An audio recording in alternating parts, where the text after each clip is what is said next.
Hello. Hello, hello, hello. 9 months ago. 9 months ago on this day. Not really, not to the day. But 9 months ago, we started a journey. We started an adventure. We started a mission. All because a year prior, I made a colossal error. Elden Ring is a very special game for me. Elden Ring is very unique when it comes to me personally. Because I've been playing Dark Souls and FromSoft games for more of my life than not. I've been playing Dark Souls since 2013. It's been, 13 years of my life that I've been playing these FromSoft video games. Almost barring to a religious degree. Elden Ring in 2022, when it released, was like a... Elden Ring, when it released in 2022, was like a capping off of the journey that I've been making for half my life. Elden Ring is an amazing video game, not just because of what the video game is, but because of what it took to build towards it. Elden Ring is an amalgamation of everything that FromSoft has made prior, from Demon Souls onward. And weirdly, so am I. I was raised by Dark Souls. I quite literally wouldn't be who I am today if it wasn't for Dark Souls. It saved me. Dark Souls formed me. It taught me patience. It taught me willpower. It made it so that I would never give up. So, while I was making an award show in 2022, as I was working towards making something grand, I needed footage of the game. So I started a New Game Plus. That was a colossal error when I made that New Game Plus, because that deleted my save file. It made it so that I couldn't play the save file that we worked towards originally for my first playthrough. It made it so that all of that progress was lost. So we had to do a second playthrough. We've been doing that second playthrough for 9 months, almost straight, minus like a few months in there, but we've been doing it for 9 months, working towards this moment where we could finally start the DLC that launched back in June. It's been 6 months since the DLC launched, and we are just now able to start it. So now we are in a unique position where this playthrough that it starts today, this playthrough that restarts today for all intent and purposes, is different than what it was. This is not my second playthrough anymore. This is now a first playthrough. But it's not a first playthrough in the way that my first playthrough was, because I have all of the knowledge that I've gained, not just from the second playthrough, but over time I've consumed and I've read and I've learned, and the first playthrough that ended 2 years ago, I was so unbelievably wrong about so many things because I missed core concepts that form Elden Ring. And now those are corrected in my brain. Now those are corrected and I understand the story of Elden Ring. And I was able to bring you down a journey of a lore through. I was able to be your tour guide through the lands between, teaching you every hidden nook and cranny that is inside of this game. But that's not what this is anymore. Now it's a first playthrough born anew. Like a butterfly rising from a cocoon, or in this case, a small child.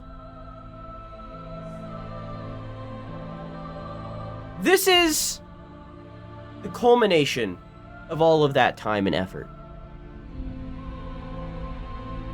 On the VOD playlist, maybe someone watching right now is experiencing what I'm speaking about. On the VOD playlist, This entire time, this version of this playthrough has been under a different playlist that was marked as second playthrough. This is now a marker of change. This playthrough, this DLC playthrough, is not just on that second playthrough playlist. It's not just on the first playthrough playlist, but is instead on both. Because it is both. But to begin, I need to catch up those who watched the original, right? Those who watched that first playthrough and haven't experienced everything up to this point. Those watching the second playthrough, you have the knowledge that I've given you throughout this playthrough. You have the lore that I've taught you. But those who watched the first playthrough do not. Those who missed sessions of the second playthrough do not. So rather than just jumping into the DLC and starting that journey fresh and new, I feel it's necessary to sit back for a moment, relax, and do a little lore recap. One that is hopefully not 2 hours long. But given the fact that I just yapped for 6 minutes straight, I think it might be.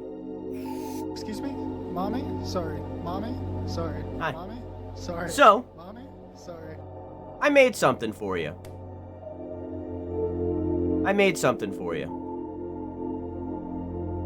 We have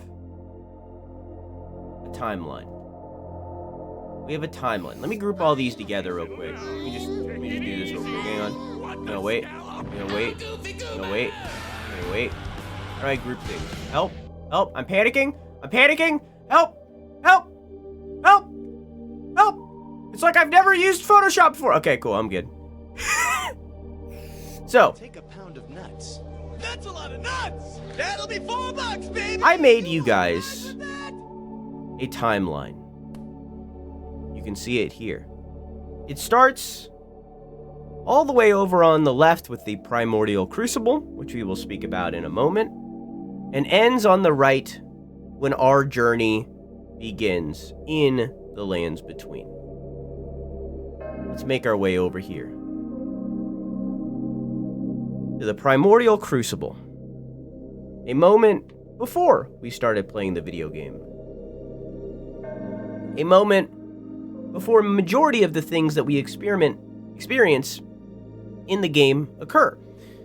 The primordial crucible is the beginning of all life. For humanity on Earth, this is like the beginning of evolution. This is the cell turning into the fish that turns into the person. That turns into the monkey that then turns into the person. You get the idea. This is the beginning of everything. We don't really know much about the primordial crucible in reality. We don't have that much context about it other than that core concept, that it is the beginning of everything. Moving forward, moving towards the time where animalistic features that were seen in the primordial crucible, similar to real life evolution, started to fade when the dragons ruled over the lands between. They ruled using under a nameless god. We don't know who this god is. We don't know the context behind this god. We also haven't experienced a lot of that in the second playthrough quite yet. So I'm intentionally being more vague than I need to right now. But they ruled under a nameless god. But slowly over time, the servants of these dragons, these beast men, started to gain features that resemble humanity. They gained an opposable thumb, 5 fingers. They gained knowledge and the ability to learn. They gained so much that we once again haven't experienced yet, so I'm being vague. So moving forward, after that, after the core of humanity is realized, right? After the dragons, or rather during the dragons' rule, but a little bit after humanity is able to flourish and become reality, right? There are this group known as astrologers. These astrologers, and also a different group called the Nox, which we will talk about later, looked up into the heavens. As you can tell, we've skipped very far in the future where things like this is too loud. We've skipped very far into the future where, is this from Elden Ring? Hang on a minute. I think this is from Demon Souls. I haven't played that yet. Anyways, so we're moving very far in the future where we started to gain mechanics and that kind of thing in order to make, like, telescopes and stuff like that. They observed the primeval current. The primeval current is basically just like the cosmos.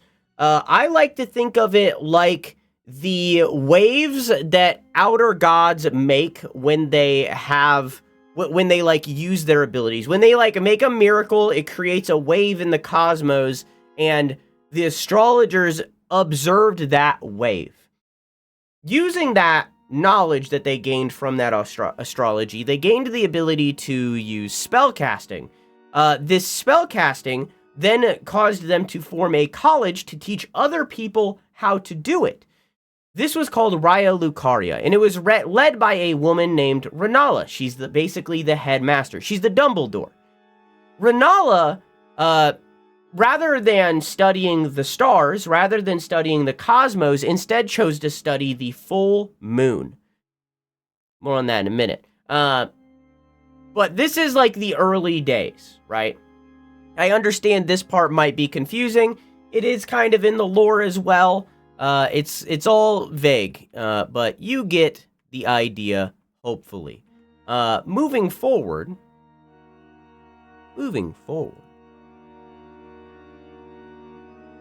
While we're in these early days, before the Erdtree is formed, before the days of Marika, before the days of Queen Marika, there were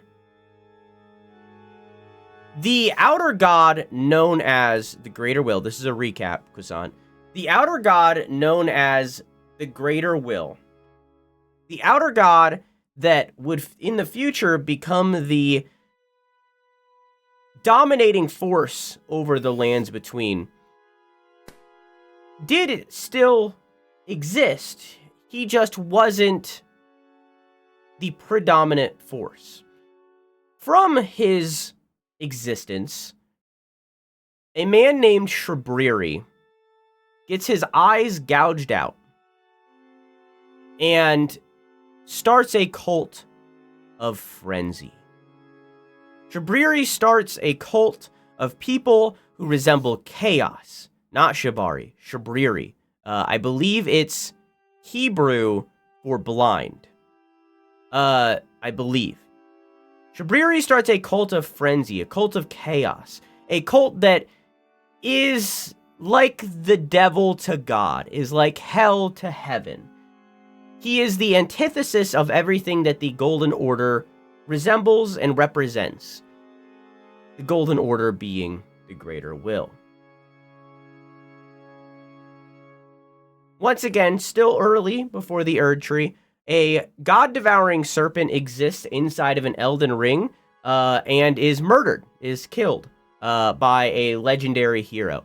I want to be clear that these two things could have happened at any point in the story. I specifically put them here because I don't know when they happened, and the story is not clear when they happened. This part most likely happened later on, but I do not know. So I put these two parts here because we don't know when these happened. So I just want to be clear that this timeline is not set in stone. There is a lot of question marks about everything that I'm going to say and its positional, like the time in which it happened. There's a lot of question marks here. So I put these here to make that clear. Okay, does that make sense? Chat, am I making sense right now? Shabriri and the god-devouring serpent, this could have happened at any time. Okay? Now we are finally to the history that the game actually teaches us about. The Greater Will, the outer god that is the dominant force over everything sends a vassal beast that we don't really know much about, but it's called a vassal beast. We can infer that this is basically the Elden Ring, the titular Elden Ring.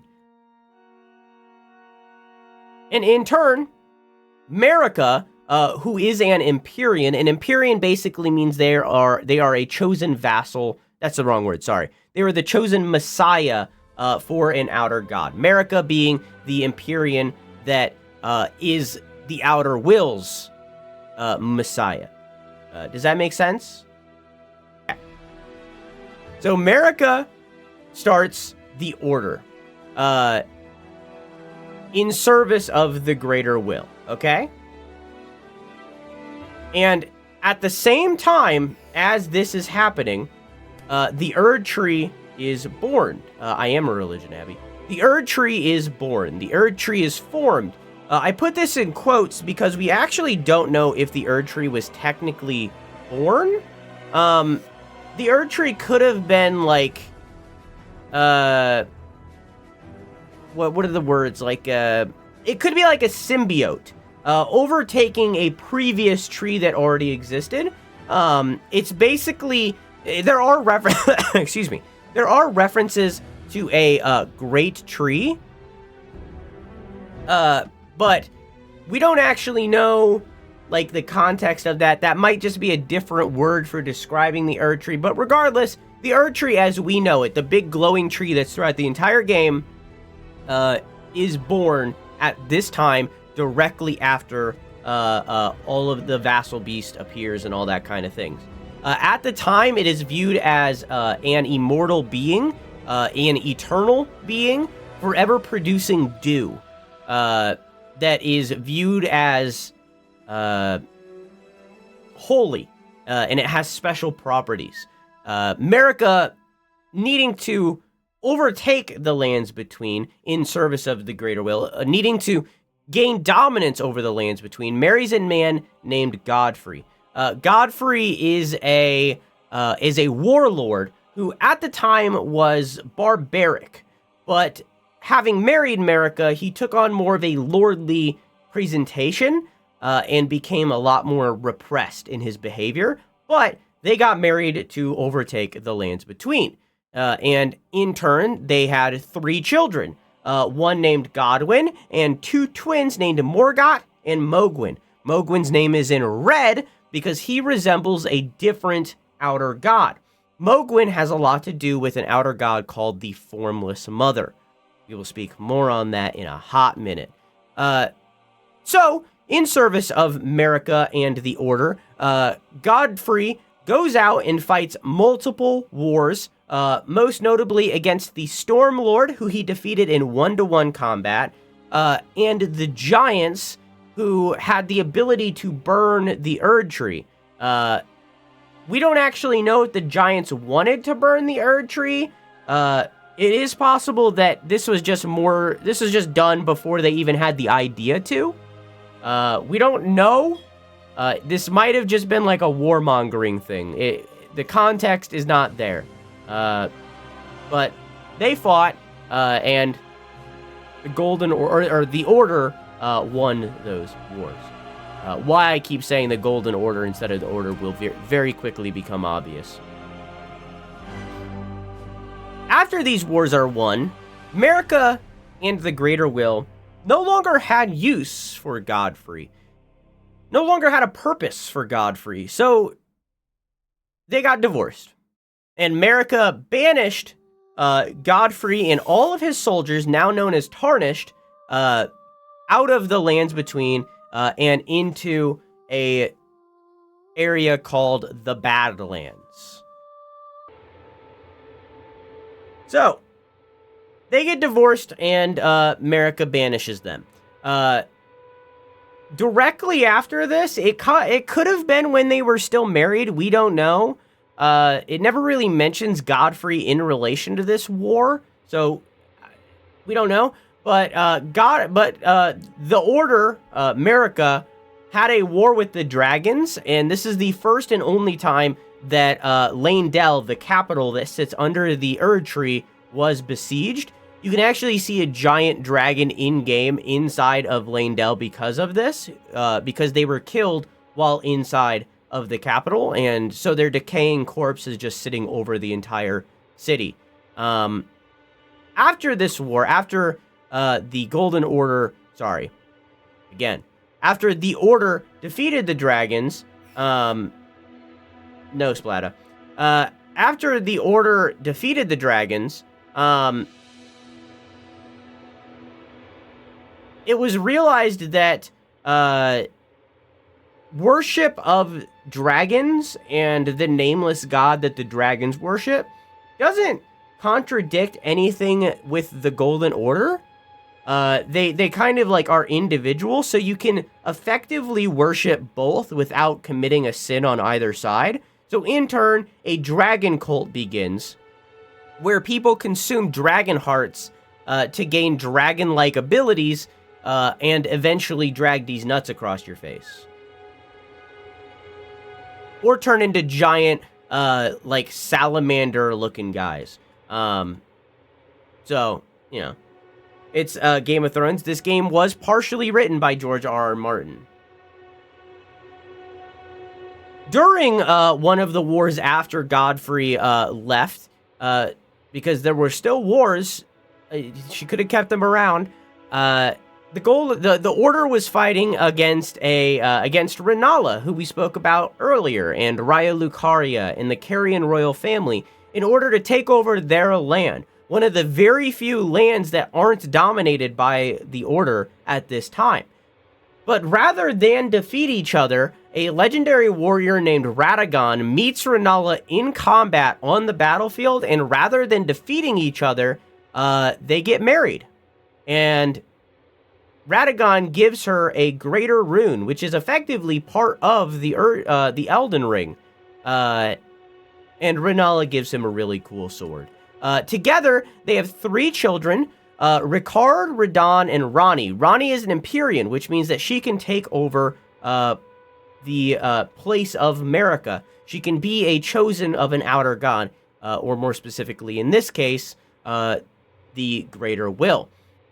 However, she meets a woman named the Snowy Crone who starts planting ideas in her head about ice magic, and paired with that with Rennala, and seeing Radagon divorce her and Rennala be crushed by this fact,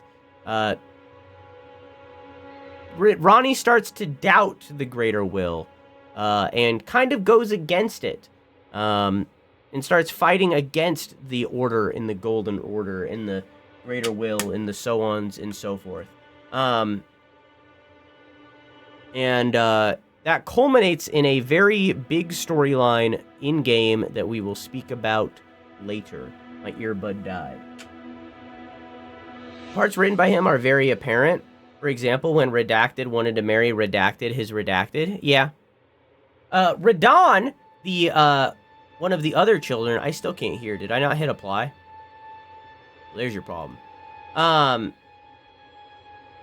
Radon went off and learned gravity magic, and is a loyalist to the Golden Order and stuff, or at the very least, a big fan, because he loves Godfrey. He thinks Godfrey is badass. So Radon is also like a warrior, martial kind of character. The Greater Will, seeing that Ranni is starting to sway from the love of the Greater Will, creates a character named Blythe, who is half wolf, half man, very similar to the Beastkin that we spoke about prior. More on that later. And shortly after Blythe is created, shortly after Marika divorces Godfrey and stuff like that. We actually don't know when this happened. It could have happened before it. The Erdtree stops producing dew, and it's no longer viewed as eternal.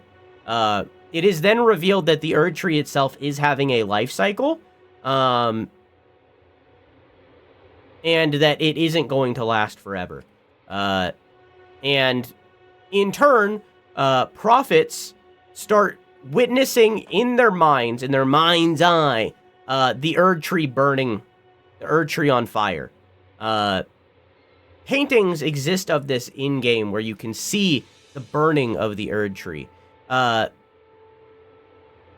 For unrelated reasons, going back to the family, to the core family, Radagon divorces Renala and then suddenly marries Marika. This happens very quickly. Like, there's not like a 2 weeks notice for Renala or anything. It's just immediately divorced and then marries Marika. Like I said a second ago, this causes Renala to be strucken with an intense grief, which then helps Ronnie go against the greater will and find reason in that. Because Ronnie loves Renala, and we see that in-game many, many times. So, it happens very rapidly. And together, this merges the families.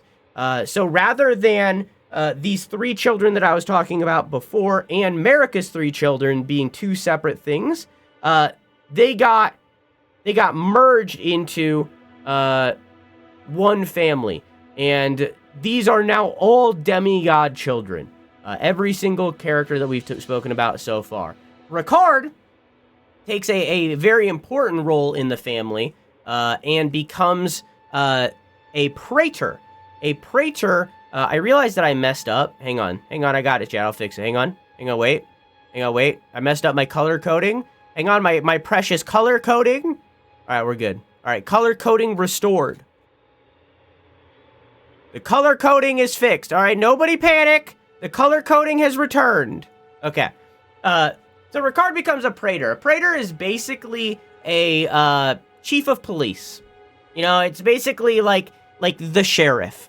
Ricard takes that role.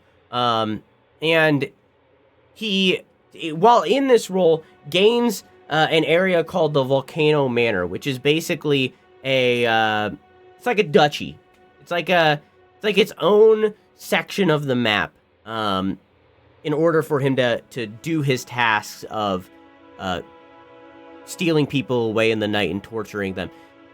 While on vacation, because this is a very stressful job, he meets a woman named Tanith and they get married.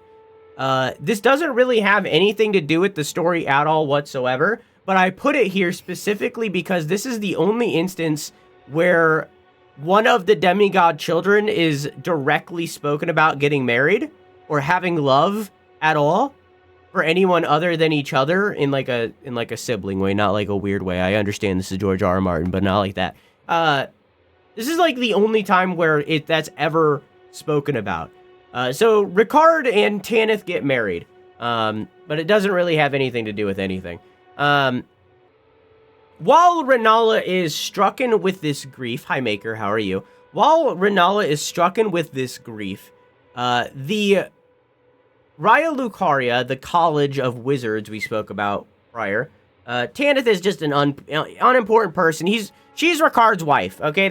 Her role in the game is Ricard's wife, okay? We just throw her to the side, all right? So Raya Lucaria, the college, tries to overthrow Renala and eject her from the leadership, using a faction of not mercenaries per se, but kind of, called the Knights of Cuckoo, or Cuckoo, whatever you want to say. They fail to do this because Renala is so unbelievably powerful and the Carrion family is so unbelievably powerful. But they attempt to do that. Unrelated to Renala and Radagon, the group that I spoke about way earlier over here, the Nox, have just kind of been doing their own thing this whole time. They've kind of just been living their own life. They create they create many like artificial life forms throughout this time. While all of this stuff is happening, this is like their bread and butter. They create a group called the Albinorics, which are characters in games that don't have the use of their legs, and the Dragonkin soldiers, which are basically an Albinoric but a dragon. It's kind of the same thing. An Albinoric is a human, a Dragonkin is a dragon. But they're both kind of the same concept. They try many times at these two concepts. There are different versions of Albinorics that we see throughout the game, but all of them aren't quite artificially human enough, if that makes sense. For seemingly unknown reasons, perhaps Marika did something to the Nox, or repressed them in some way. They make a blade called a Finger Slayer blade. The Finger Slayer blade has the ability to kill gods and godlike beings. This whole time, I kind of haven't spoken about it enough. I kind of skipped over it on accident. The Greater Will and the Greater Will and the Formless Mother and the Frenzy, these are all things called outer gods, right? These outer gods are named that because they are in outer space, basically. They are like these heavenly beings that are unfathomable. Their presence is there. Like, they do things on the lands between. Like, their effects are seen, but they themselves are never seen. Does that make sense? They're kind of like Eldritch Horror-y, if that makes sense. So the Greater Will, in order to have contact with people in the lands between, has these messengers called the Three Fingers. Or sorry, the Two Fingers, my bad. They have these messengers called the Two Fingers. They're basically just this. And they go like this. And they go. That's it. But they're just those two fingers. And they are like the messengers for the lands between. So the Nox created a blade that was capable of killing them. And in turn, they were banished to live underground. Now keep in mind that these Nox also observed the primeval current and worshipped the night sky. So them being locked underground permanently is like the worst possible thing for them. Yeah. They weren't hurting anyone? Yeah. But they made something that could hurt someone. So in the same way that maybe they killed the giants because they could burn the Erdtree, they banished the Nox because they could kill a Two Fingers. You get the idea? Also, while we're here, Frenzy is Three Fingers. So the Greater Will uses Two Fingers for their messenger, and the Frenzy God uses Three Fingers for their like messengers. In turn, when you put them both together, it's Five Fingers because they are both one complete thing. Similar to how you can't have heaven if you don't have hell. You know, it's all one thing. So, yeah. That's a pretty big point of the story. Speaking of death and dying and killing and murder, Marika removes a rune from the Elden Ring. The Elden Ring being the rules that the world has to follow. The tenets that form all things. Marika removes the rune of destined death, making it so that no one in the lands between can die. Making it so that every single person in the lands between basically has eternal life. Now, not necessarily their bodies can still die, but their spirits will live on and eventually be reborn. So, like, in turn, she forms she reforms the Order into the Golden Order. This is why I kept flubbing, because throughout the game, we talk a lot about the Golden Order. We don't talk that much about the Order. So, that's why I kept messing that up. So, she forms the Golden Order. And maybe in service of the Golden Order, maybe on his own volition to stop a comet from crashing into his favorite town, maybe blah, blah, blah, other theories that people have. Radahn, using the gravity magic that he learned stops the stars in their tracks. Also, side note, Radon originally learned this gravity magic so that he could ride his tiny, scrawny horse named Leonard. We stan Leonard. We love Leonard. We are all big fans of Leonard here. Nobody is a Leonard hater. If you are, get out of here, okay? Leonard fucking rocks. Okay, thank you. But Radon stops the stars. We still don't know why. During this in-between time, this could have also... both of these things could have happened before the Rune of Death were stolen. We don't know. Another outer god has a presence on the lands between, and it is a god of rot.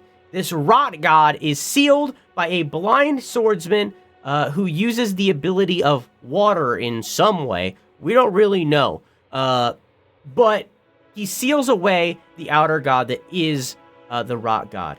I don't know what that is, Splatta. So the rock god is sealed away.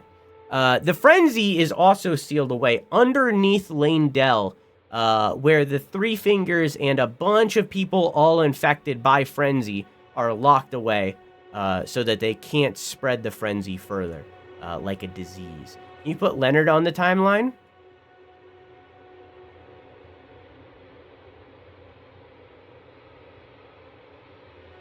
I think it's spelled Leonard, yeah. Hashtag love or Leonard. There you go. Wait, I put a Louvre. Louvre for Leonard. Get Leonard in the Louvre! Wait, get Leonard in the Louvre for the Olympics! Leonard it deserves to be in the Olympics! Come on! Get him Louvre in! Get Leonard Louvre in! Okay, anyways. So both of these things happen.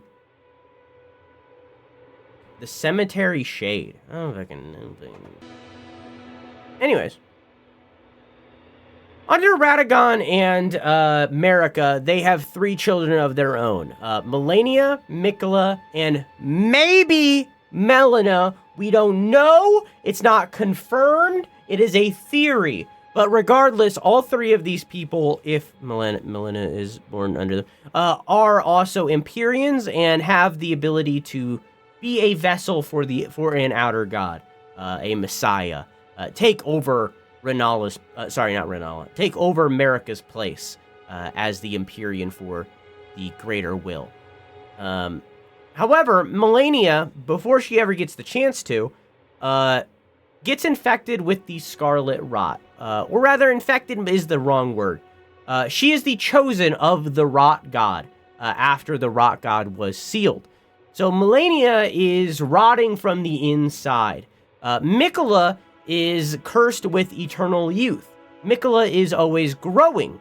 So in turn, they represent 2 sides of the same coin, dying and growing. Not death and birth, but dying and growing. If Melina represents something similar, we don't know it. But it is a theory that they are related, but we don't know. Sometime during all of this stuff that we've been speaking about, there is another person in the picture called the Gloam-Eyed Queen. She is another Empyrean that can be a vessel for an outer god, a messiah. I keep using the word vessel. Vessel is the wrong word. A messiah for an outer god. The Gloam-Eyed Queen can be that chosen, and in turn is like fighting against Marika throughout this to some degree. But eventually she is defeated because of the Rune of Destined Death being plucked. The Gloam-Eyed Queen has the ability of a thing called Black Flame, which basically is like a flame that can decay gods rapidly, I guess. I don't really know how to define that. It's just a really powerful fire that can kill a god. But it uses the power of death to do that. So when the Rune of Death is taken away, it basically makes it so that fire isn't as powerful anymore. And in turn, she kind of gets removed from the picture. But we don't really know that much about her. Yes, Maker. It doesn't really have much to do with anything. It's an important thing that should be brought up, but it doesn't really have much to do with anything outside of that. Miquella creates unalloyed gold in order to help Melania fend off the Scarlet Rot, making it so that Melania dies slower. And Melania trains with the person that sealed the Rot God before, a blind swordsman, in order to learn further how to push back that rot.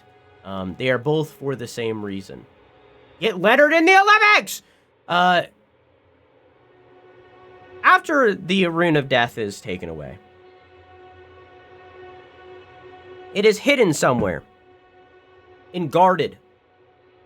But not hidden or guarded well enough. Because mysteriously, under unknown means, unknown means is the wrong word. Unknown methods. Under unknown methods, a shard of the Rune of Death is stolen away. And almost immediately after it is stolen, a legendary knight called the Knight of Black Knife Assassins occurs, where Ronnie orchestrated an event where she would have her stepbrother Godwin, the firstborn, the golden child Godwin, to be murdered by these Black Knife assassins. A symbol was carved into his flesh. It was a half circle. At the same time as that occurred, Ronnie did the same thing to herself with the other half of the circle. These two circles, being separate, made up a unique Rune of Death. And being separate, it caused Godwin to die in soul, but for his body to live on. For Ronnie, it caused her body to die, but her soul to live on. Making it so that something occurred that was not possible prior. Now, I want to be clear. Between this event right here, between Marika removing the Rune of Destined Death and this Knight of Black Knife Assassins, we can assume that a lot of time has passed. We don't know how much, but it is potentially thousands of years between this rune being removed and the Knight of Black Knife Assassins. So it was believed that gods and all beings could never die. And on top of that, this is the first instance of a god dying at all, period. I do. Hi, Grinning. I love you. Hello, everyone at the Christmas party. I love you. Okay, continuing. So it was not believed that an outer god could, that a god could die. So Ronnie somehow made this possible. This was with help from Ricard. We don't necessarily know how he helped. We know that he helped, but we don't know how. It is assumed that maybe Ricard messed with the patrols in Lane-Del to make it so that the assassins could get in easier, but we don't know. We don't know. It's a question mark. We don't know. With Godwin being dead, someone needs to take up his throne because all of these step demigod children, or just demigod children, have their, like, areas on the map that they rule over. So someone needed to take over that land. So in turn, Godric was the one that took over for Godwin's land that he could no longer rule over, right? This caused Marika to be strucken with grief. So she made a drastic decision to shatter the Elden Ring, to shatter the rules that make up the land. And as she did this, as she struck the Elden Ring, it caused all of it caused the Erdtree itself to enter the next phase of its life. It shot off seeds that throughout the lands between created lesser Erdtrees. Erdtrees that could eventually turn into the Erdtree. It also started shedding its leaves. Now, after Marika shattered the Elden Ring, Radagon attempted to put it back together,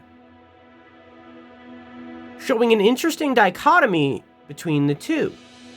Because there's something here that we haven't spoken about so far. And the game treats it as a massive twist that honestly changes the entire story. Marika and Radagon are not two separate people. They are one person who is basically transforming themselves into Radagon and then back into Marika. They are one body, one person, seemingly two separate minds, seemingly two separate personalities and different goals, but one single person. Similar to how Malenia and Miquella are two sides of the same coin with growth and death, Marika and Radagon are also two sides of the same coin, but rather causality and regression, which are the two fundamental beliefs of the Golden Order and the Order.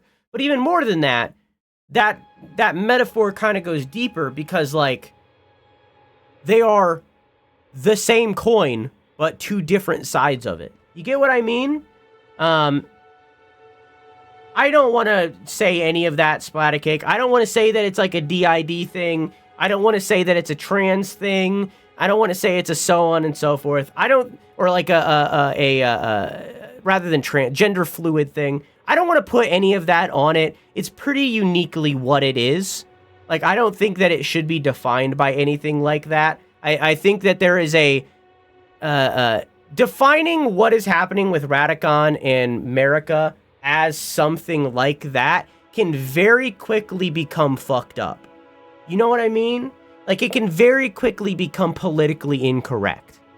So, like, I don't really want to define it by any of that kind of stuff. I would rather just keep it as it is, where they are the same person, but two separate sides of that one person. And in turn, their entire body changes to resemble that change. After this shattering, the Greater Will basically gave everyone a mission, all of these children a mission, to reforge the Elden Ring. And when they reforge it, they will become the Elden Lord, and take Marika's place, and rule over the lands between. Many tried to do this. Most notably, Radahn tried to do this. Radahn besieged Leyndell. And while walking through the streets of Leyndell during this siege, he was attacked by a being that has not been present for any of this story that we've been speaking about. Morgott and Mohg are both something called an omen. I have intentionally skipped past this because I felt like it would change the way that this timeline is looked at. Morgott and Mohg are a thing called an omen. An omen is a creature that is born with aspects from the primordial crucible. I spoke about this briefly. This is a creature that has animalistic features, horns, a tail, wings, so on and so forth. Something that resembles an animal. So both Morgott and Mohg have these features. Before the Golden Order, before the Order, before Marika ruled, these aspects of the Crucible were viewed as holy. They were viewed as special, and that anyone with these features should be held above the others. But Marika changed that and made it so that it was instead a sin to have these features. So Morgott and Mohg, along with every other omen that was born into a noble family, were locked, shackled, and buried underneath the capital city of Leyndell inside of the sewers. Following the shattering, the magic that held them back caused Morgott and Mohg to be able to escape their shackles, Morgott choosing to ascend from the sewers into Leyndell, attacking Radahn and stopping the siege, Mohg vanishing entirely. During this siege, Godric also escaped Leyndell, and he hid amongst the women folk, is the words they use in-game. So he escaped from Leyndell and started doing his own thing elsewhere. It's not really that important, honestly. Godric is an incredibly unimportant character. However, not everyone chose to go for the Elden Throne at that time. So instead, Ricard went back to his Volcano Manor and chose to go against the Golden Order, chose to go against the Greater Will. This is known as blasphemy. So Ricard, and many people agreed with him, and this is kind of following the thought process of the Erdtree burning. It's possible that this blasphemy might have involved that more. Maybe Ricard wanted to burn the Erdtree, and that is what they viewed as blasphemous that caused him to do all this stuff. I don't know, man. I don't fucking know. But, regardless, Ricard goes against the Greater Will in the Golden Order. Miquella goes off using one of the seeds of the Erdtree and creates a thing called the Tree that he raises up with his own blood. There was a massive war with the Volcano Manor because of this blasphemy. A war that... there's no other way to put it other than the worst war that we've spoken about so far. Nobody really won. It was a stalemate. It was chaos. The Golden Order didn't fight that well there because of the difficult terrain. And in turn, large sections of the Volcano Manor are infected with the chaos that is frenzy. Hey, a drink, man. Hey, I'm getting through this in about an hour, though. That's a lot better than 2. During this war, it very much seemed like Ricard was winning. He was pushing back Leyndell soldiers, right? He came up with the wonderful idea to feed himself to a serpent. Not just any serpent. We spoke about this serpent earlier. Back here, we talked about a god-devouring serpent that was defeated by a legendary hero. This god-devouring serpent was reborn, and Ricard fed himself to it, giving himself power to defeat the gods. And with every single hero that he consumed from that point forth, he gained their power as family. But in turn, all of his soldiers hated this decision and thought that it was stupid and bad and that he was lame, and defected and left and stopped worshiping him. Meanwhile, down north, up north, in the Winterlands, Miquella tries to do a ritual to revive Godwyn, because apparently they were close, and fails. It has something to do with the eclipse. He believed that the eclipse would cause Godwyn to be revived. It doesn't work. And in turn, Miquella goes back to the Tree. Sometime during this time, a group called Those Who Live in Death start to be revived. They are basically soulless bodies that roam around and cause chaos. This is because of Godwyn's body being buried so close to the Erdtree. Roots of death start raising throughout the land, causing these creatures to be revived without souls. And in turn, a cult following those who live in death is started, primarily by a character named Fia, who we meet in-game. Also, other characters that we meet in-game of note are Dung Eater. He is a... Or why can't I move this anymore? What happened? Hello? Weird. Oh, is there like a something else here? Oh, this is like zoomed down. Oh, anyways. So Dung Eater is basically fucking corpses.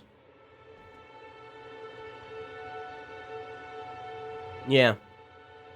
So Dung Eater basically fucks a corpse and it becomes cursed, meaning the body that he fucked can never be reborn, and any child had by that person can also never be reborn. Basically making it so that if they ever die by unnatural causes, because again, they can't die from old age and stuff, that's it. They won't be reborn ever. Also, similar and equally fucked up, a character named Datakar fucks the serpent, the god-devouring serpent. This is a human, or at least a human-like being.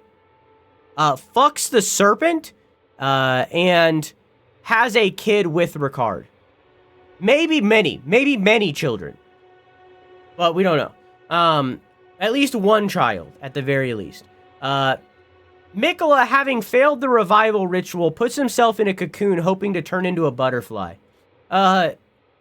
Melania, journeying south in order to fight against Radahn, assumedly to free up the stars so that Miquella can, like, ascend as, like, an Empyrean, ascend to the throne and stuff.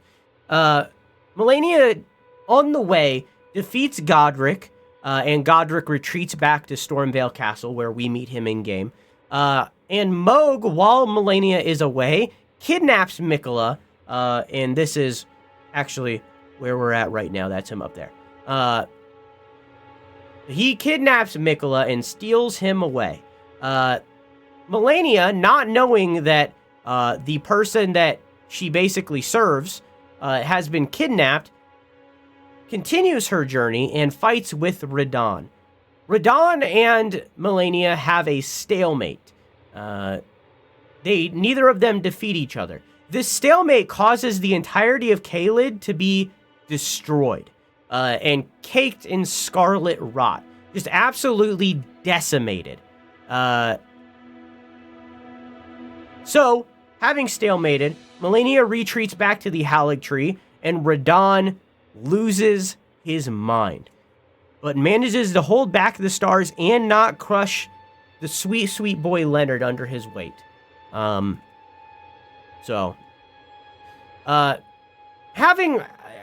After none of these demigod children successfully reforged the Elden Ring, after all of these children failed to do what was tasked to them, a failsafe was activated. A failsafe seemingly created by Marika herself, not the Greater Will. A failsafe was activated that summoned all of the Tarnished, all of Godfrey's soldiers, back to the Lands Between in order for them to get a shot at claiming the Elden Throne and become the Elden Lord themselves. We're almost done, chat. After Caelid was decimated, several children were born from the wreckage, seemingly from Melania herself, all of them being maybe children of her, maybe offshoots, clones, one of which is named Millicent, and she is the primary, who we meet and quest with throughout the game, learning things about Melania and the god of rot. Having all the Tarnished be summoned back to the Lands Between, a man named Vike, who's actually on the box of the game, attempts to ascend to the throne and gets really close, but he gets seduced by the flame of frenzy and decides to not become the Elden Lord, for it would cause the entire world to be destroyed. The entire world to fall into chaos and be just like it was right before the primordial crucible. We've also taken that flame. But before we start talking about our journey through the lands between, let's instead watch two very important videos. I'm going to let you watch these. They're very important. Peggy 16. There's more. We're almost done. I'm going to take a fucking drink of water. It happened an age ago.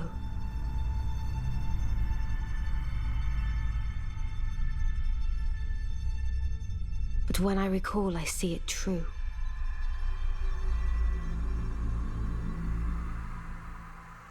On a night of wintry fog,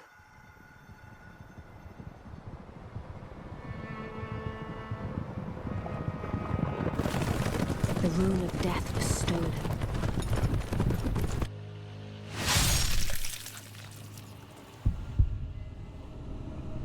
And the demigods began to fall. Starting with Godwyn the Golden.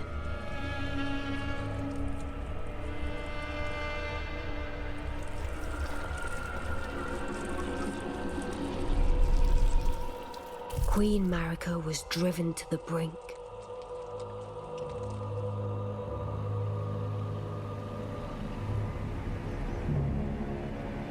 That was the carving mark put in place. That is Morgoth's hand. Ensued a war that wrought only darkness. The Elden Ring was broken. That is Morgoth at the foot of the Erdtree. Thorns blocking the way.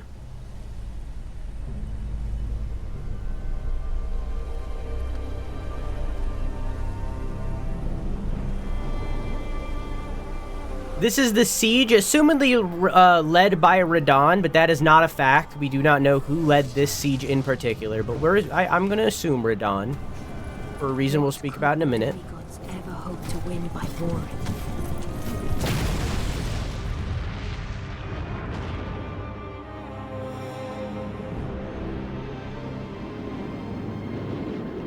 That is Melania facing against Radahn.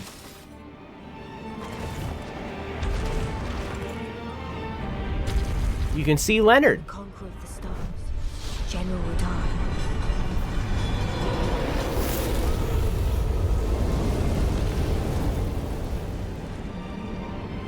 And the blade of Miquella, Melania the Seventh. These two were the mightiest to remain, and locked horns in combat.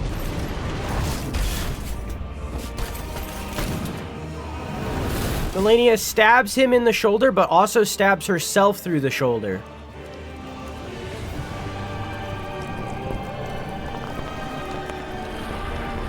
But there would be no... We don't know if this was intentional.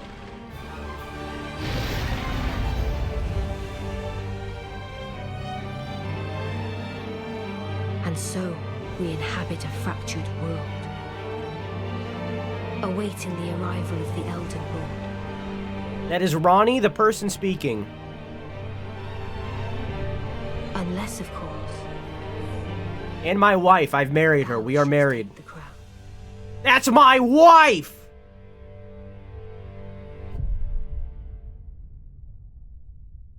Where did this cutscene come from? This is the story trailer of the game. We have one more thing to watch.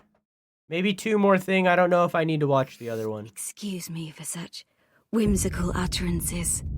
Hi, Whimsy. This is the intro of the video game. The very first cutscene that plays. No, I don't know who's talking. That's that's Marika shattering the Elden Ring.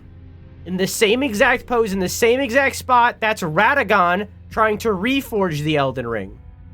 Seemingly at the same time. The great Elden Ring. was shattered.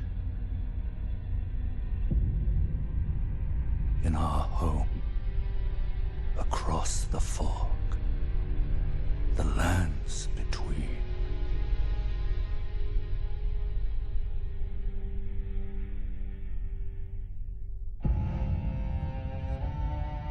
Now, Queen This is America the Eternal being crucified. is nowhere to be found. And in the night of the Black Knives, Godwyn the Golden was first to perish. Soon, Notice how it shows Godwyn and then Ronnie right afterward. claimed the shards. This is important, so I'm going to pause. That is Morgott right there. He is on top of Radahn. This is Radahn. You can see the helmet and the hair. Notice that Radahn is much smaller than we see him during Melania's fight. Don't know why. It might be because of the greater rune that was given to him due to the shattering. It might be from the rot. We don't know. But this is Morgott on top of Radahn, defeating him in battle, showing how strong Morgott is. And this is also the reason why I assume that that Radahn is the one that is besieging Leyndell, because Morgott might be the one who stopped him. But I'm not 100% on all that. The Elden Ring. Mohg carrying away Miquella. You Of can see their how small Miquella is. strength. Triggered. Ricard being devoured by a very small serpent. He's much larger when we meet him in game. Notice how on this, he's on a golden platter. See the golden platter that Ricard is being fed to him on. And notice that there are 3 eggs here, and one of them is hatched. This is an NPC that we meet in-game named Raya, and I love her. You can do nothing wrong. A war from which no lord arose. This is from the cutscene that we just watched. A war leading to abandonment by the greater will. Oh, rise now, ye That is a Tarnished, statue of Marika, ye dead who yet live. I assume. The call of long-lost grace speaks to us all.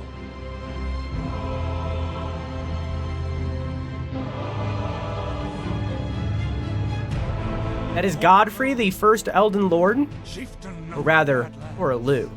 More on that later. the ever brilliant. This is Gold Mask. He is a loyalist to the Golden Order. The deathbed, Thea is the leader of the Death Cult. the loathsome dung-eater, Dung Eater fucks corpses. and Sir Gideon Othniel. The He's all-knowing. a big fucking nerd. I don't know, man.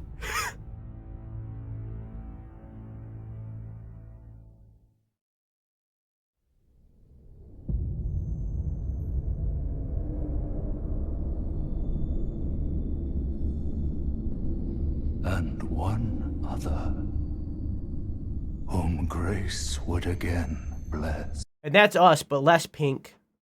Okay. And so begins our journey through the lands between.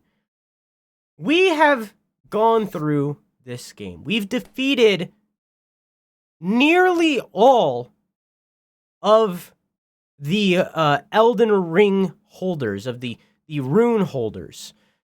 We've defeated Godric. We've defeated Melania. We just met Miquella. We defeated Mohg. We are married to Ronnie. We defeated Ricard. We defeated Morgott. We've defeated Radahn. We've gotten every single greater rune that exists throughout the lands between. throughout our journey, throughout our mission. And having gone to Miquella's Erdtree, having defeated Malenia and discovering that Miquella was missing, we were expecting to find Miquella, but instead we found a massive hole in the place where Miquella was once sitting. So in turn, that set us on a side path that changed our path throughout the lands between. Instead of continuing onward to burn the Erdtree, we took a U-turn and we instead searched for Miquella, and we found Mohg. And right behind Mohg is a cocoon that holds Miquella. Hi, Robo, how are you? But before we dive into this new journey, one last thing. They have released a story trailer for Shadow of the Erdtree in the same way of the story trailer that we just watched. I have never seen this. I have never watched this. I don't know anything about this. I have been saving myself for this exact moment to watch this trailer and dive into the DLC. I have not watched this. I'm going to now. Peggy 16.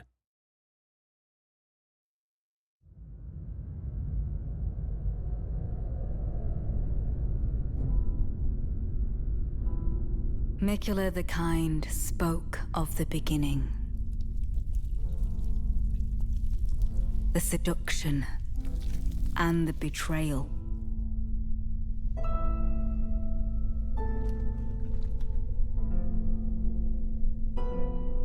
An affair from which gold arose.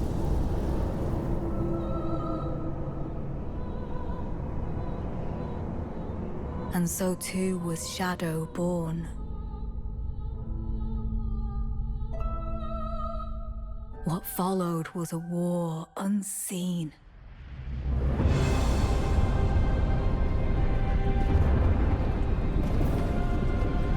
One that could never be put to song.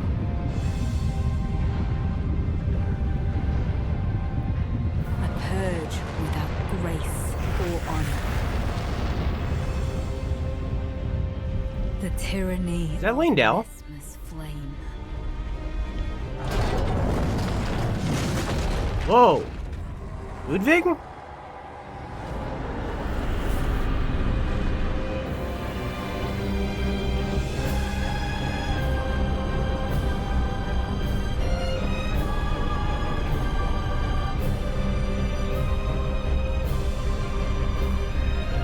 That's not Lindell.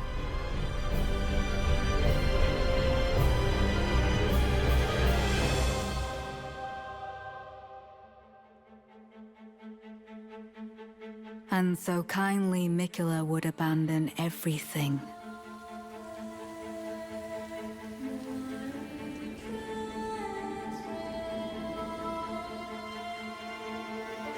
His golden flesh, his blinding strength, even his fate.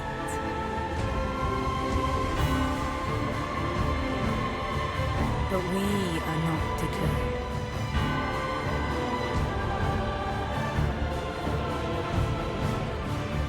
We choose to follow.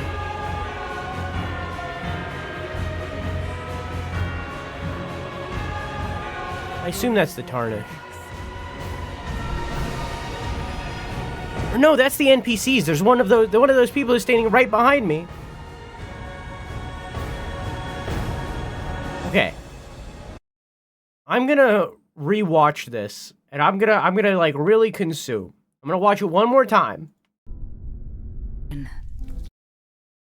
This little symbol here is very similar to the snake ornamentations that some characters have throughout the game that is viewed as blasphemous. Wait a minute. This might be the egg in Ricard's area, the giant like snake skin that's hanging in that church. That might be what this is. I don't know. This looks like a portal into a different world. A pile of corpses. Maybe that's the bottom of whatever this new Erdtree is. I just rewatched this whole thing and I really didn't gain that much.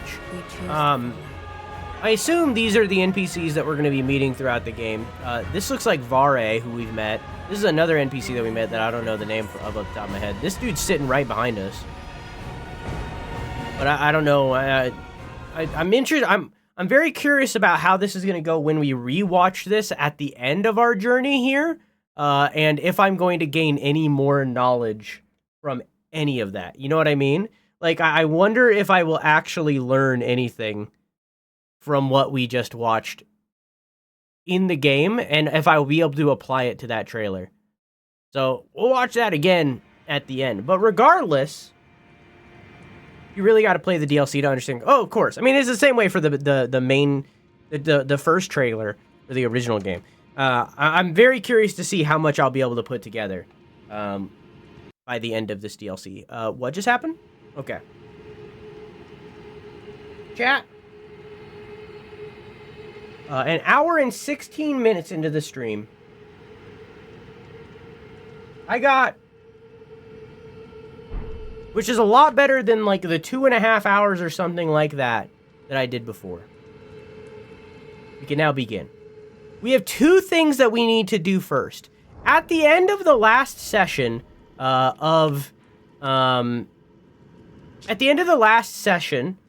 were two things that I couldn't do. Three things, actually. There was three things that I couldn't do. I ran into some game-breaking glitches. One of which was actually in relation to Miquella. We're gonna save that for last. We need to go to. Ah, crap. Where is it? Is it this one? I think it's this one. We need to go to the West Atlas Gate. We have a couple greater runes that we haven't activated because of the game-breaking bug. But I was able to fix it. That is... Look, Lord of the Rings. But I was able to fix it, and we can now get the items that we weren't able to get before. And I know the fix for it, so if it happens again, we can very easily fix it.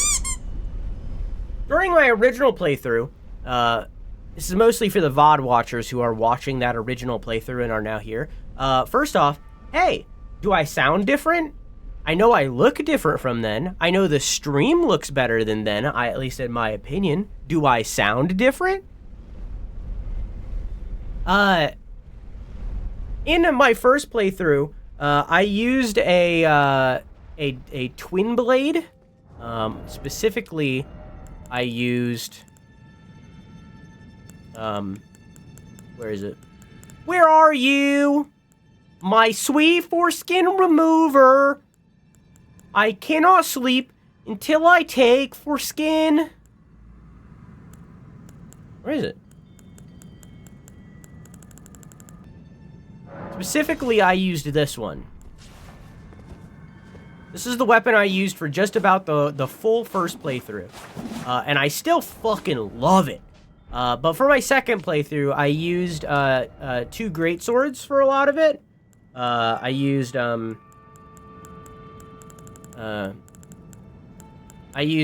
Dark Moon greatsword and the Mirai Executioner sword, but I swapped to these two little thrusting swords because I like the moveset. I would not be surprised if I find a weapon in the DLC and start to pull for that instead. That usually happens with me in these games. I'll find a weapon in the DLC and fall in love with it. So I wouldn't be surprised if that happened here.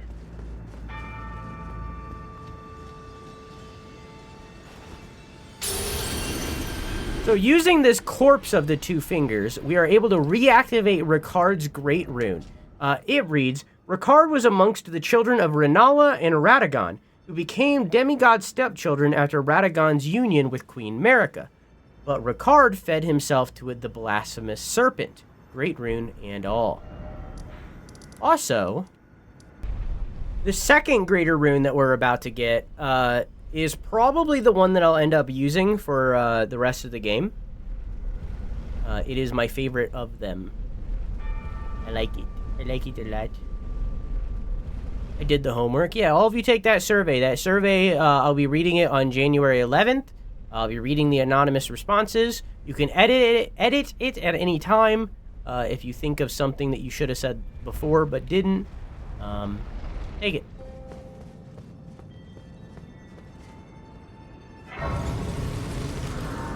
Look, you can see the tower that we were just at. Right there. Or right there. One of those two, I don't know. Or right there.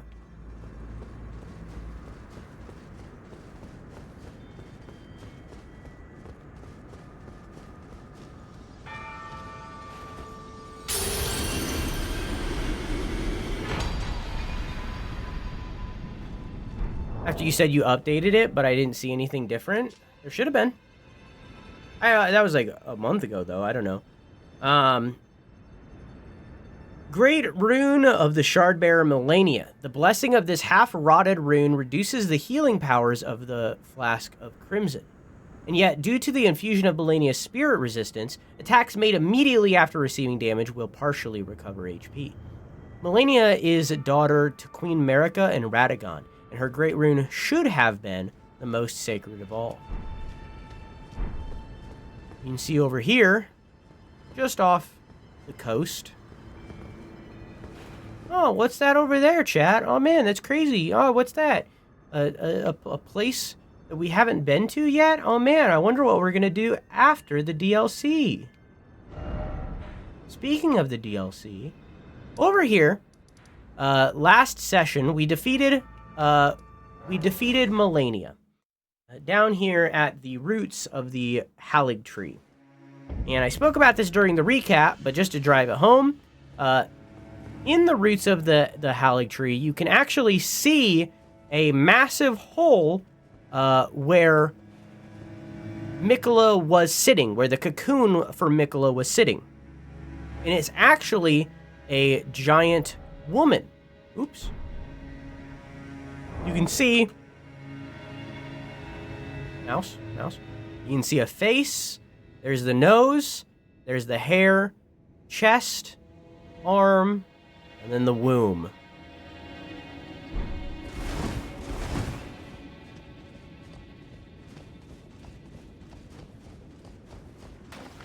But when we finished that fight, we got an unalloyed gold needle from the Millicent questline, and I couldn't use it here at the time. Using it here gains us Miquella's needle and a Somber Ancient Dragon Smithing Stone. And it says, capable of subduing the Flame of Frenzy if inherited, which we have. We've taken the Flame of Frenzy. We are a member of the Chaos Cult. To cheat faith, allowing one to cheat fate and avoid becoming the Lord of Frenzied Flame. However, the needle is as yet unfinished and can only be used in the heart of the storm beyond time, said to be found in Farum Azula. More on that later. And now, our to-do list is finished of things that we couldn't do at the time. Now we are safe to finally enter the DLC.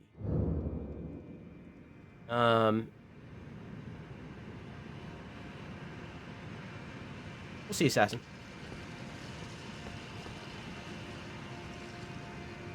All right.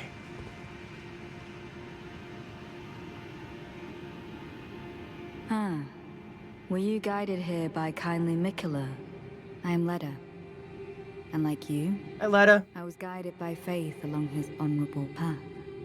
Touch the withered arm, and you too will be transported to the realm of shadow where Miquella the Kind now dwells. My compatriots are there already. Like us, they have heard kindly Miquella's call. If you can find them, they are certain to lend you aid. Come now, touch the withered arm, and travel to the realm of shadow. I will not be far behind. may we meet again. Come now, I will not be far. Let's observe a little bit here. Let's observe. Interesting symbol. Kind of looks like a tree, maybe vines. Kind of resembles like the surgeon symbol, you know? You know what I mean? Interesting. Look at your back. Yeah, it kind of looks like vines, you know? Interesting. Okay, let me look at your helmet. Let me look at you. Similar ornamentation. Okay. Cowabunga! Wait, hang on.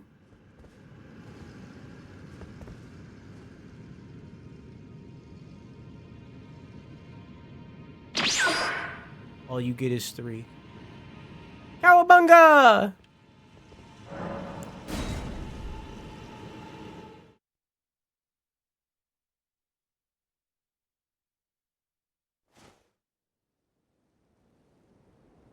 It has been so long since I played a brand new From Software game. Already so refreshing.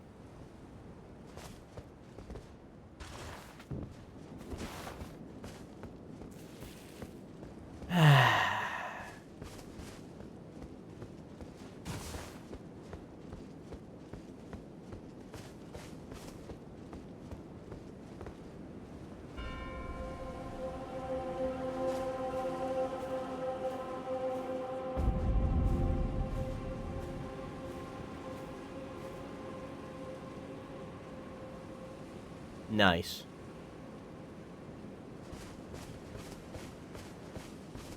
We got ghostly graves.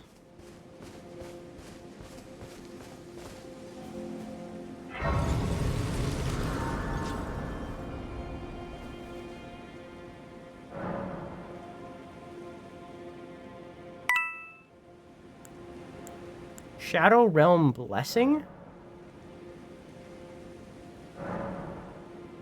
Consume Erdtree fragments to bolster your Erdtree blessing. The Erdtree blessing bolsters the recipient's abilities to deal and negate damage.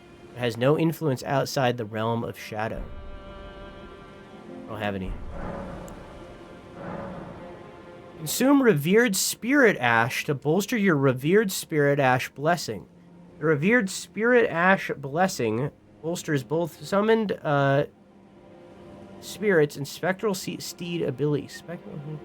To deal and negate damage but has no influence outside the realm of shadow. Okay. Don't tell me things, assassin.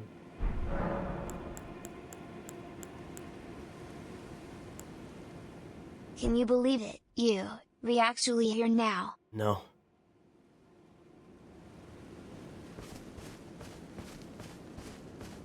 Oh. One of the guys from the trailer. Looks like they have, like, hands around, like, the brazier. Just explaining what you read. I don't want explanations. I'll figure it out. I'm at a wonderful point of discovery. A point of discovery that is so rare for video games. Is that alive?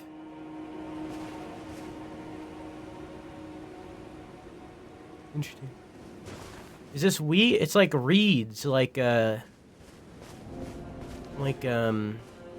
land of reeds, like Egyptian. Pay your taxes so we have the rest of the month free. Pay your taxes, like Egyptian afterlife kind of thing. Can I do torrent here? I can.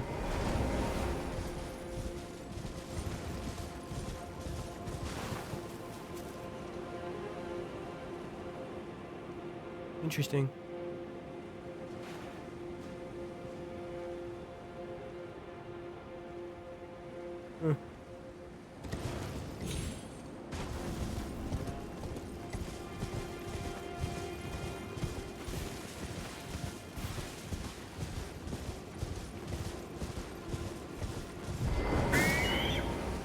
Huh? Huh? I think that was just the birds panicking, I guess. Oh, there's another one. That area is all red. Okay, hang on. Before we can progress, let me go get the map.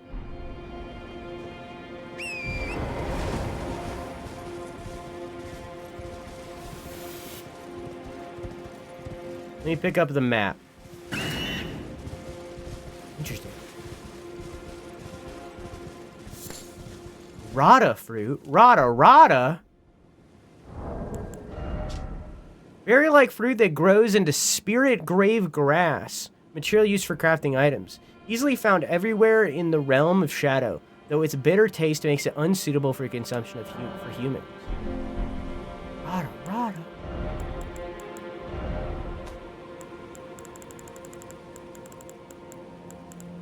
Where's my Rata? Where's my Rata? Man.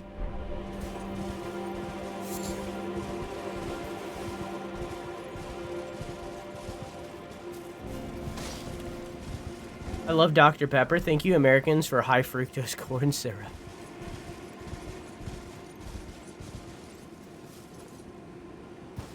Hello.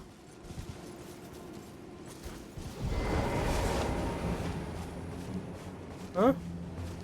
What are you? Are you like an omen? You have horns like one. You're wearing like a mask?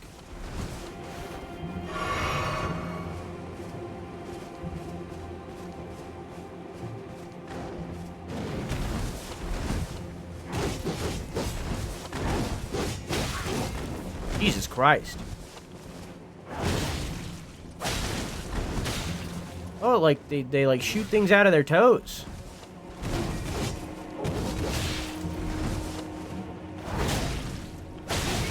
Whoa! No thanks. Pass.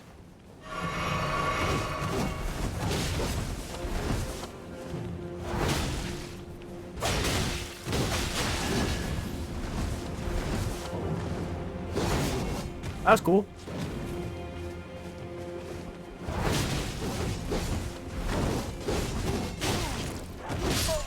Homie had 1 health. Roster not heading towards the big, obvious castle first. Well, I gotta get the map, and then we can leave. We can go somewhere else. I gotta get the map first.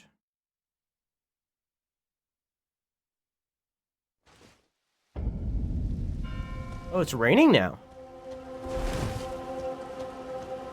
Hang on. I need that to be more easily grabbable. I'm sorry, Prawn. Oh. Sorry, Prawn, but you're being replaced for DLC time. I need these a lot more. I'm going to be I'm once again in a place of discovery. I need to be able to find as many items as I can.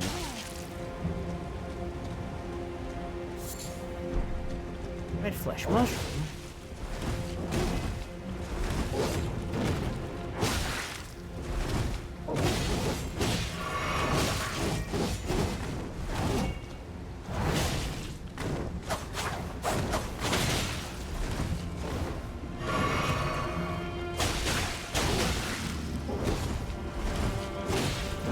Holy fuck. Yeah, I got greedy there.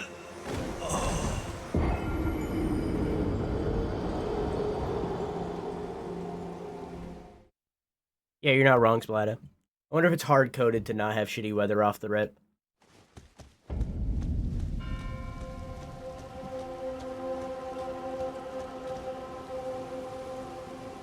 You know, I didn't really do this. Tree with hanging people over there.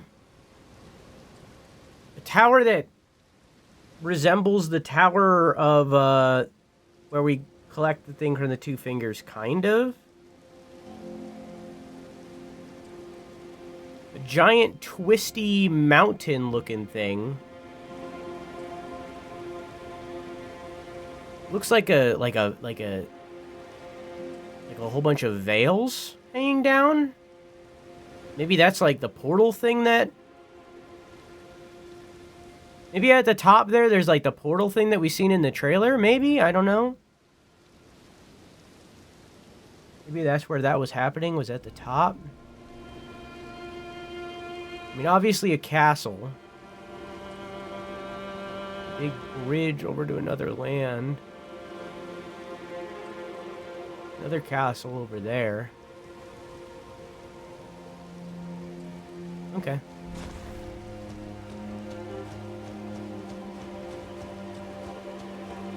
Anyways, I'm gonna beat this guy up, I swear to God.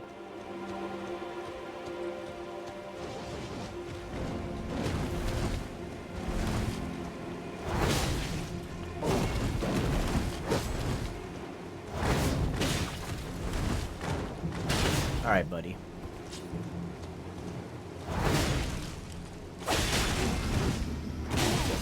Oh yeah, also I didn't say, I'm the same level that I was during the first playthrough. The exact same level. Different attributes, for sure. But the same level, which is on the lower end of what they suggest to go into the DLC with.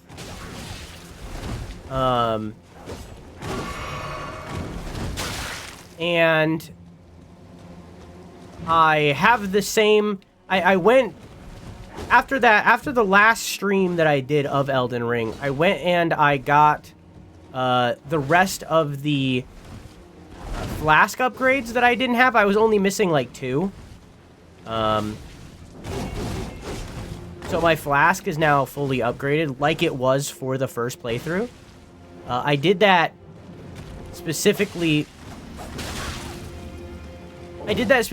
because it's what we had for the first playthrough. If I was missing any on that first playthrough, then I wouldn't have gotten them all. But because during the second playthrough... Man.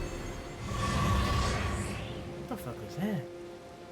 During the first playthrough, I was much more focused on, like, 100%ing it. You know, like, finding all of the things. Than I was during the second, so I figured it made sense. Red mushroom that grows in sullen lands. Easily found everywhere in the realm of shadow. The flesh of the mushroom is similar to raw meat and can serve as pot innards. Golden traces of grace bestowed upon those who fell in the realm of shadow. Broken, faded, and threatening to dissipate entirely. Weather changed. Me beating that guy caused the weather to change? Is that a coincidence?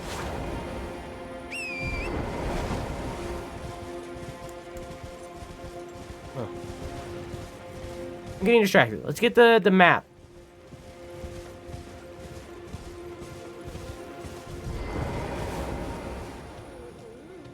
Oh, they're like shadow people.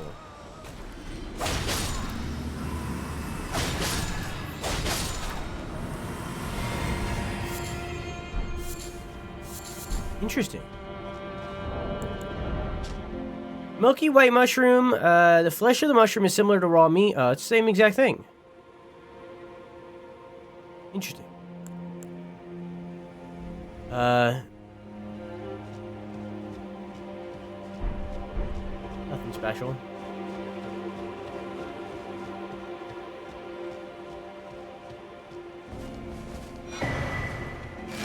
Map gravesite plain. Interesting.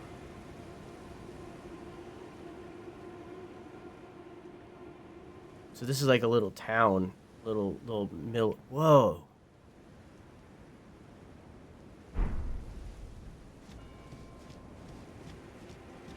All right. Everyone burned to cinders. Burned away, put to the torch by Mesmer and his lot. We merely live our lives, we lived in peace. What did we do to deserve such a fate? Skip that one.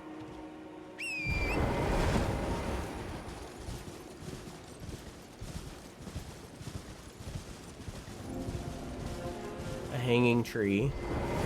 Are y'all just normal goats? Yeah.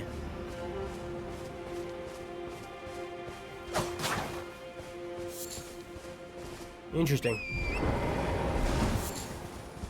Surrounding the ghosts are mushrooms, and surrounding that tree there are also mushrooms.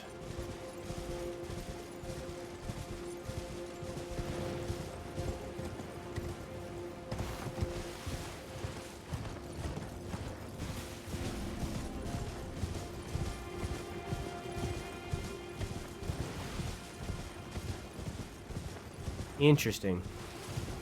What was that? Oh, just some rata rata.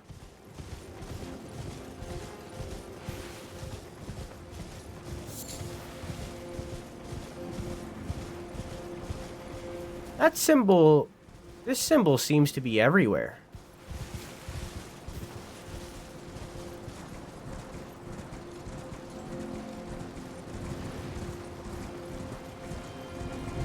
Oh, it's a dog. Can't kill it.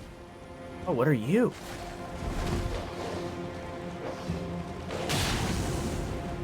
We chill? Dad, I'm gonna kill this dog. Dad, I gotta do it. Dad, I'm gonna kill this hellhound. Dad, we're in a place of discovery. This was a discovery-based kill. I was just putting out the fire.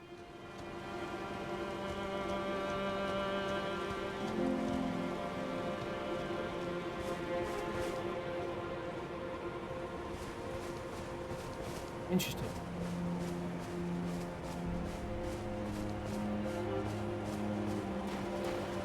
Well, those guys are just vibing.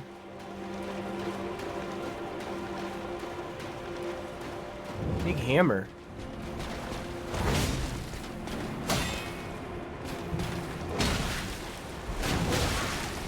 Big damage.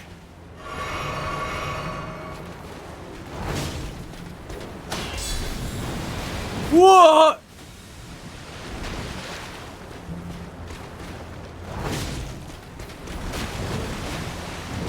That was a Radagon spell.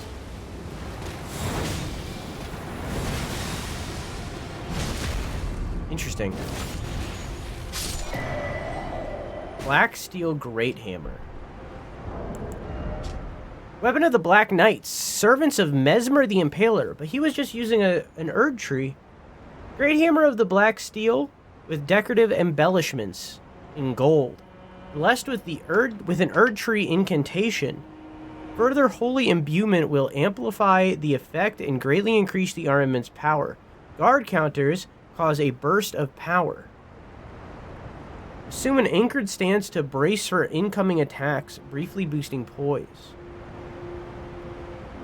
So it's a weapon used by Mesmer the Impaler, but it has an Erdtree incantation? A somber plain covered in spirit graves. The spiral tower of the Hornsent lies to the northwest, and the entire expanse is marred by the harrowing ravages of war. Oh! So it's a statue of America, like we've seen throughout the entire game, but it's lacking a head. They cut off its head.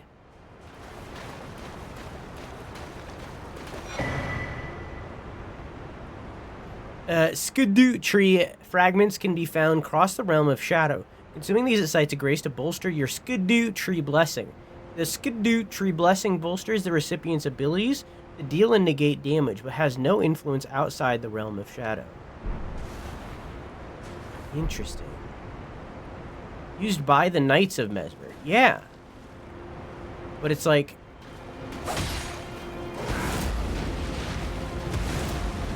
It's a Godfrey spell.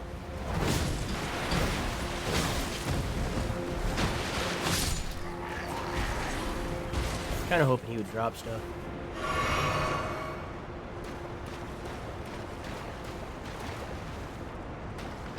The fire that these dogs have... Lest we scatter tree. Yes. The fire that these dogs have on them is different from the fire outside of the Shadowlands.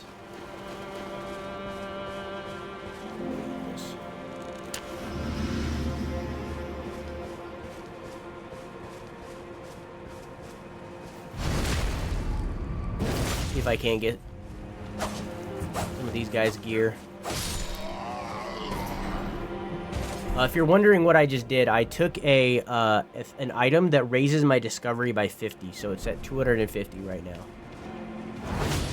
So I basically have a plus 150% chance to get items from these guys.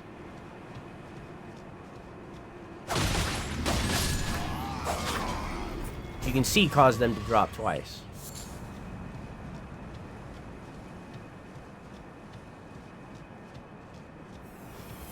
So I got this. Gauntlets worn by soldiers who served Mesmer the Impaler. Rusted and crusted in filth from fighting an unending war. Read that. Splinter of the Skidoo tree that contains golden brilliance. Acquired at the Church of Marika, and other places in the realm of shadow. Consume these at sites of grace to bolster your Skidoo tree blessing.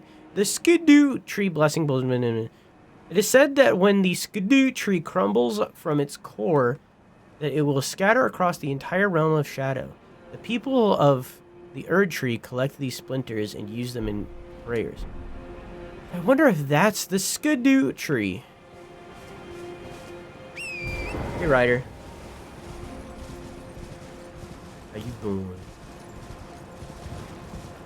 Oh, I'm sure. If these are the soldiers of Mesmer, then for sure there's gonna be more. What are you? What are you? I've never seen you before. No, come back. No, come back. Oh, there's another. Oh, I missed.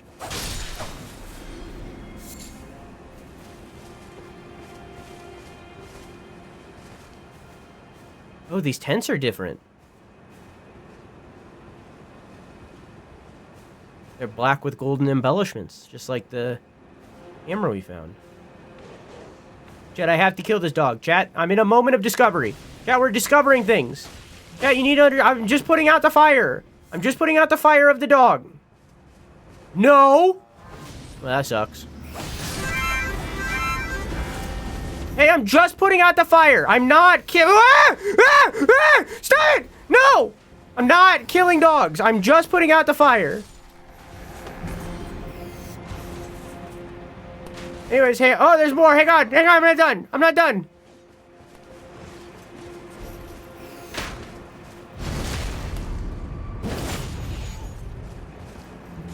I missed. Oh, I missed. Okay. Okay, so anyways, hi, Pei. How is your stream? How you doing? Welcome in. This is my first time playing the DLC. Can someone shout out Payleys? Welcome to Elden Ring. The DLC. Ooh, that's new! New things! New things! New things! Fiery butterfly with black cinder wings. Flies in war-torn lands that have been scoured by Mesmer's flame. They burn dark and slender ribbons of fire. Oh, that means so much. There's so much. Okay.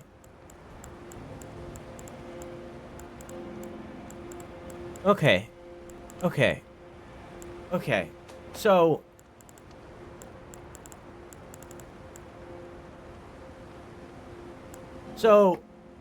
Aeonian butterflies represent Melania and the goddess of Ra.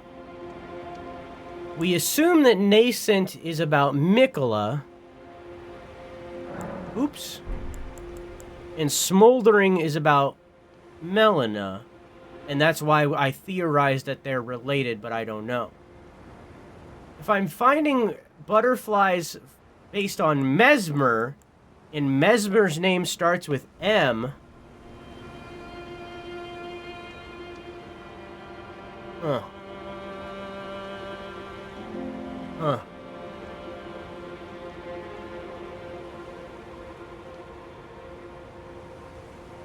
Okay. Okay. Start piecing that one together.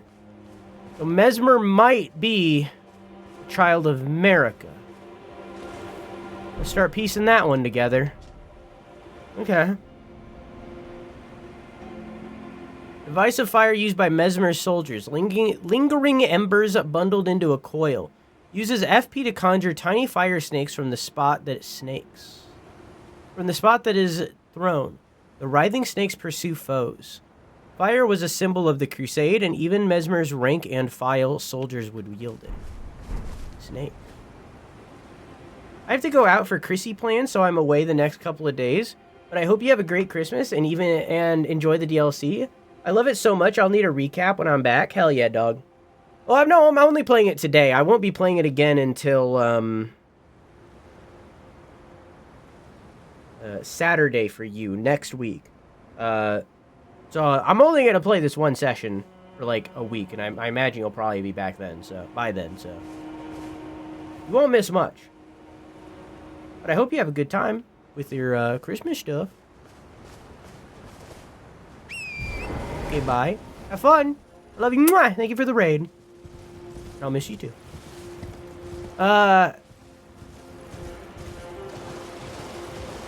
My brain's gone. Is that a cave? I'm trying to avoid this dog.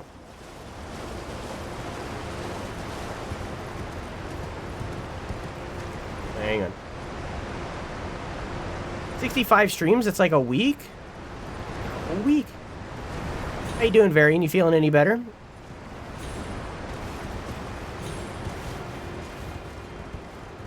God, I missed this fucking game. I haven't experienced this version of this game or any FromSoft game in almost 3 years now. I missed this. Oh, I missed this. I got a little bit of it with Lies of P. Lies of P is much more forward-facing with its storytelling.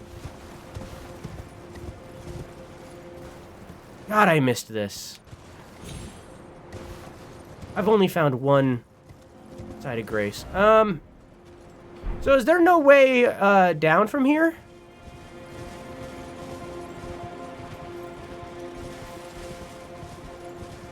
Lord help me, I'm about to bust.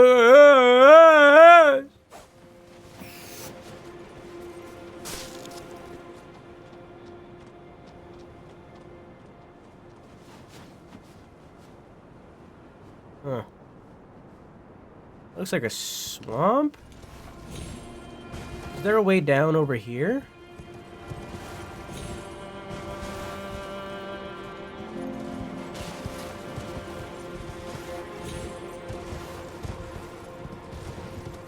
Rada rada.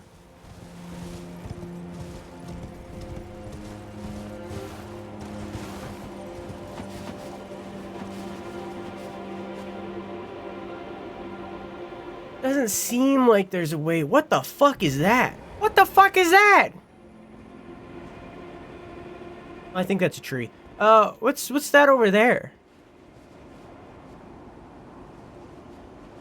How do I do the big zoom again?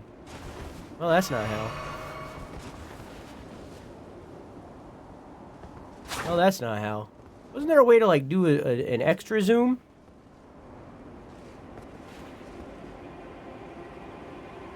Yeah, I made that up. Whatever.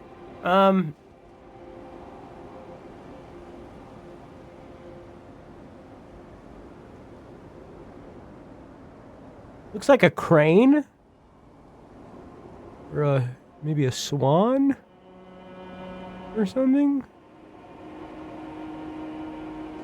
Huh. I'm sure we'll get down there eventually. My sister's been hanging out with me, but goddamn, I'm still feeling the physical effects from my anxiety attack. I'm sorry, Varian.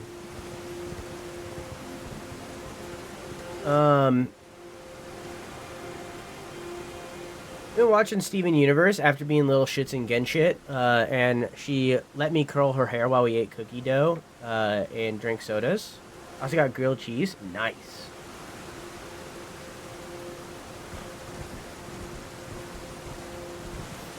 All right. So it definitely seems like to me that this was off the beaten path. It doesn't seem like there's a way down.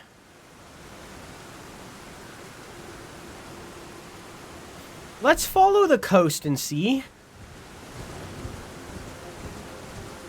If there is, it would be like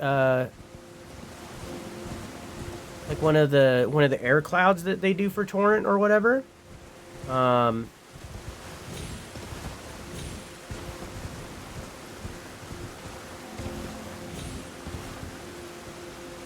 Is that a wing? Man, I'm so like enamored. Oh, hang on. Let's go to the town. That's definitely where they intend me to go right off the rip. I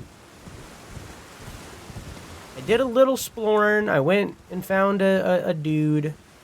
I learned a little bit about Mesmer. I already have a theory running.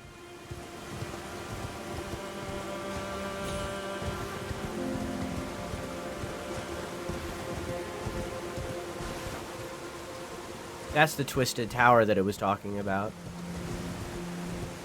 Are you alive?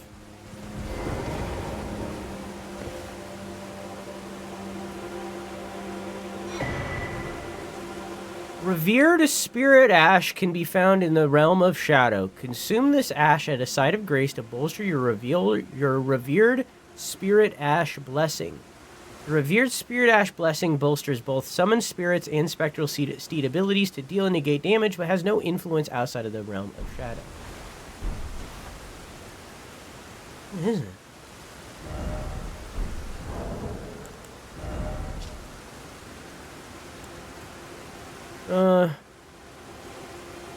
Acquired from the corpse of a horn scent and other objects that ritually decorate townships and villages across the realm of shadow. Consume these at a site of grace. The withered corpses were called tutelary deities. Alright, hang on. We gotta do some Googling real quick. Hang on. Alright. It's hitting me with those fucking big-ass words. And I know quite a few big-ass words, but god damn it do I not know enough. Horn scent definition. Not horse definition. That's not what I was looking for. Is horn set a word? Horn set is not a word. Okay. So that has something to do with the actual story. No idea what that means. What was the other one? Tutelary.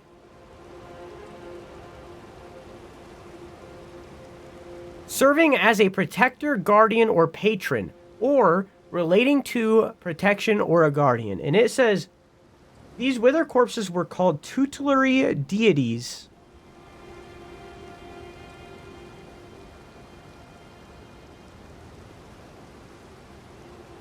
What? Tutelary spirits of this region. States maintain. So it's like a guardian of the region, I guess.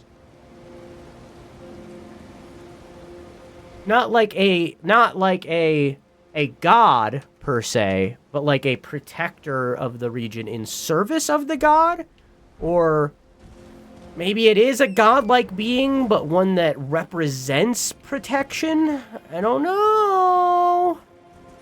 Do I still have that bonus? No.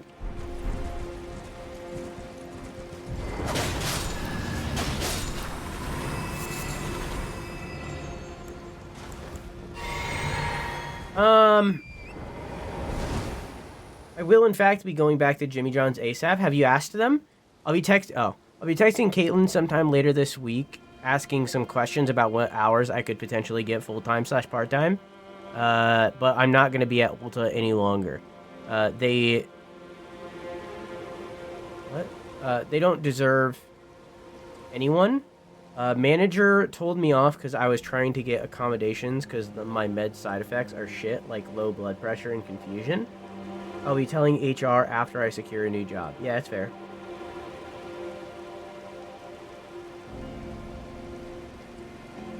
Okay. Some of these have baskets. Oh, it's probably to throw that thing that he just threw. So they're like collecting stones or something?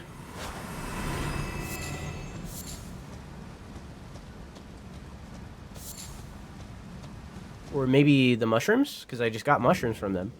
So maybe they're going out to collect food? They don't seem alive.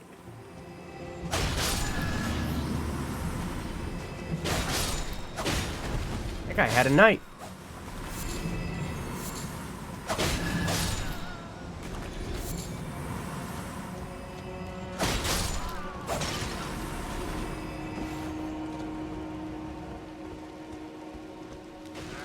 I wonder if I can get that knife.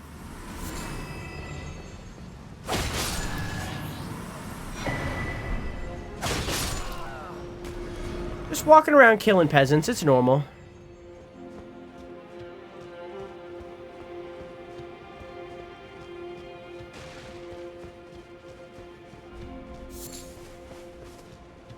Is this where I came in? Yeah.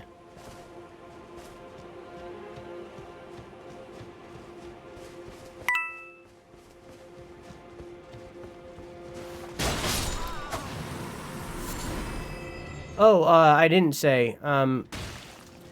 If anyone came to this playthrough right now from the first playthrough's VODs,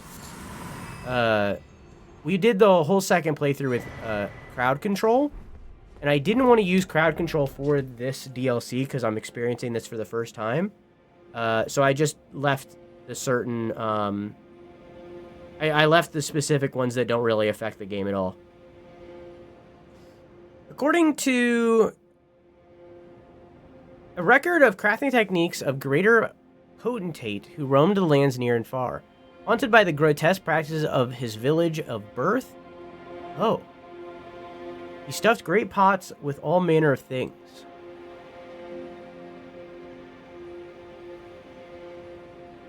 His village of birth.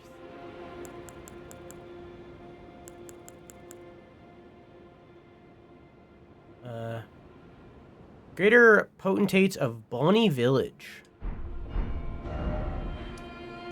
Not this. Bonnie Village.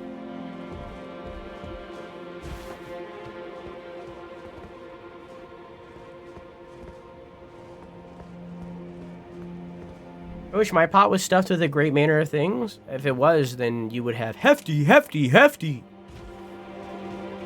You notice they don't leave behind bodies? Yeah, it seems like they're spirits or something.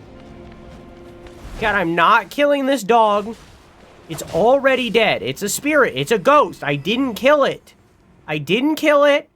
It was already dead. These spirits are different from the ones before. These are like glowing.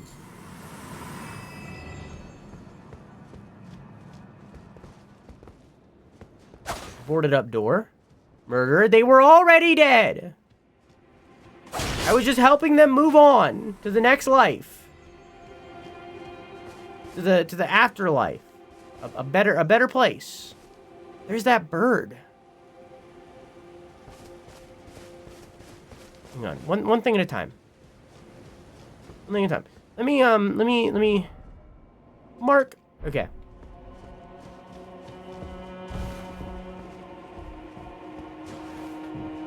They have unfinished business? I finished their business.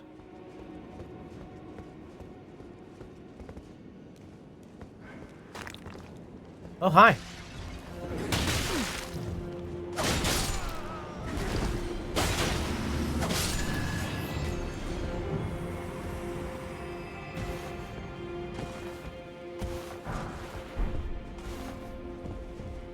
I'm working 9 to 5. Ain't it hard to make a live? Ain't it hard to make a living? Barely passing by. My earbud just fucking died. I can no longer hear anything that is happening. Gonna change out my goddamn earbud right now.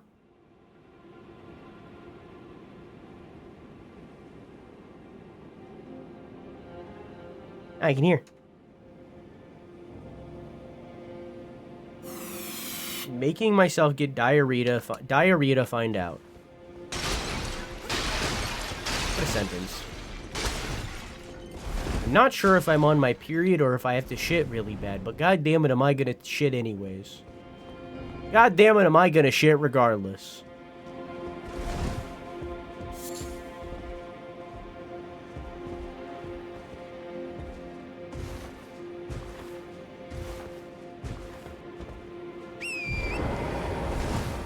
What happens if you run past something?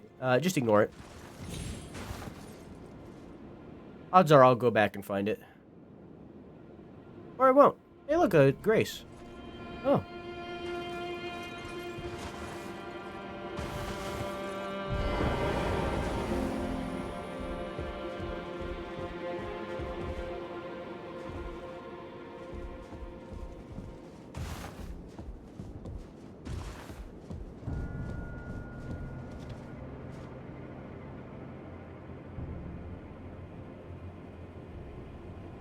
Y'all hear that?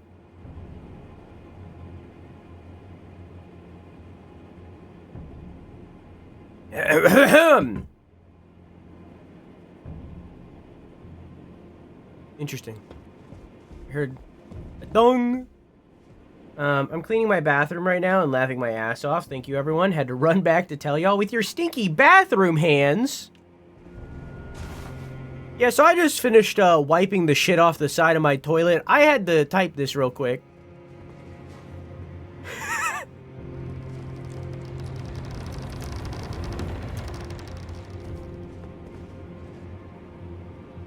Yeah, I eat in here too. What about it?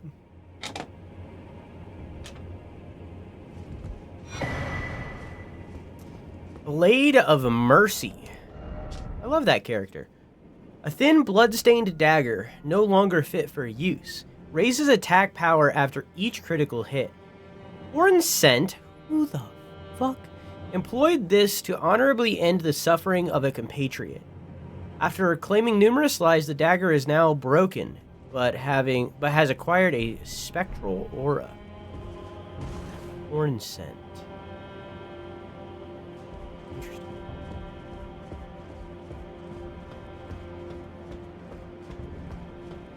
Interesting.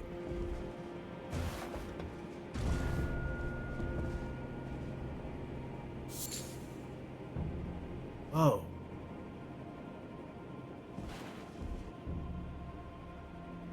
Huh. Well, I'm gonna have to fight him eventually.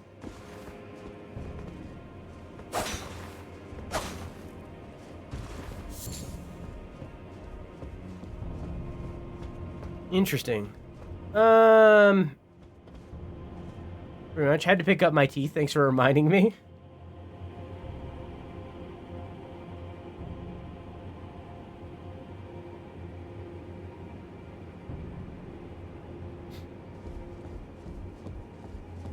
Could this be a pigeon?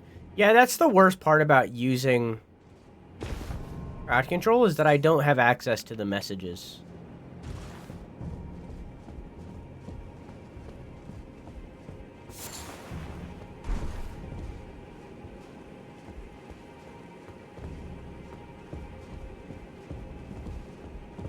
Hang on. You can pick your teeth and you can pick your friends, but you can't nose. Nobody knows.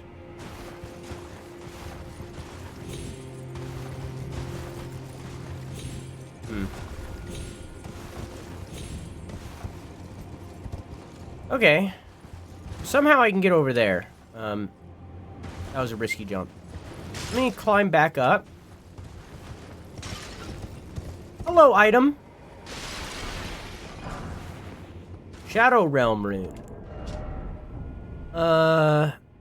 Golden remnants of a grace bestowed upon those who fell in the realm of shadow. The Skidoo tree is the shadow of the Erdtree. No wonder...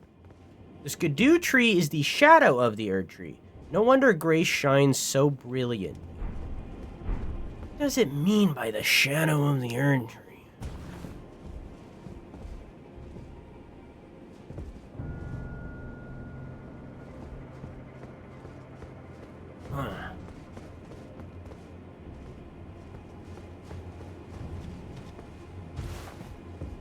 Shadow. Mirror?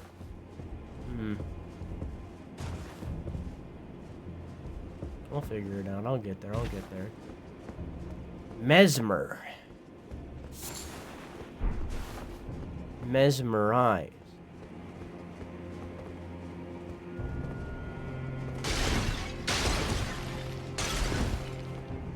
Mesmerize Miquella. Miquella's dream. Mesmerize is like hypnotize.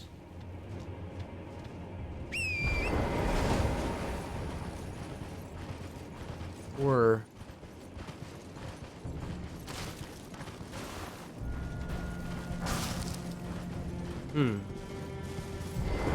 Mesmer.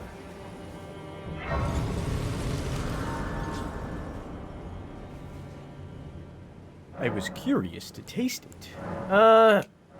Use one skidoo tree fragment to empower blessing. I don't really know what that means.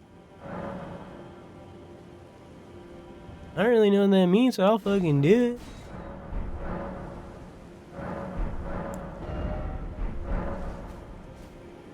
Empower blessing.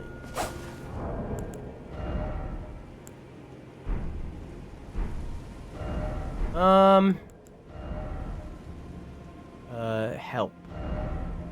Explanation.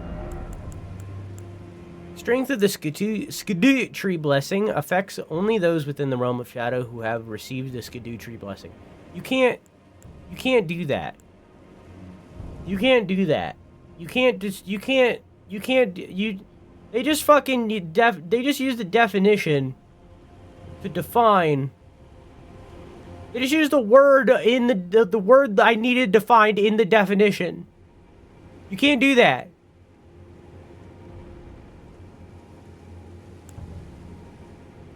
It just buffs. Oh, wow, hey, wow, it does. Look at that. Look over there. Hey, no, that not here. Not back there. I didn't say look back there. I said look over there. Look at all those gold things. I'm buffing. I'm Buffy the Vampire Slayer. I've never seen that. I know her more from Scooby-Doo.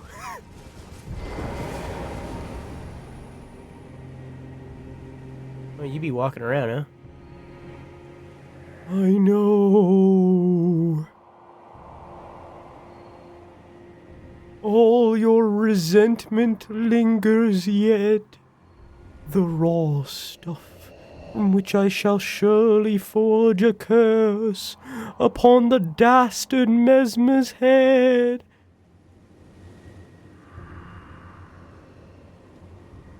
Upon America's children each and all. Upon America's children each and all, as in including Mesmer, like on top of Mesmer, because Mesmer is a child of America, or because of Mesmer and also the other children. What do you mean?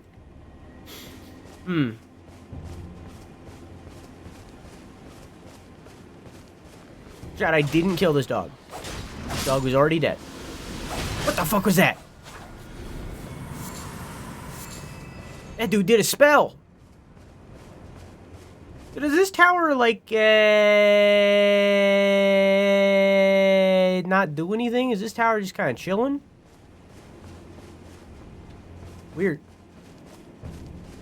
Yeah, we just built this tower just cause.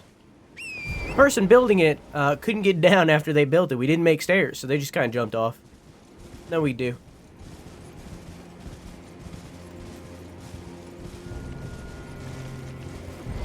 Dude's got a pot.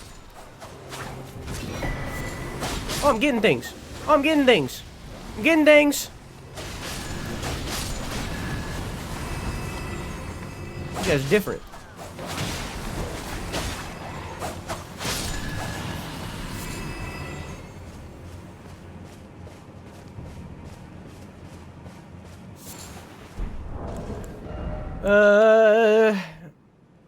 A piece of a gravestone that has started to turn into a spirit. Huh? In places to where the dead have been brought since antiquity, the oldest gravestones turn into spirits and then fade away. Silver horn tender, old currency used by hornsend. What the fuck does that mean, fucking?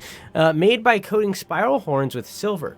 Temporarily boost item discovery. Can also be sold for a high price. Temporarily, huh? By how much? Should I use it? I'm gonna wait. I'm gonna wait, but I'm gonna use it. Eventually.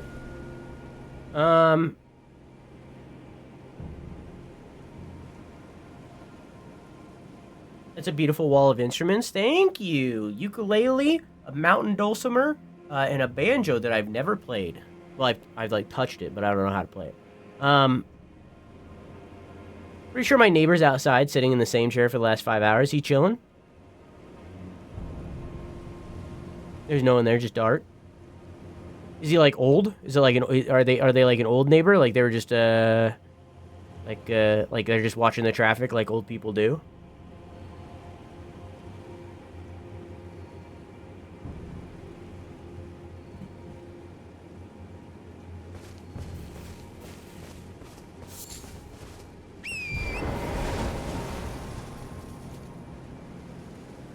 Oh. Platforming zone. I be platforming. I be platforming. I be platforming.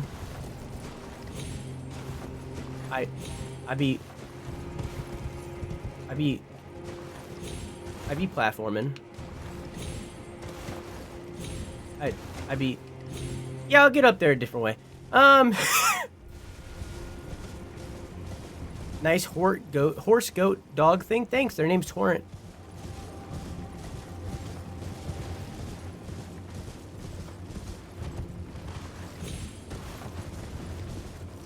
And I think they named them Torrent specifically so that, I knew you were alive. Specifically so that you couldn't look up Elden Ring Torrent and find it easily, you know? That was fast. Don't look at me.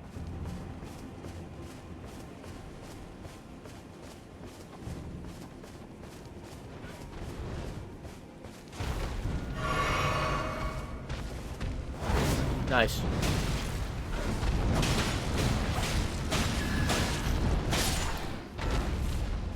Huh.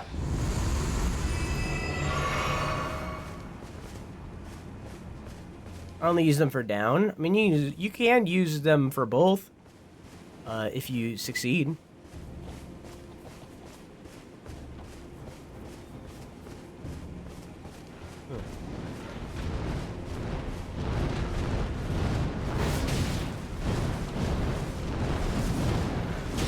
All right, calm down.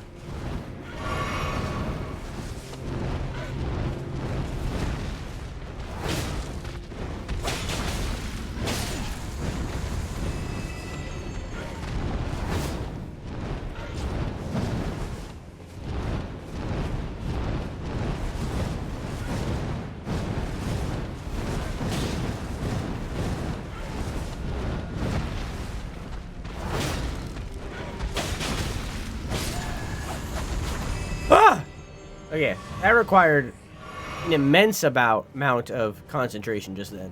That was insane. I feel like I've never focused on anything harder in my life, and I never will again. It was horrible. I hated it.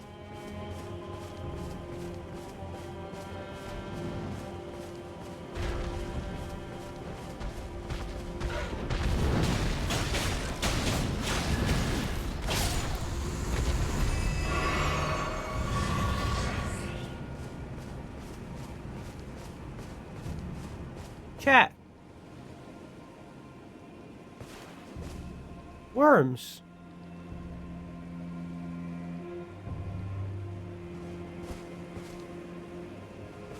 Are we chill? Oh, they're chill.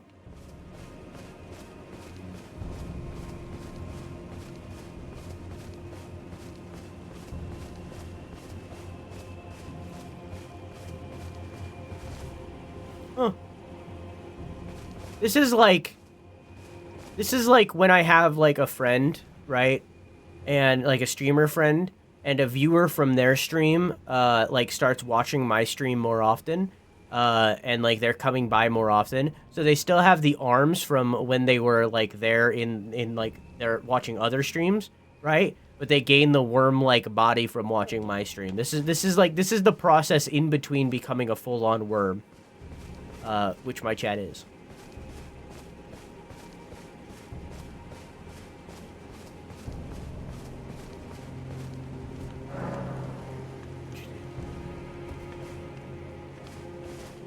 Hang on.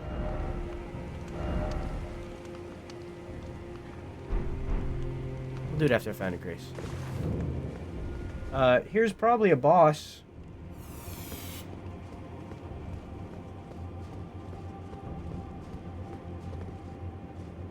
You're right, Drew. I should take another gummy. Yeah, why not? Cowabunga. Night of Solitary Jail.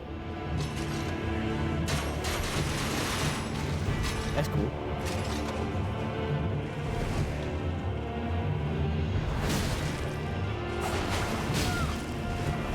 Of the Solitary Jail.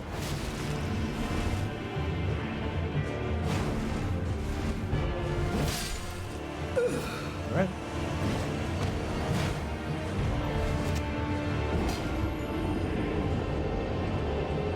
I know.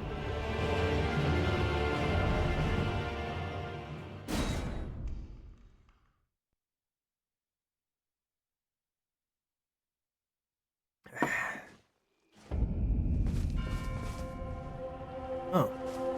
I was wondering, like, if they only appeared when it was nighttime or something.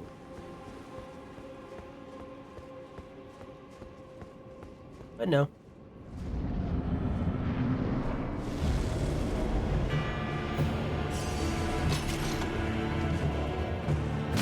Yeah, that's fair.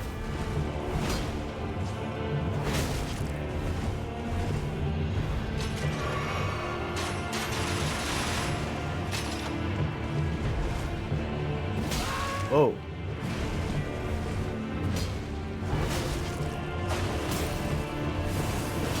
Okay, that's new.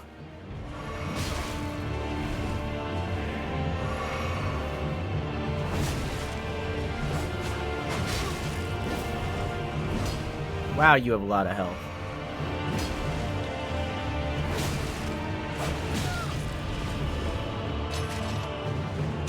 Whoa, ah!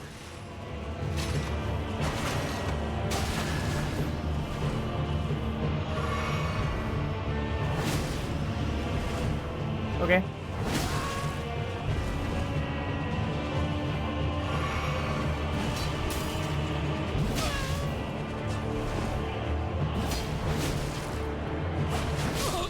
I greeted it.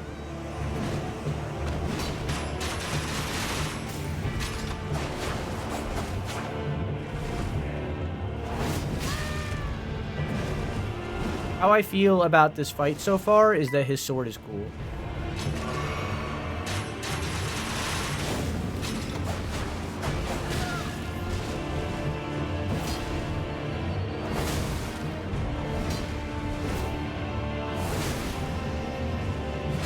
Ah! That's new.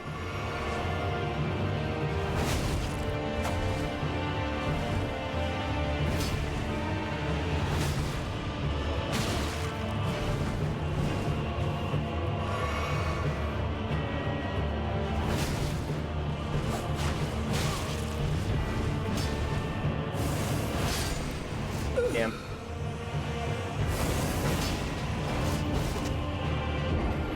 This is on purpose, the model. That's from crowd control. The slender player set down there. See it? That's from crowd control.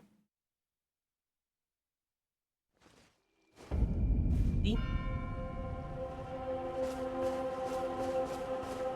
One of the many effects you can trigger. The glory that is crowd control. But we've limited it to 3. Ones that don't interrupt the game or the DLC. Had a lot more on for main game.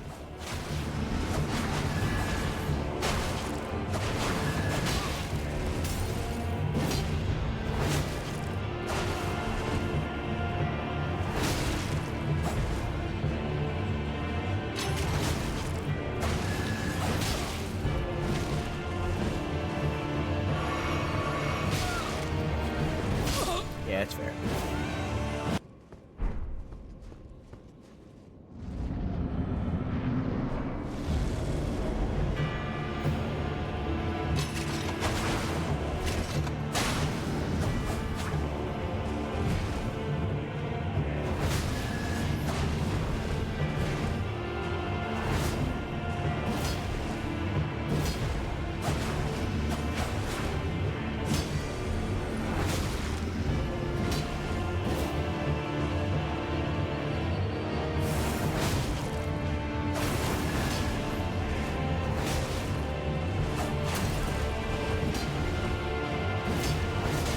bad, lol. Oh shit, I'm bad.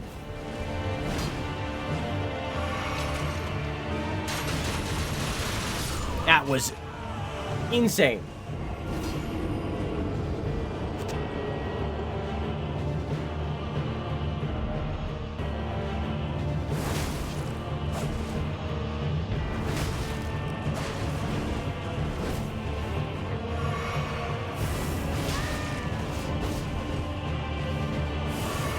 The move is very cool.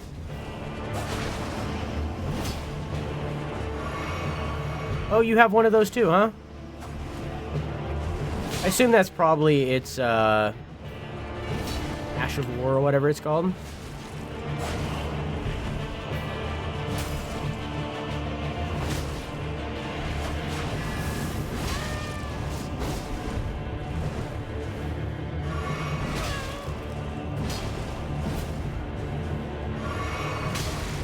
Oh, me.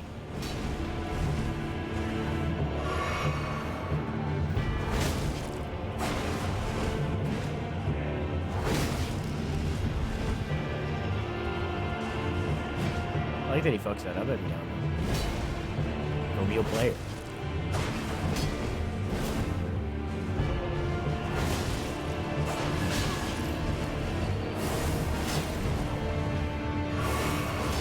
All right.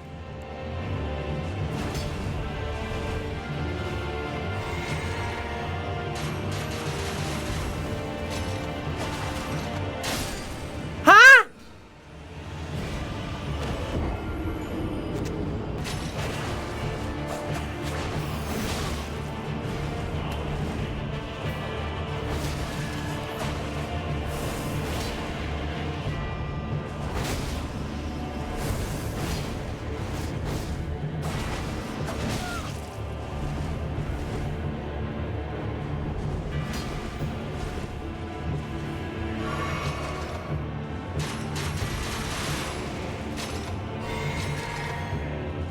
Interesting.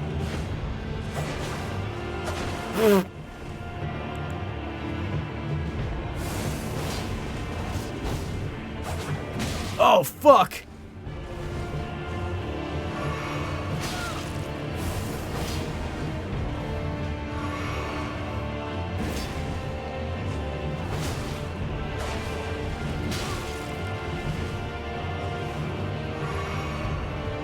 Me too.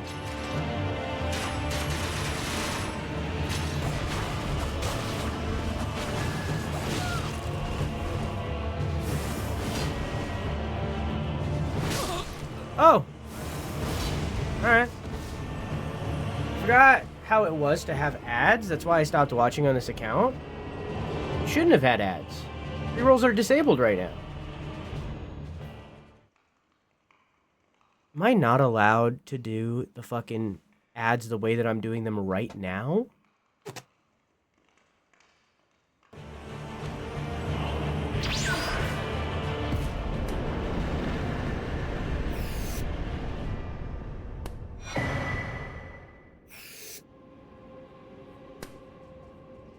Yippee! I was listening to that. Cope and Seath. Oh, I got so many things. Not the crossbow. Steel Greaves of the Knight of the Solitary Jail. Part of a heavy armor set that covers the whole body in overlapping plates of steel. The nameless mausoleums in the realm of shadow are said to hold the spirits of warriors who lost their names or their hearts. Huh.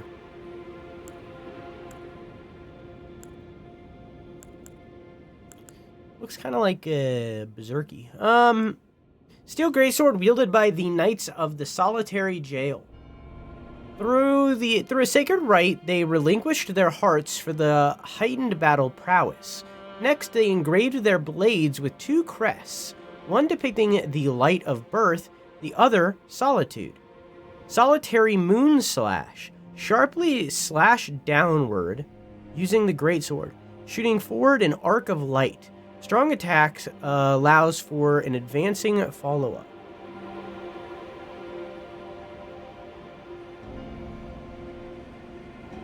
Monster Hunter? That's not till March.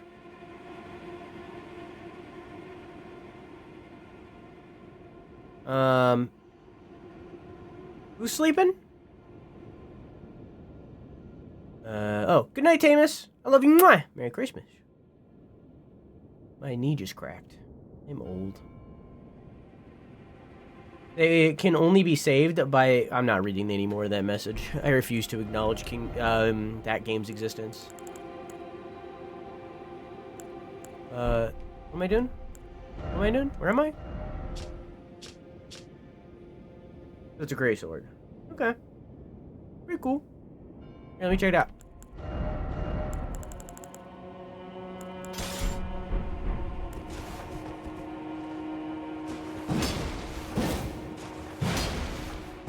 Pretty standard gray sword.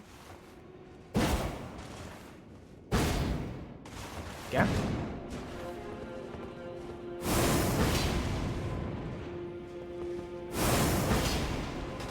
Oh, so that's aimed.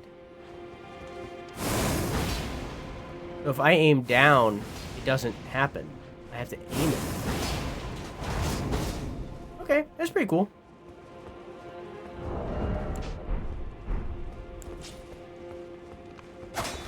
I wonder if this was his grave.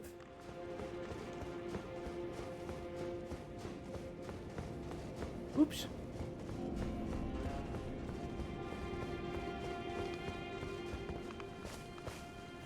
That's good, Quack.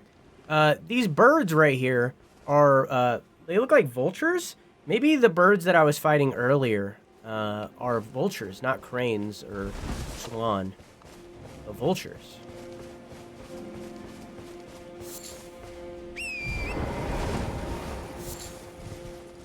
This is a different kind of goat. We're not going to learn anything about it, just a cool looking ramp. Yeah, this bird. Are you the same bird as the other one? As the statue? Oh. No, it doesn't look like it. These are different. Okay. Yeah, those are the same one. Okay, or those are different birds. Alright.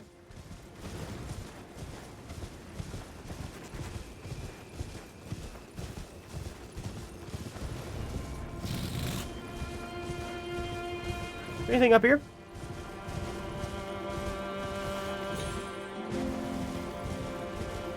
No. Nothing.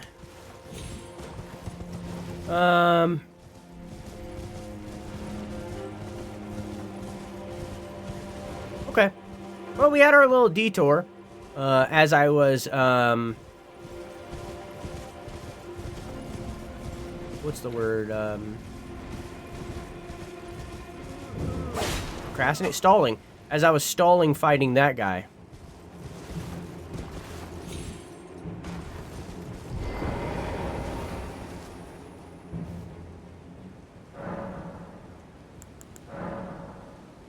Where did I get one? Did beating that guy get me a skidoo?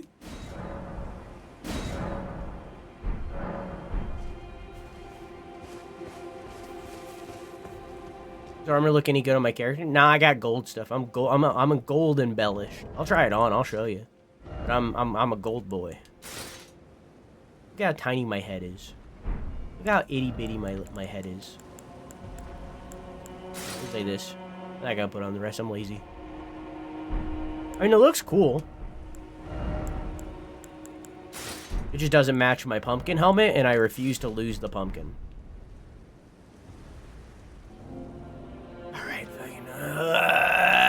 okay, I got this. Oh, I didn't... oops.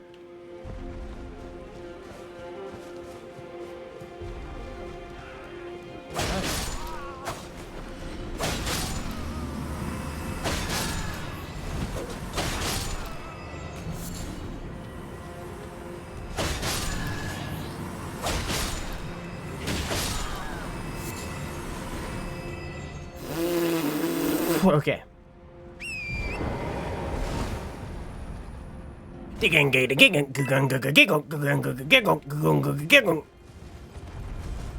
Got a face. Ah! Oh shit, what's happening? What's happening? Ah! my god!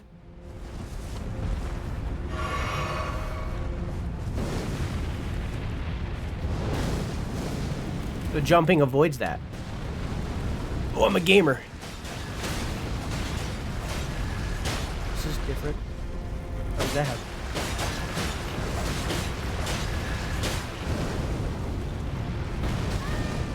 Okay, but the charge up thing is a run. Yeah, that one. Oh, it's a run and a jump.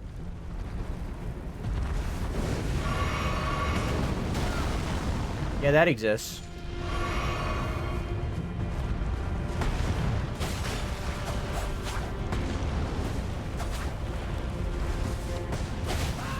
Oh. Oh. Alright.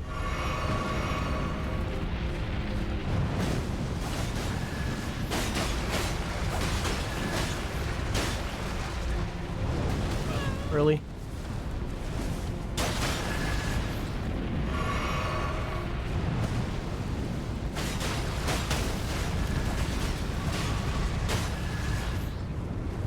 I visceraled it, but I don't know where to do it.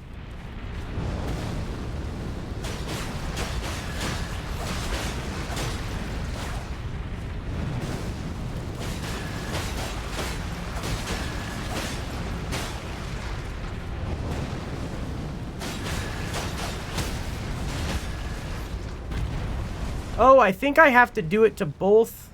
Yeah. So I have to break both legs. And then I can hit the mask. Okay, I get it.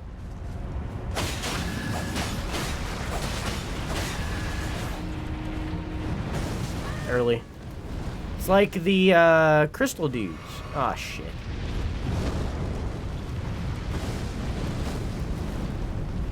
Yo, I'm a fucking gamer. I got this fight down pat. I figured this out.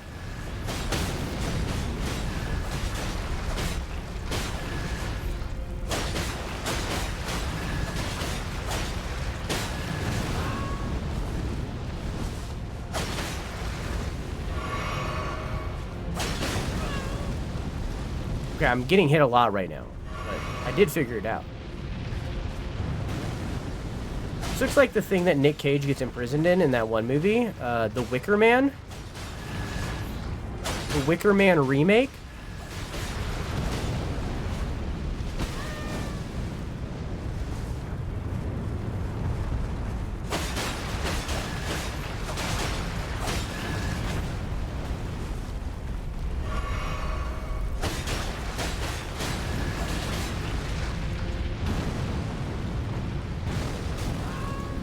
The turnaround animation got me.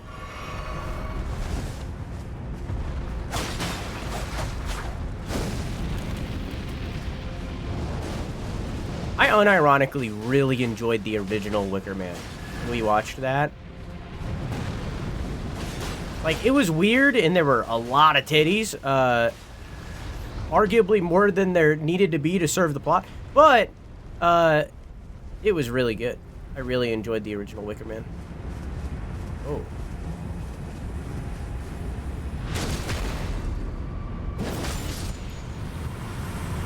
Killed it! Deflecting Hard Tear and Furnace Visage. Smaller in imitation of the Furnace Golem's visage. Material used for crafting items, exceedingly rare to find. A stone mask surrounded by curled horns depicting the fell god of fire that haunts the sagas of the Hornsent. Fell god is the same god that the giants worship. Crystal tear forms slowly over the ages, where the scattered sap of the Erdtree pools deep within the furnace golems. Can be mixed in the flask of wondrous physic, resulting in a concoction temporarily enhancing spontaneous guard. Damage negation and guard poise will be heightened in the moment immediately after assuming a guarding stance. Successfully executing a spontaneous guard will also strengthen guard counters. Oh! It's Sekiro!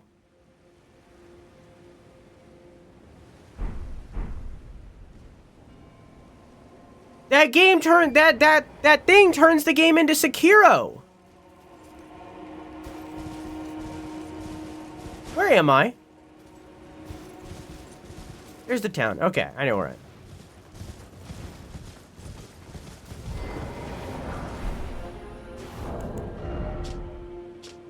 A backhand blade. Curved blade wielded with a backhand grip, a type of weapon wielded by Hornsent for generations. The style of combat associated with this weapon is marked by spinning slashes and gouging thrust attacks. Blind spot. Leap into close quarters to take an advantage of an enemy's blind spot and gore them from the side. Inputs determine which side you strike from. This attack slips below the opponent's guard. Is this a completely new type of weapon? Yeah.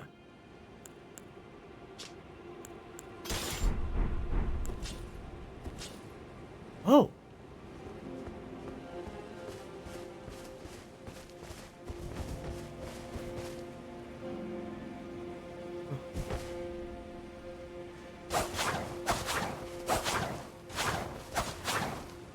I really like this.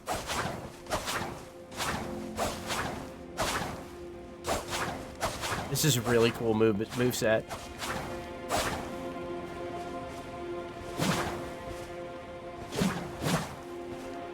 That's really cool. Yeah, that's a really cool animation.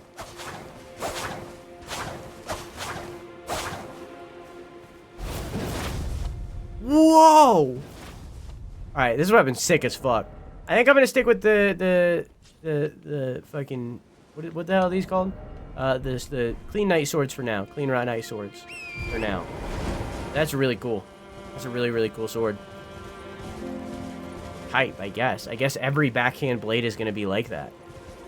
Brand new weapon type.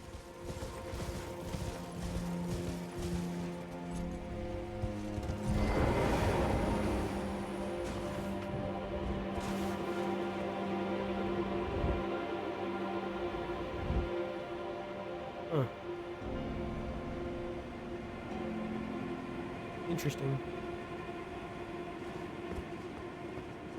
Oh yeah, it would not be a good sword in reality.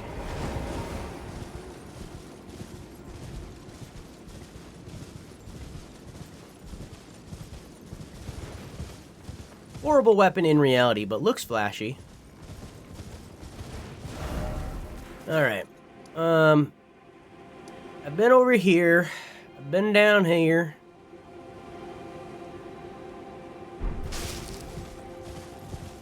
There's the gate over there. And then there's a bridge. I feel like it wants me to go either of these ways, so I'm going to go this way.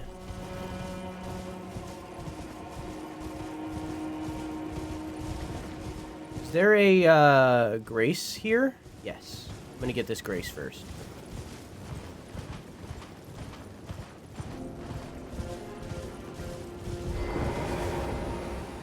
Hi.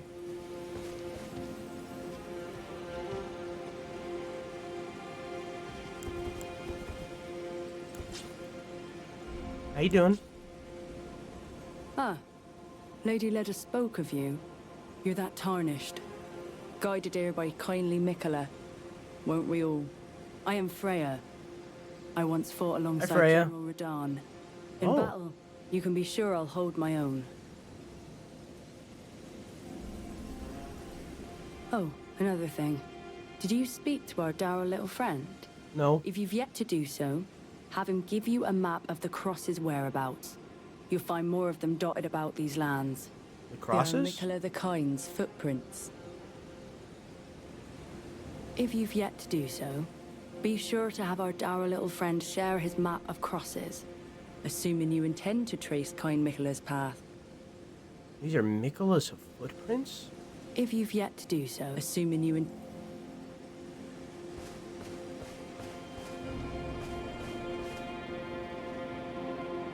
You're a looker.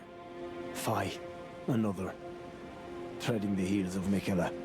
The voice actor is as that Bach, I woman think. would surely say, we are in our purposes well aligned, but understand, your kind are not forgiven. The Erdtree is my people's enemy. By Marika long betrayed, set aflame. I believe Miquella's apologies when he says our delivery will come, but never will I see your kind as worthy. And yet my oath I cannot overlook. If Miquella it is whom you would seek, then comrade, allow me to give you this. These are the sites of the crosses I found. I urge you, follow after Miquella. As long as you abide by his footfalls, you will be no enemy to me.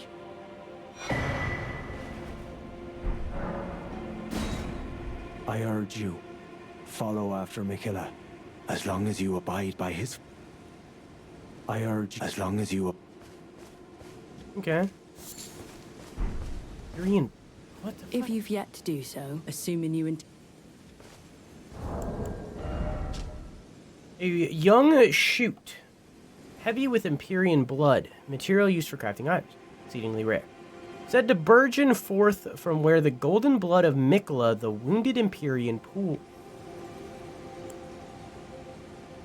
Simple map drafted by a horn scent. Marked with the locations of golden crosses. These crosses indicate Miquella's footprint.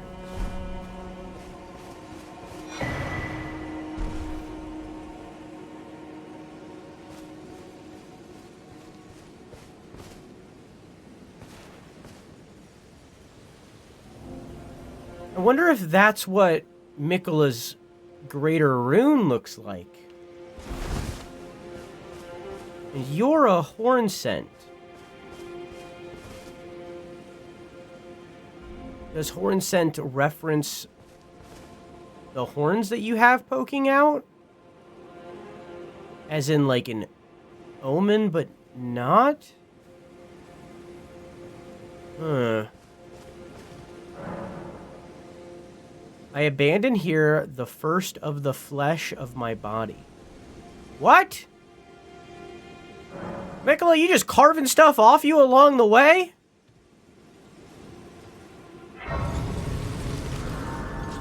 What the fuck do you mean?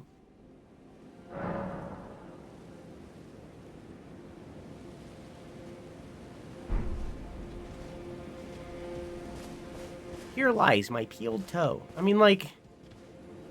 Here, I plucked out a nail for you, homie.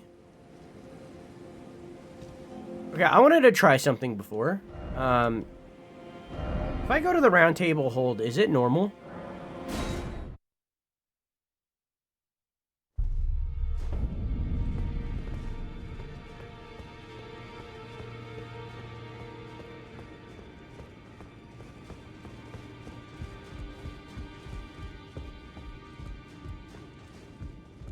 You have anything to say?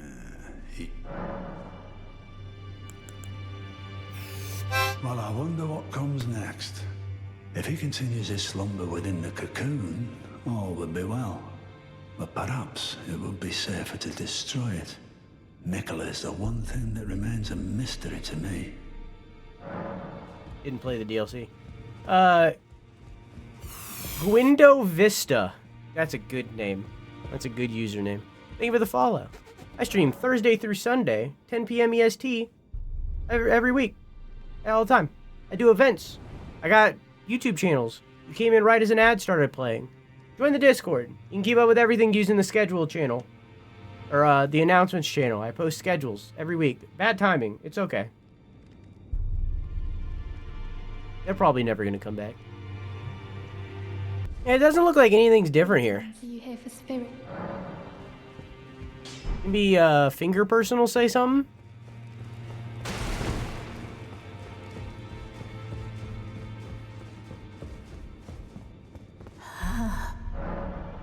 Nope.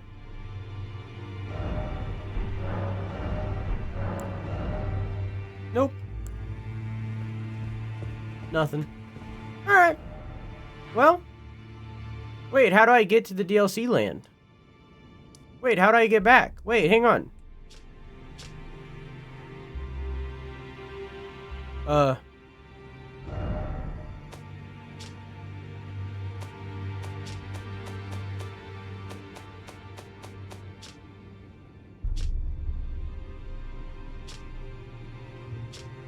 Is there no way to...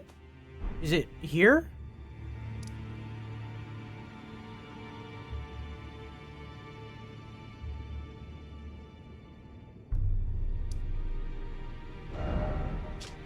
I guess this doesn't exist on the map, so you have to get to it through there?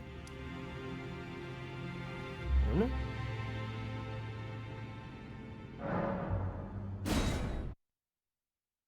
Why is Tarnished in the Mystery Land?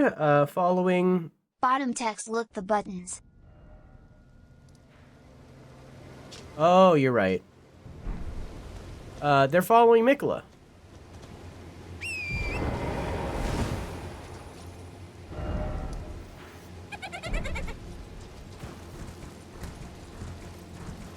My lungs are double jointed. Oh, yeah?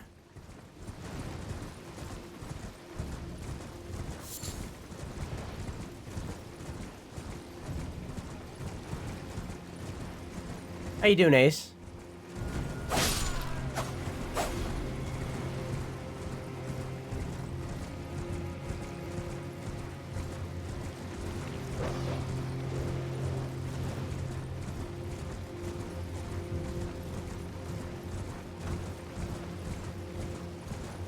I'm having a weird thing where I remember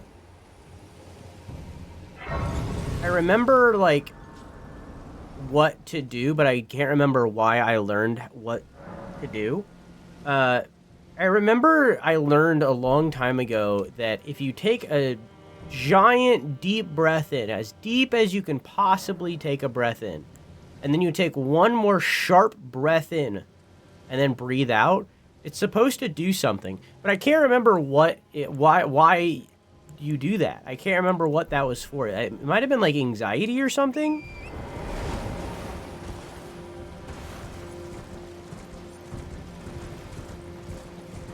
I can't remember what it was for.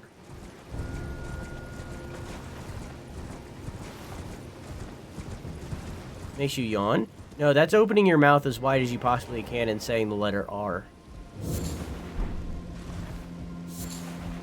Exceedingly rare, my ass. Same shit.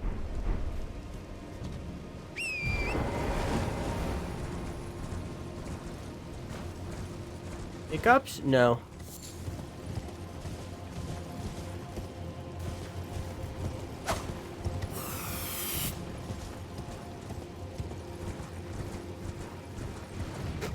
Can't remember why.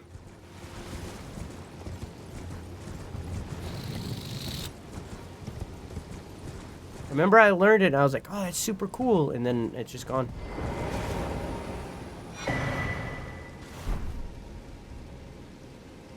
That's interesting. Circle of graves circling a larval tear. Huh. Why is that?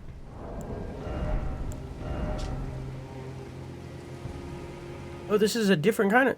An exceptionally rare creature that burgeons from spirit graves and lives only a fleeting existence. Neither flesh nor spirit, but something in between.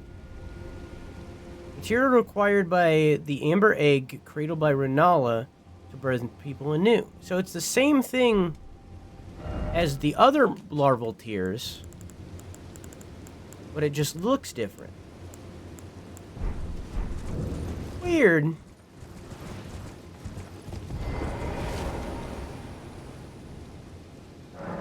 I'm gonna pass time and make it morning again. So we can see better.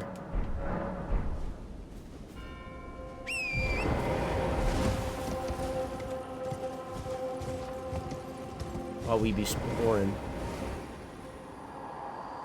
Oh, how it hurts from very tip to toe.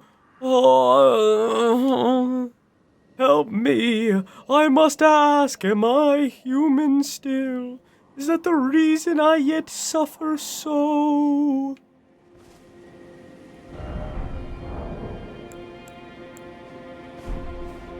too, man. Me too. Me too. What the fuck?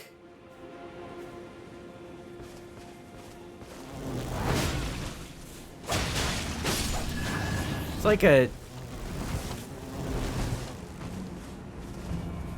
What the fuck?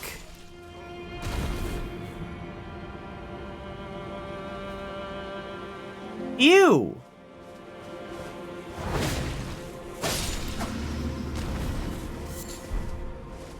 Ew! A species of fungus known for its deathly sweet stench. Found by hunting man-flies. Cultivated using the flesh and blood of man-flies, it can serve as pot innards. Ew!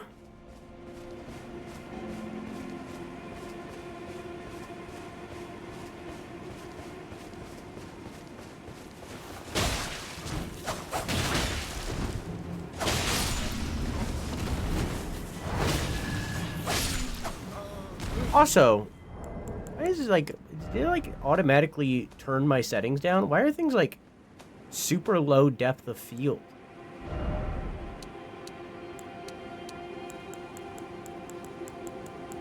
I feel like things are like despawning super close up. Weird.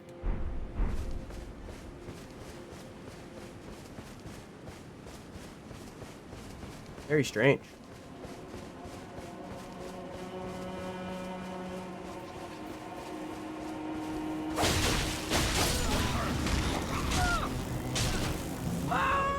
That exists. That happened. That was a moment that I...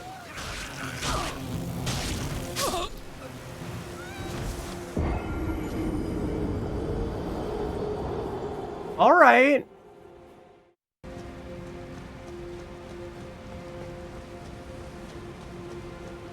Hey, man.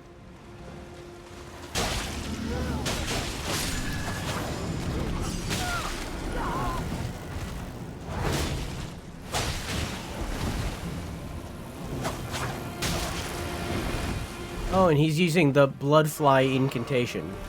Incantation.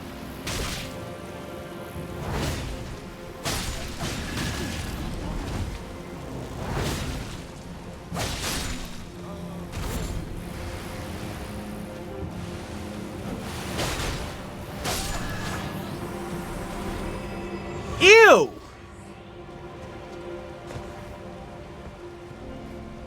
That might be like top 5 grossest enemies FromSoft has ever made. Ew.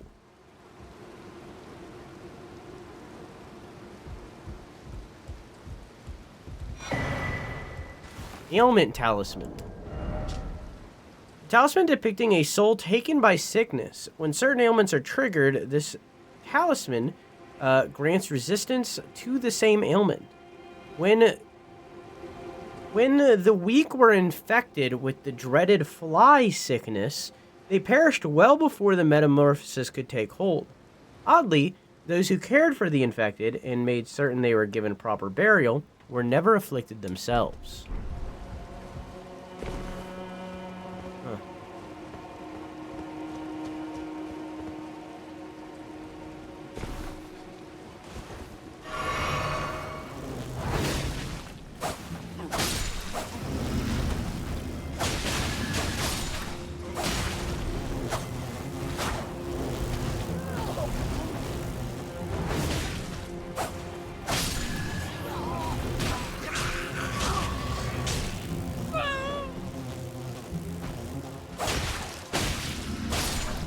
Oh, we already had Flymen in Dark Souls 3 Ring City? I don't remember. I don't think so. I don't remember. The worm enemies in Dark Souls 3 are also in that top 3, though. Top 5, I mean. But probably also top 3.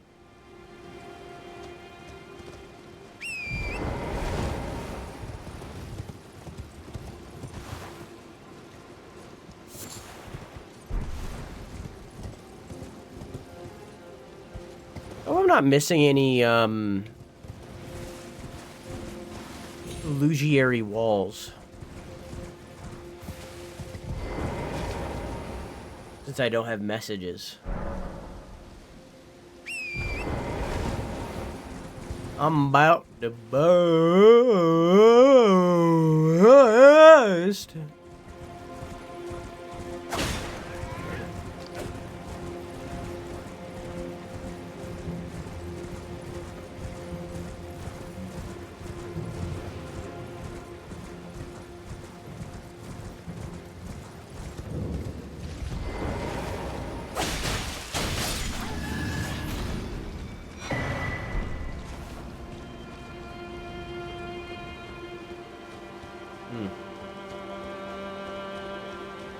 Just a lone cabin, huh? Alright.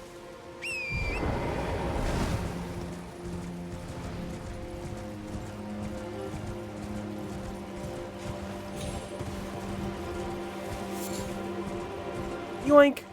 I missed. Yoink! Wasn't worth it.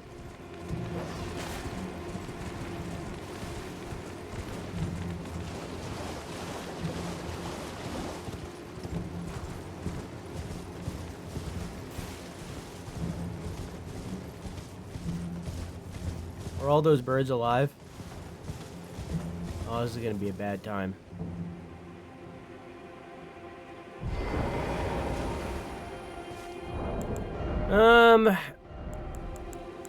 Alright, let's be smart about it.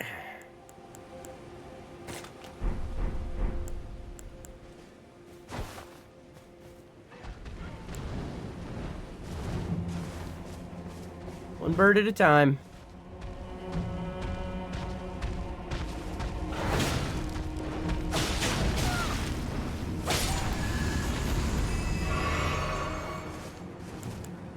Luckily, I got quite a few of these things. Oh, is that one fake? Oh, so they're not all real.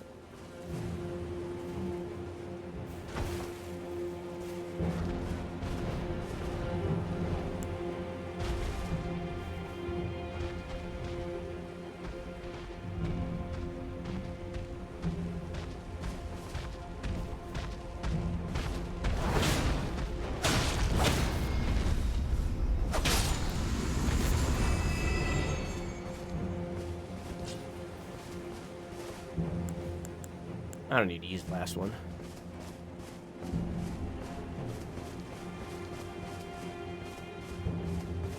Oh, you're just chill? Okay.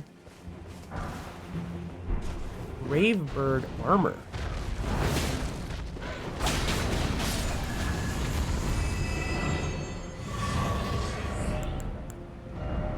Gravebird armor. Stone armor with a tinge of green. One of a set of armor pieces cast in the image of the Gravebird. Gravebirds are ancient golems created to guard the spirit graves built where all manners of death ultimately drift.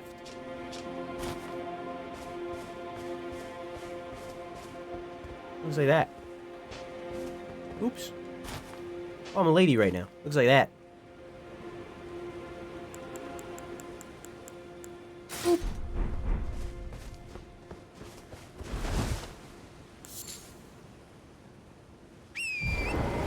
How do you know he does? Seeds of doubt. Linger. Is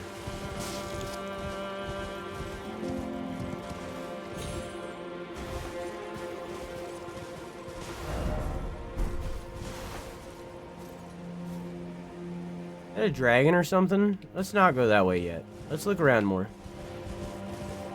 Can I break this with my feet? Nope.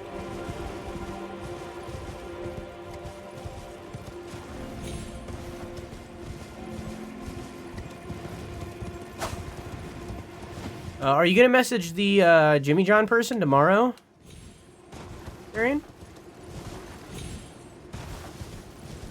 What's your plan?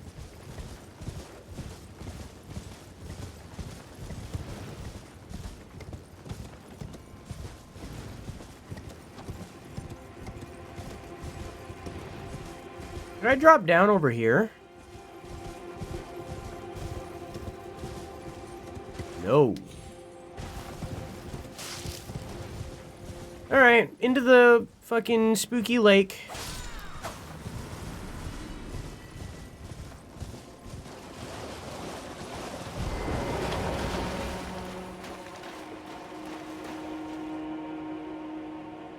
That's a Ludwig, isn't it? Fuck.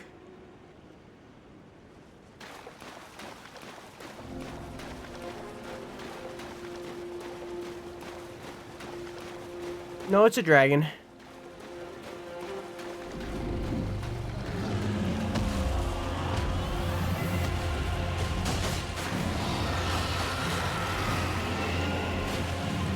Ghost flame dragon.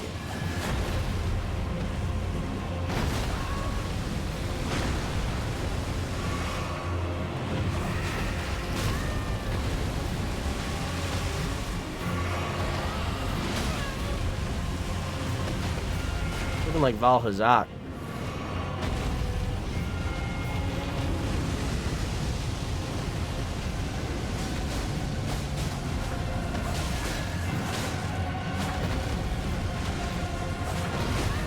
I pressed that button on accident?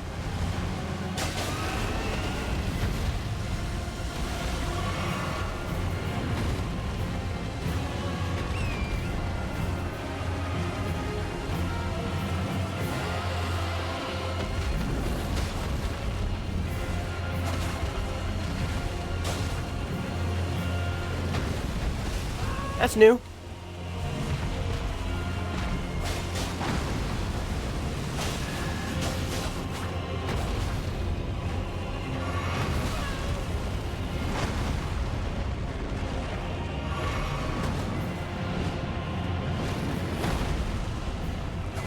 Oh, I could like see its heart.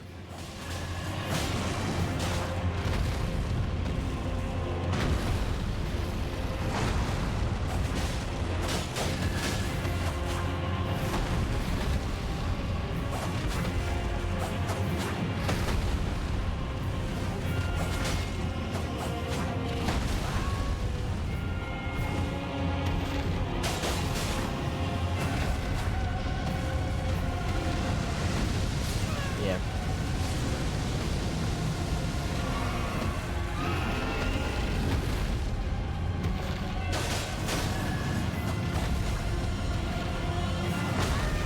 That's new.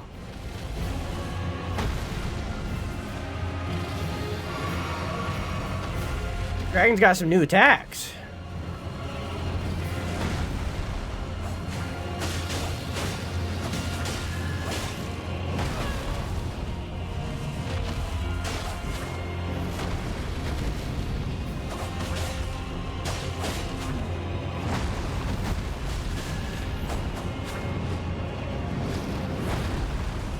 And some old ones.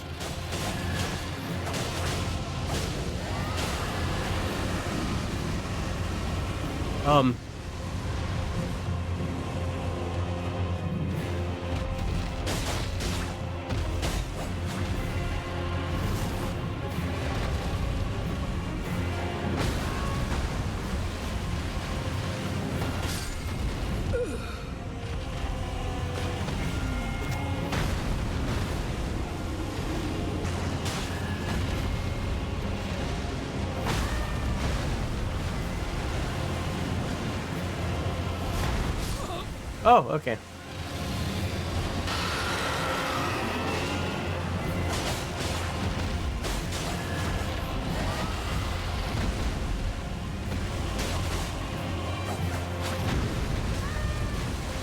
Jumping cannot avoid those. Unless I just jump bad. Is a possibility.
I haven't figured that one out yet.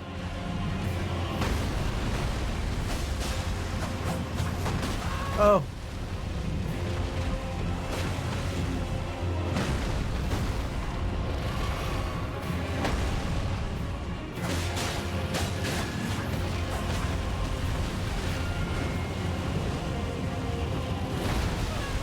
Really?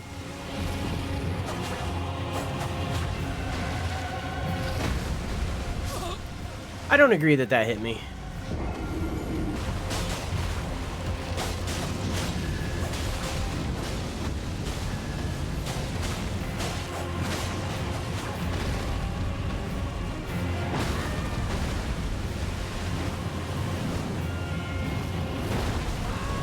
I don't agree. I might have been a little early there.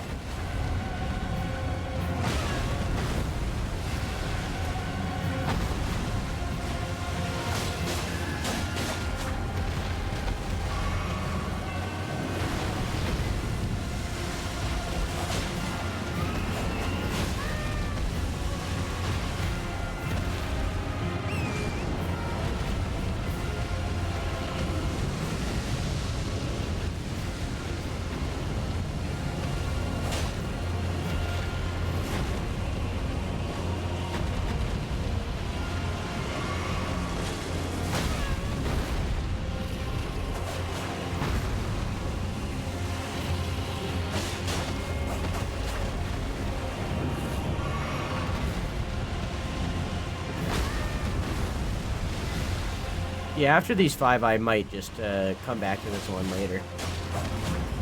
Because I am sick of fighting the dragons after fighting, like, 12 of them. And even though this one's a little different, not different enough.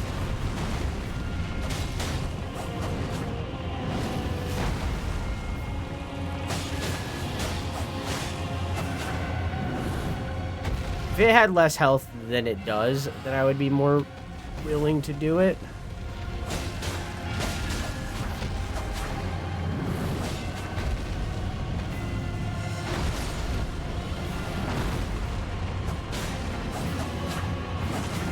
It takes so long to make any progress with it.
Early.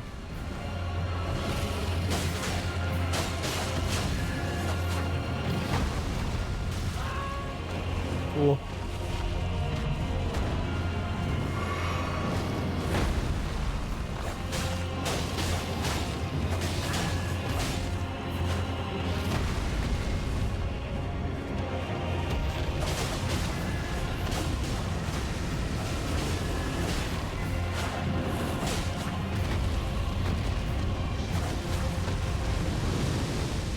Be close.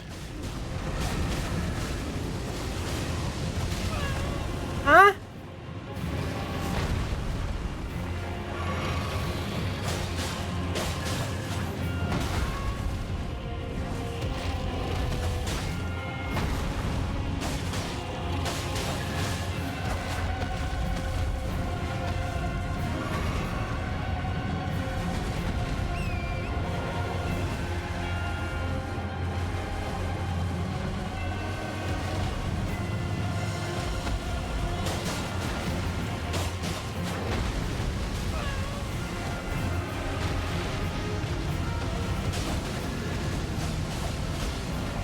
There we go. This takes so long.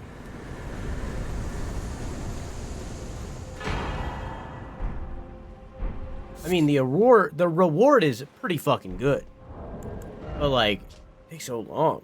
Succulent plant that has supped on night-tinged dew. Glows at night and blossoms mainly at the waterside. Said to have been used in the practice of Sprite medicine long ago. I love Sprite. Much better than 7-Up.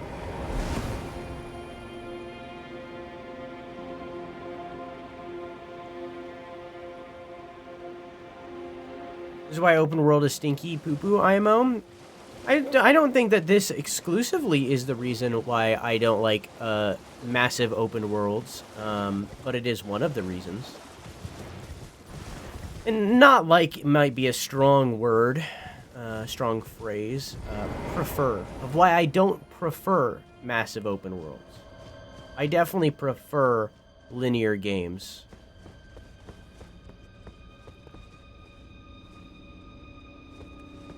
9 times out of 10.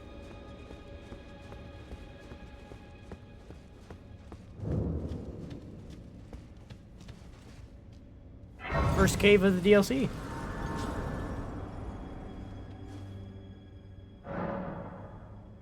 I haven't in so long. I'll show you a massive open world. I can show you the world. I'm gonna open my window because it's getting so warm in here and I need heat. This room is so fucking warm. It's the hottest room in the house because there is 6 lights and 2 computers on now. And now it's cold. The cold air is seeping through the window. I think that's the way I came. So I'll go this way. Whoa.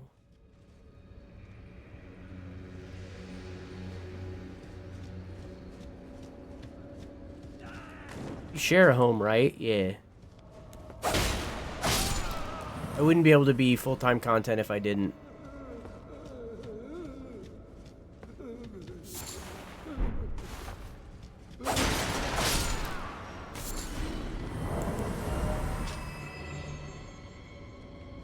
Frozen maggots that somehow continue to wriggle, mainly found in jails.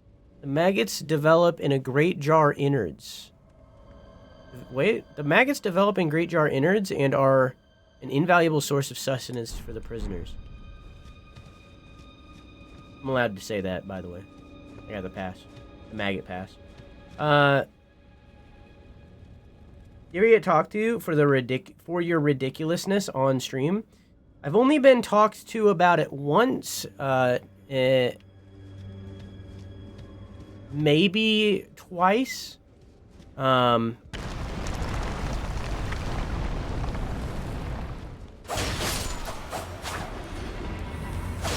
guess I was having like a bad day one day and my mom was like, "Did you chill out?"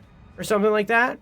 And then other than that, they hear when I do the intro, screaming, when I scream during the intro, they often hear that, because it's so loud and it's early. I have this side of the wall completely, like, soundproofed off, so they can't, and that's where their bedroom is, so they can't hear me through that wall at all. I never, like, wake them up or anything, but during the intro of stream, they're not sleeping yet, so they hear my scream at the intro.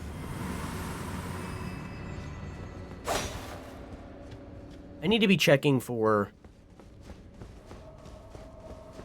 invisible walls. Recap the maid stream for Floof. Floof was here for the maid stream, I think.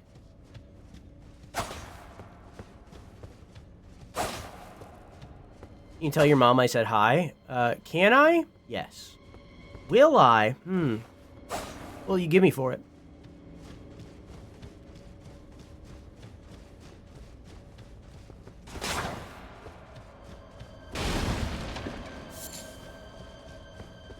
Scooby snack? No.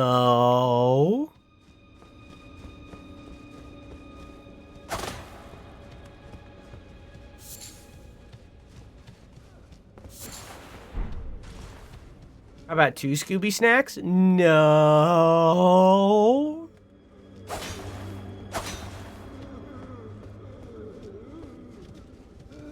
Scooby snack. Don't break so easily.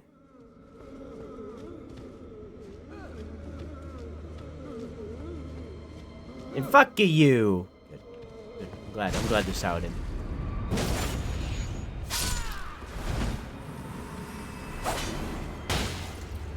Excuse me?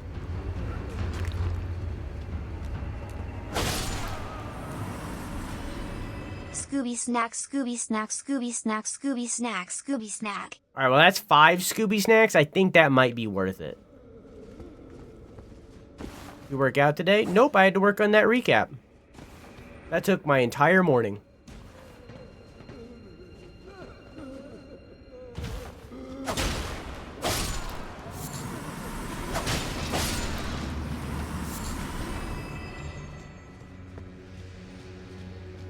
Whole thing.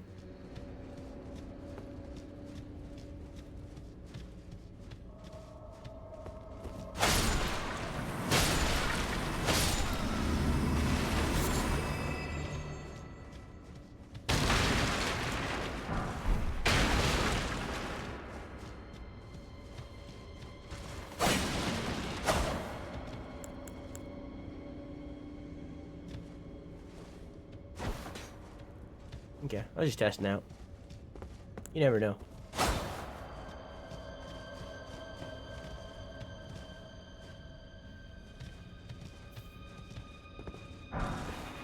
Nice.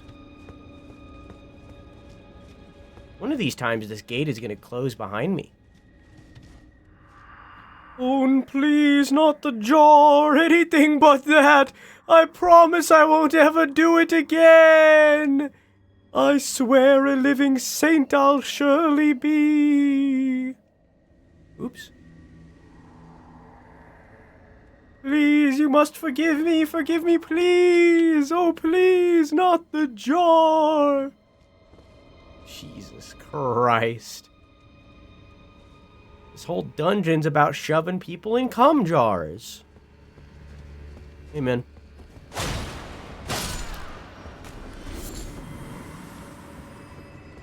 I can definitely drop down on those.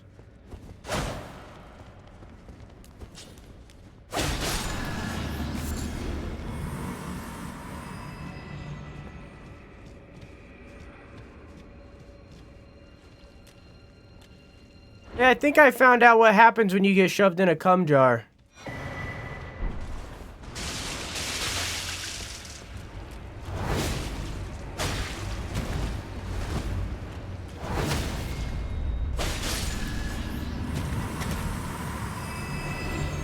Ew.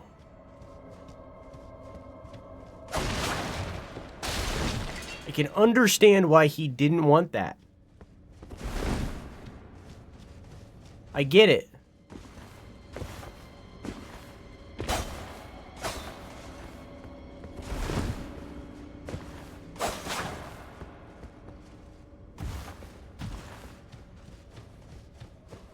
Yeah. Oh! Close.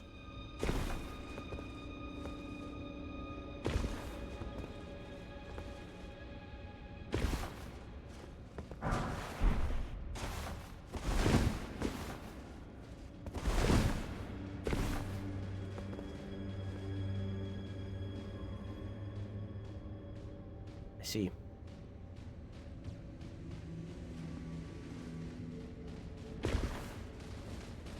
There was an alternate path that would have led to that chest. That's okay. It wasn't that hard to get here.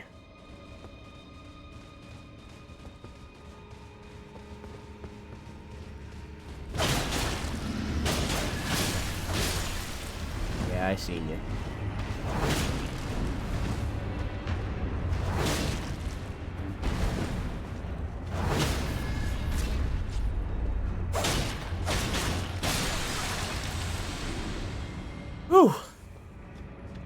Raw meat dumpling.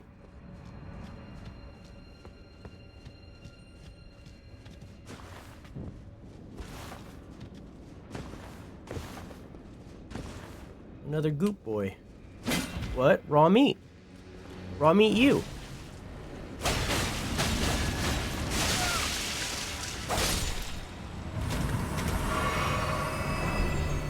Innard meat.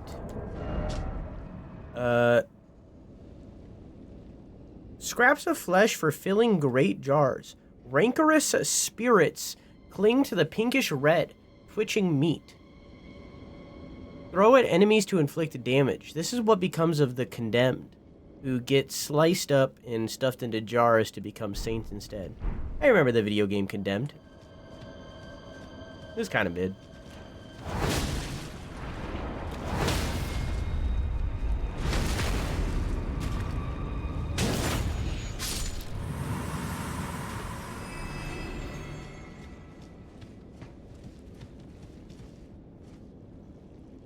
Eh.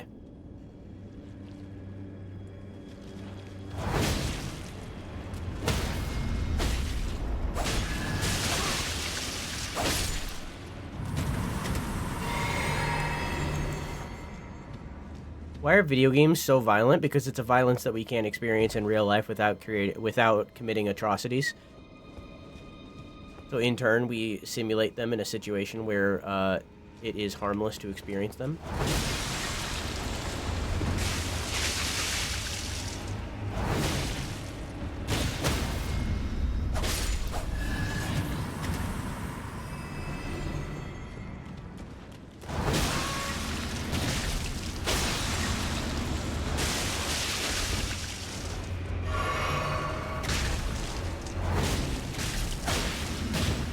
Did you go to an American school?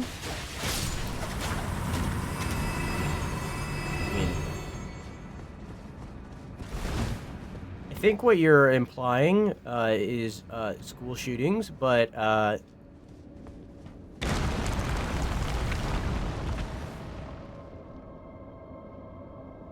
Helldivers too. You know what I'm saying?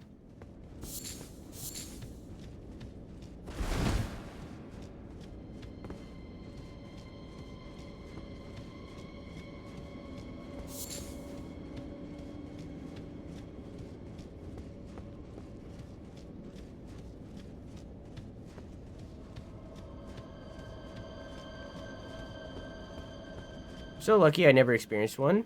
I never experienced one either. I don't think it's luck. I think that...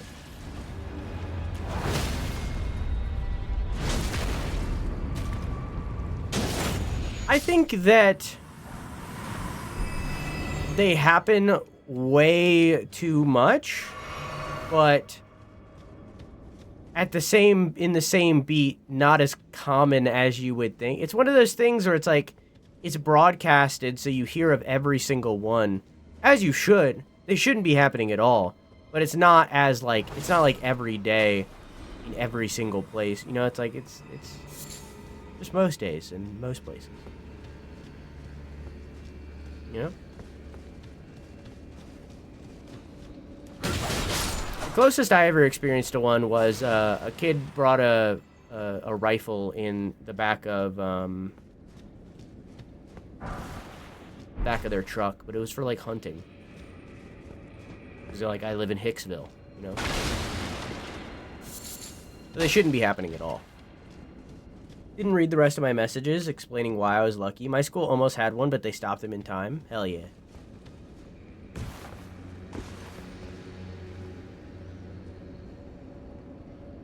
Oh. Stuff on top of the jar.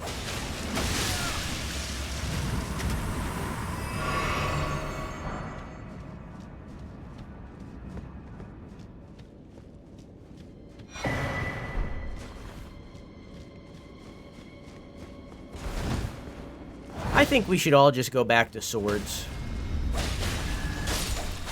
I think all guns should be removed from the planet, and we should go back to swords. We should go back to fighting with swords.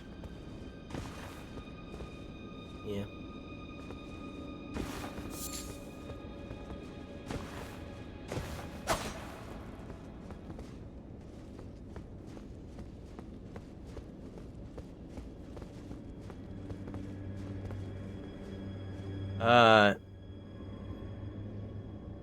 Still way too often. Oh yeah, for sure.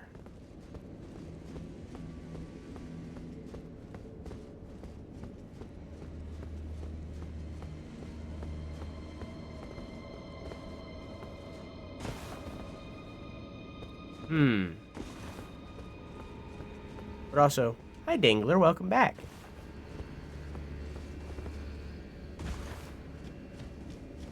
You forgot what?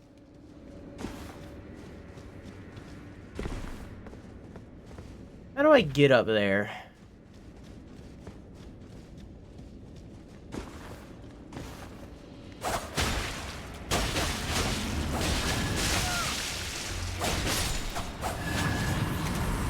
Government is corrupt and cares more about profits than saving lives. Yep.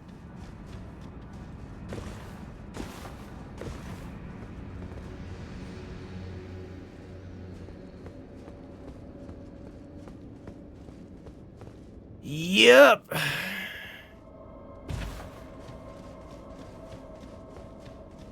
Faux Rizzle.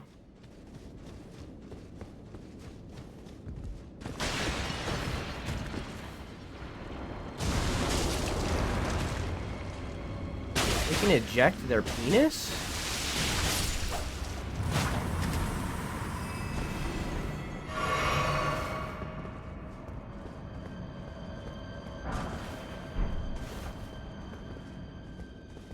That's fair, Quack.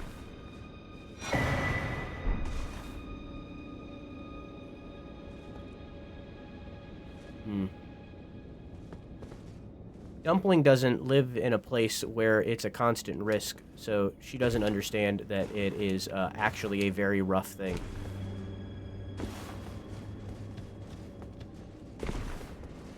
Doesn't perceive it to the same level as Americans do.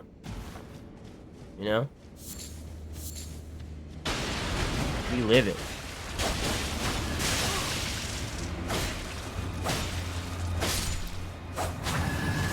Yeah, that was something. Let's move on. I watched Squid Game and now I'm sad. Why sad?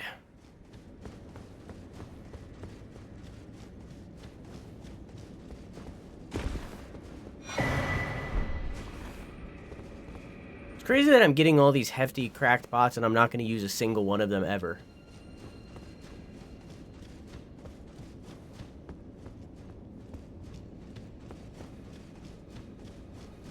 I thought Mr. Beast already did Squid Game.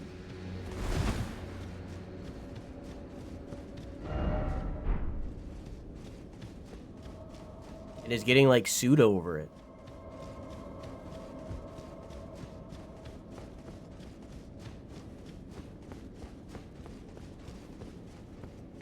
Is it so sad? Maybe we watched different things. I don't remember it being sad at all. Anyways. I'm gonna kill these helpless child pots.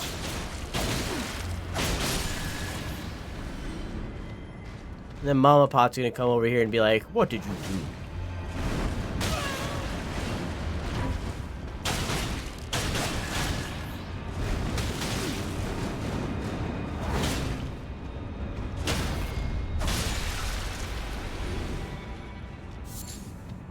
Really? I didn't think it was sad at all.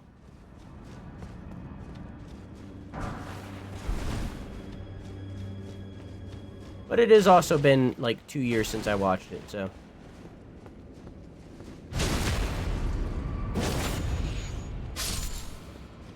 That felt good.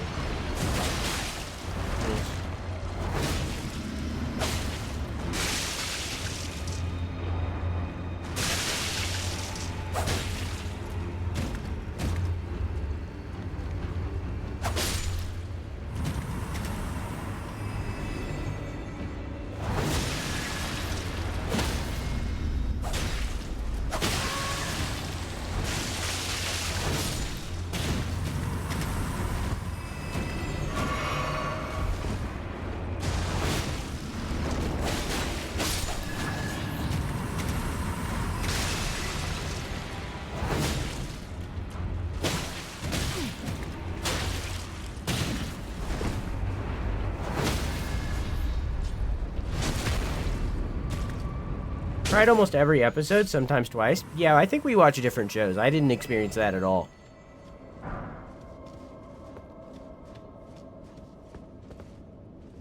I bet you wish you still had Flyman now. No. Those were still grosser. He's doing an actual show on Amazon Prime, I think. Like, having people scavenge over money. He grosses me out. I agree.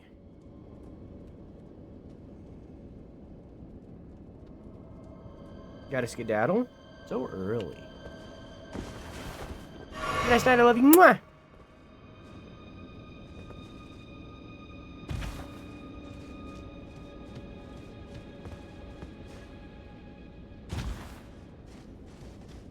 Yeah, I think a lot of people miss the point of Squid Game. Not you, Icky. I think we just experienced it differently.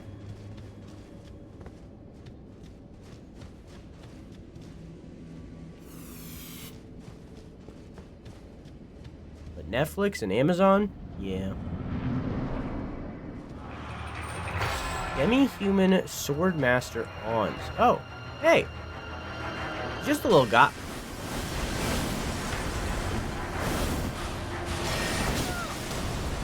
Yoda?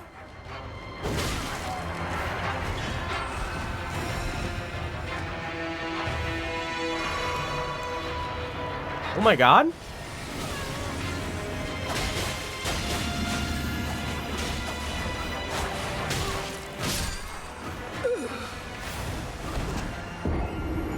Yoda?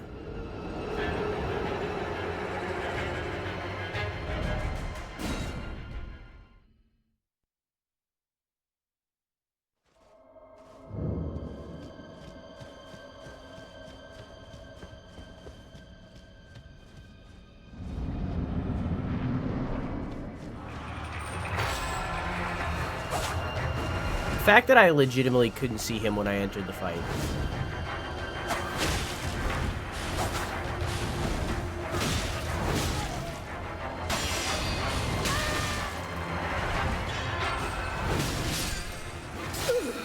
Damn.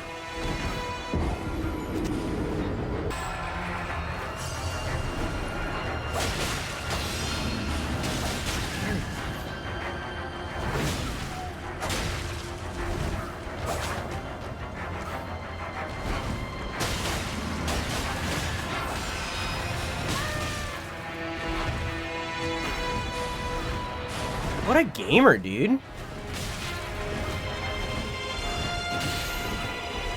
Oh my god.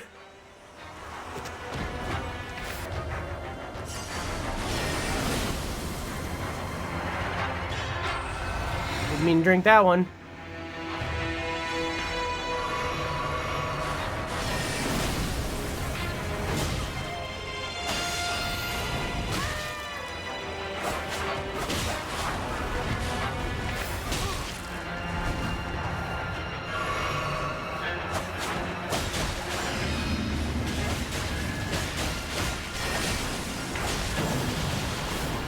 That was fucking sick. He just tried to fucking use the force on me.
Ugh.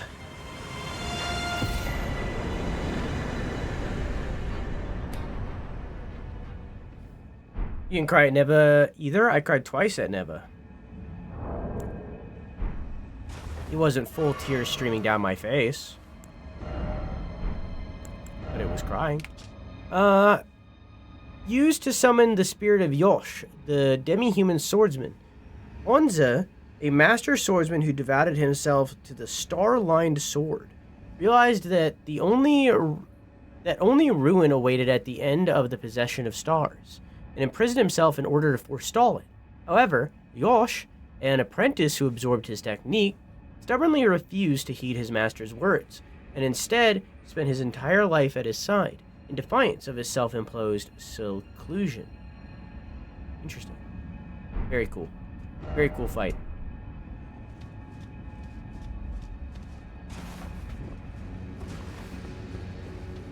Very, very cool fight.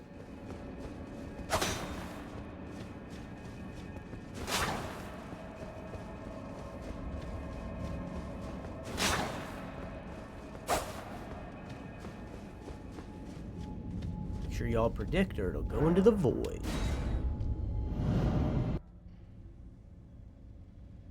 Okay.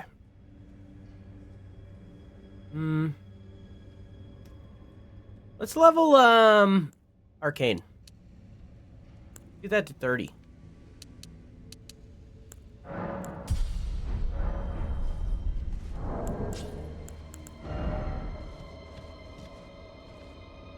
Yep.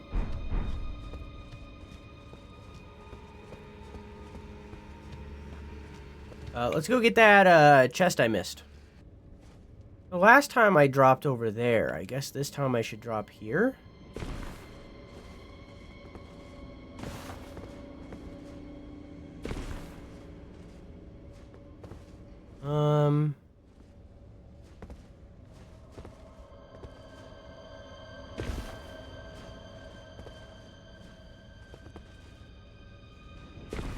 There we go.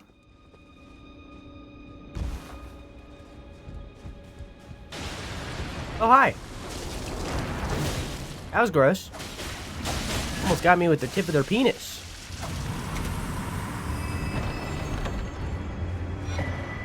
It wasn't worth the time.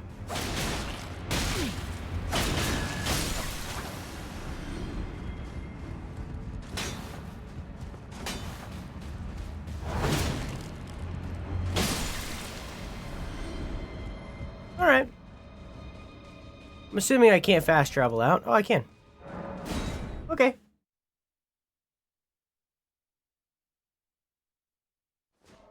Is Arena cool?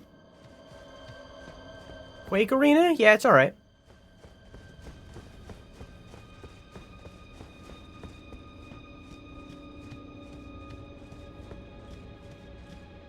I got the after anxiety shits. Share some with Quack. She needs it for her diarrhea.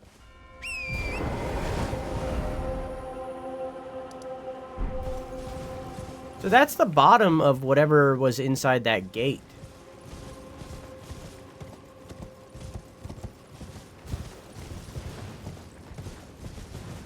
Right?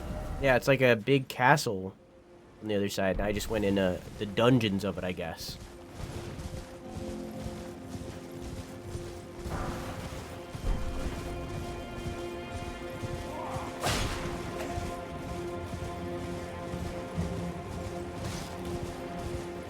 Yeah.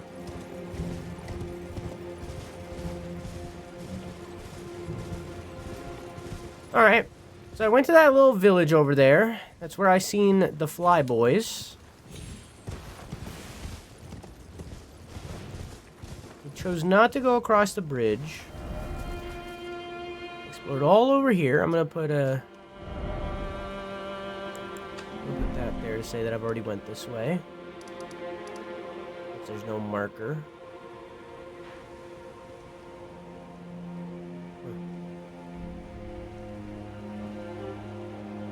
Hang on a minute.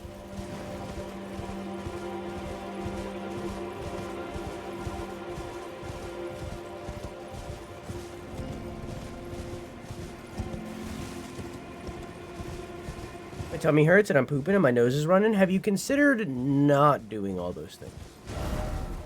Just a thought.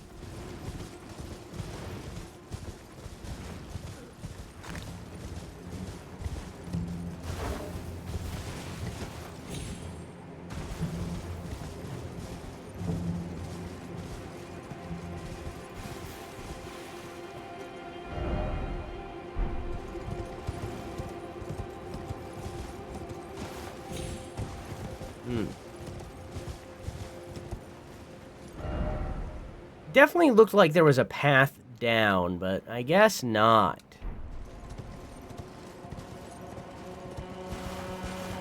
Yeah. Alright.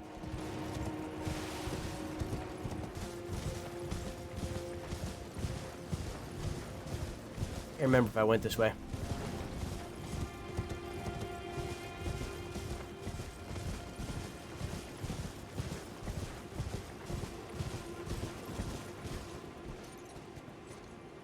Well, now I did.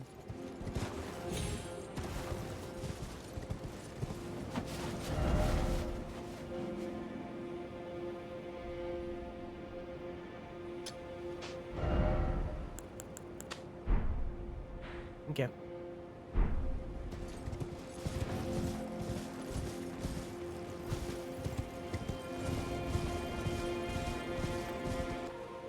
Alright, so we got the right, which is this big gate, and then we got this big bridge. And it looks like, does it directly lead to that castle, or is there a little bit of like a leeway? There's a little bit of give before it's the castle. And that would be that other side. Do I want to do that, or do I want to go through the gate that would lead to that castle?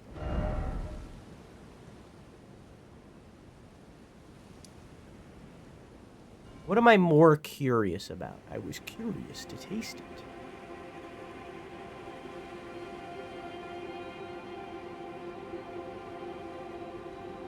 If I go across the bridge and take a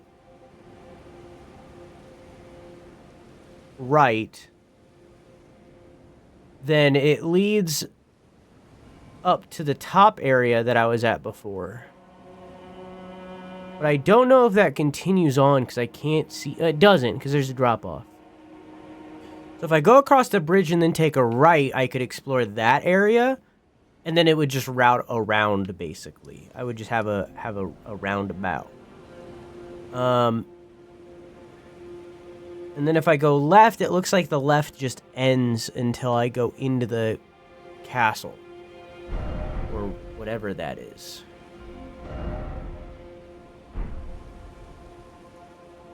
I think that's further out. Those two castles right there. I think that's... I think this is...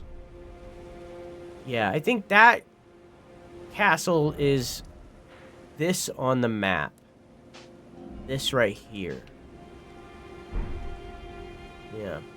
So if I go across the bridge and then just chuck a right, then I could explore up where that tower is and down below.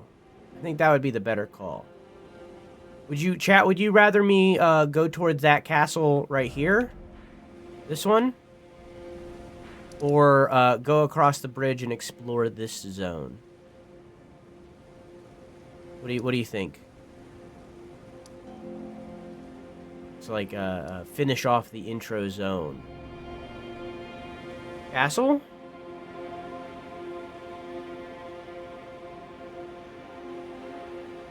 The small castle zone? What does that mean? Depends on how much fighting you want to do. 4 is maximum. What does small castle mean? Does that mean this? Do you mean this by small castle? Do you mean left? The intro zone area? Oh, okay.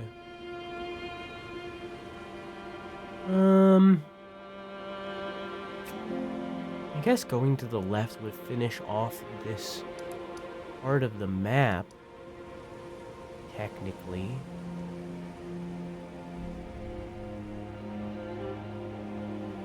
Alright. Oh, it got foggy while I was looking at my map.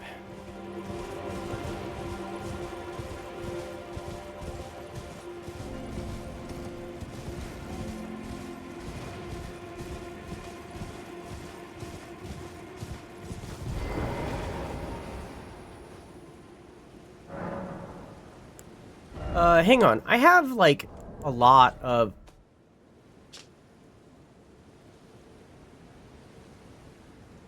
Nothing interesting.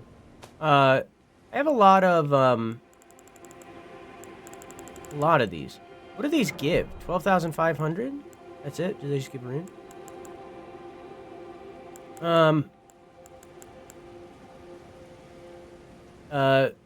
50,000, 85,000, 11, 100 and 100,000 something, 120, 135, 140, 4,250, 1,500. How much does it cost to level up right now? Is it in the 300s? Oops. It's 160. Okay.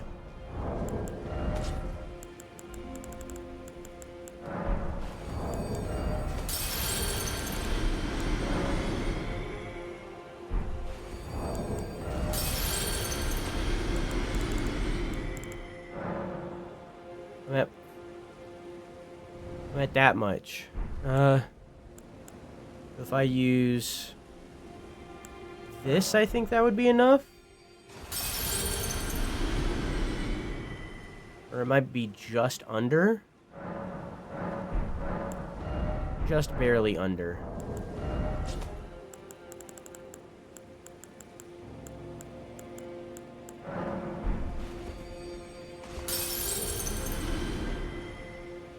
Okay. Alright, I couldn't get one more level, but I got 29 arcane now. Before I walk in here, I'm gonna take it. I should have waited. I think I can make more of those. Nope. Need to kill more birds.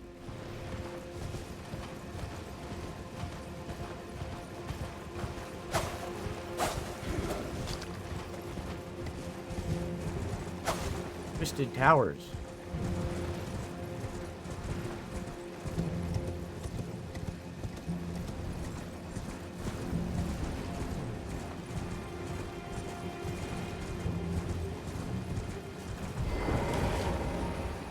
Hey. You must be the Tarnished. I am Ansbach.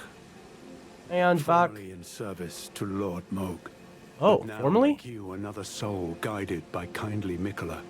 I'm hardly the steady hand I once was.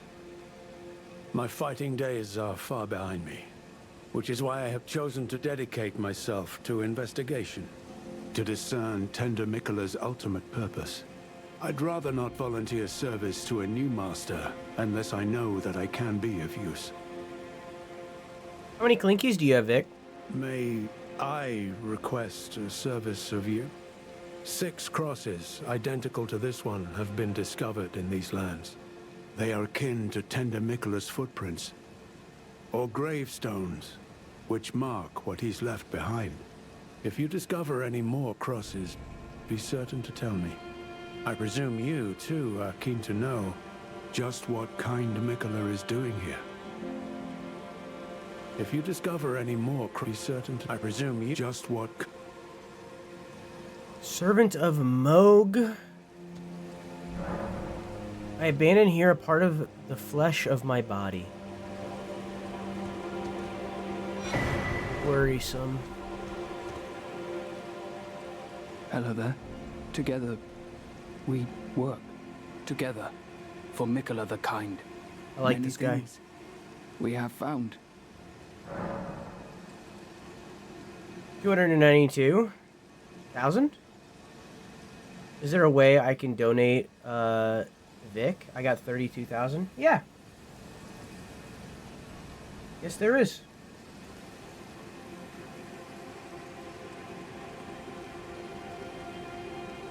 Hang on. The transfer has been made. Purchase. Well, I'm buying all those immediately. Grants a large boost of magic damage, fire damage, lightning, holy, negation. Stamina recovery. I want to do all the side missions before the next stream, but the problem is each one ends up having a fun cutscene. Yeah, I think those ones are story based enough that you should save them personally. Thank you, Varian. That was very nice of you. If it's like a side quest, it's like collect all the things. I think that's fine to do off stream. Like when you were looking for the dildo, like if you could go back to that area and find that dildo you missed, I think that's fine. But like a side quest that has like a bunch of story and stuff, I don't know. I think you might want to save that one.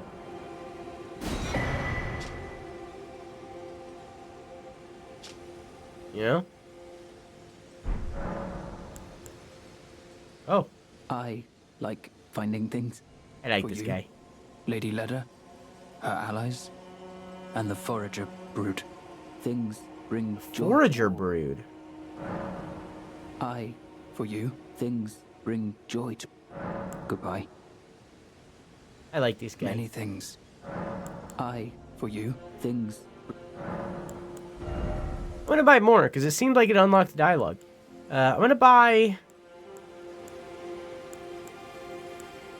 I'll buy the turtleneck and these fireflies. I, for you, no, same stuff, things... okay. Goodbye. Goodbye. That's cool.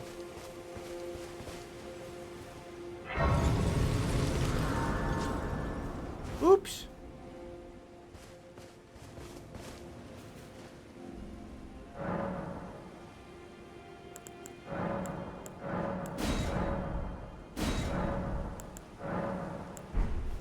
Damn. This is a weird way to do the leveling stuff. Wonder what made them do this. Welcome. I, for you, things... Yep. Making sure there's nothing new. Righteous Tarnished, what brings you here? Ask about the person in verdigris armor. Oh, you must mean Samor. Samor is a kind and stalwart ally. He provisions our little outfit. Samor traffics with the Forager brood, his brethren, who collect supplies from all corners of the land. No doubt they find inspiration in his many virtues. These are not your foes, Tarnished. Should you spot any Forager brood, be sure to mind your manners. I like them. Righteous Tarnished. Okay.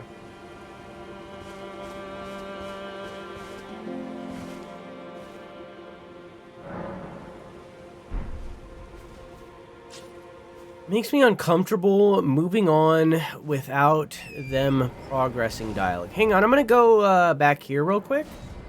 Okay, it bothers me that I'm talking to them and they aren't like disappearing. Like I'm fulfilling their I'm finishing their dialogue line and they don't like move on to the next part of their storyline or whatever. They just in battle, you could. I urge you, as long as you abide. Because, like, the thing is, with,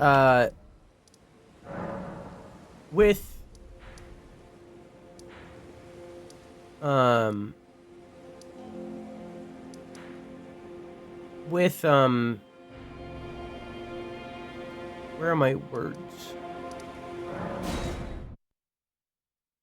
With the original game, like, I know the side quests pretty well at this point.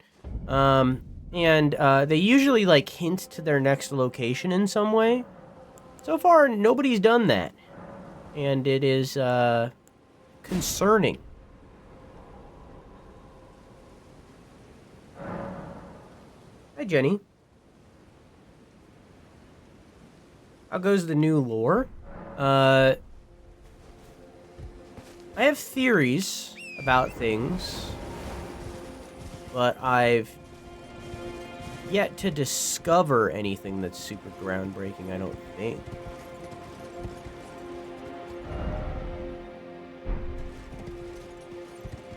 I have a couple groundbreaking theories.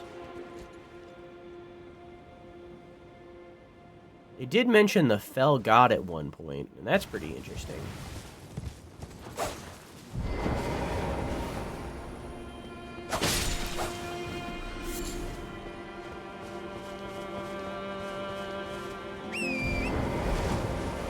But nothing that's super, like, earth-shattering to learn. Except for that Mesmer might be another one of Marika's children, but that's a theory that I have running, not a confirmed thing. But we'll find out in due time, or we won't. And that means he probably isn't.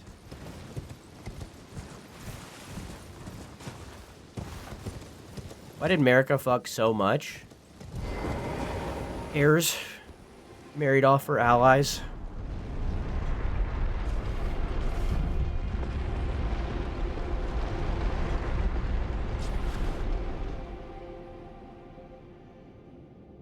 What the fuck is that?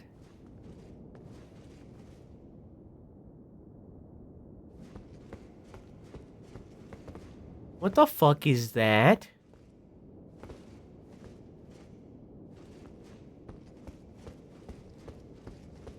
What the fuck is that?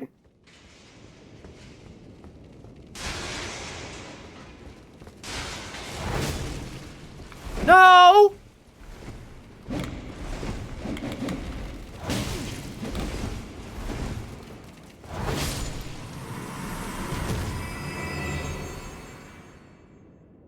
Scorpion warning, I guess. Gross. Anyways. You think there might be more lore of the lady who was sad with the egg? That's Renala. She's married to Radagon. Probably not. Might learn more about Radagon.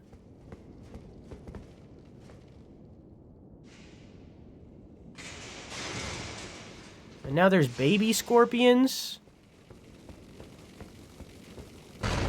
I want to be stung by one. Just to know if they induce scarlet rot. I'm not going to intentionally get stung by one.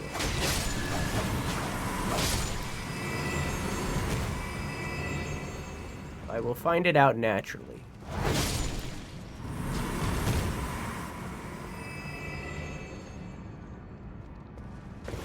Interesting. One with a head. Interesting. Another, like, horn set. And they do have horns on their head. Omen-related. Need to learn more. In due time.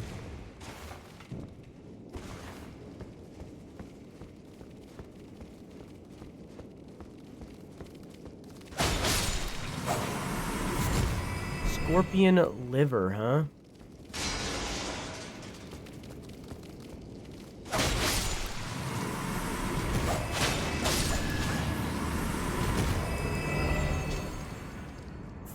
Fresh organ of a spider scorpion. That feels kind of redundant, because a scorpion is also an arachnid. Whatever. It is referred to as a liver, but no one is quite sure of its purpose. Huh. The effects of the Forager Brood's pickled delights are enhanced by... Oh, maybe I got that dialogue because I bought his pickles. The effect of the Forager Brood's pickled delights are enhanced by the fermentation or rotting of the ingredients. Though this results in a pungent odor, some come to find the aroma irresistible.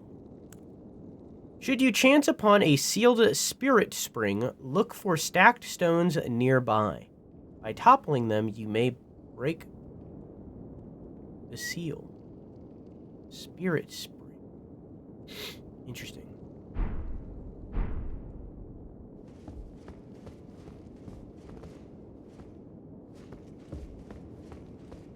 Interesting.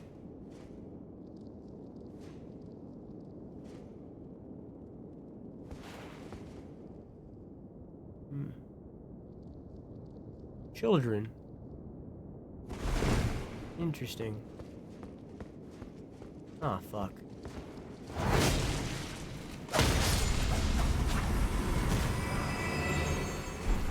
Interesting. You know, it's it's important because it was alliterative.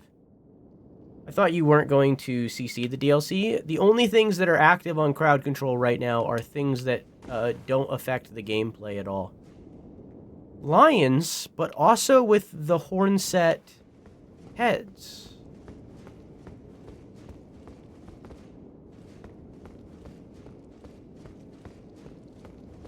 Huh. Ah!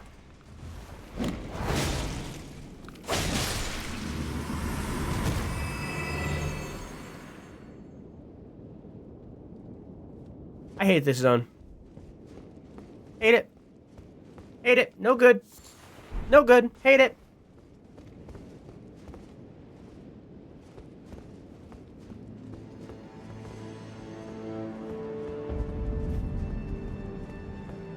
Are you an arachnophobe? No, but I still don't want scorpions. If I was an arachnophobe, I'd be having like a panic attack. Still spooky, creepy, crawly.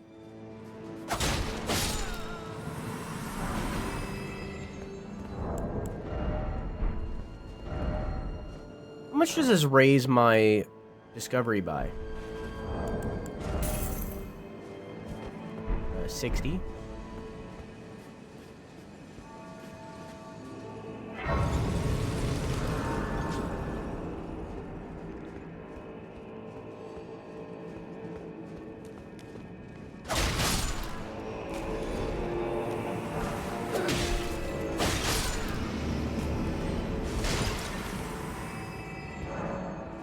Shortcut. For later.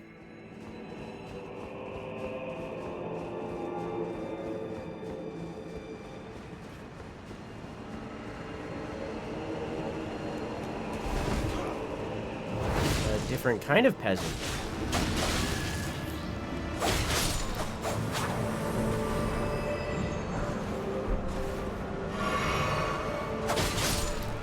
Is this poison? No! No thanks.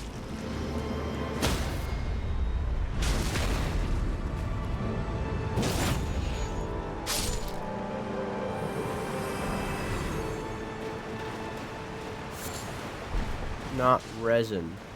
That's not resin, silly.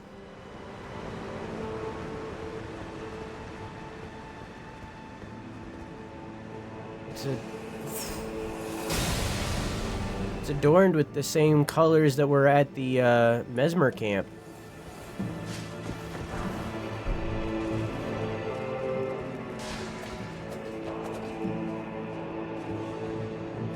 Yeah, sure, I'll go down in the sewer.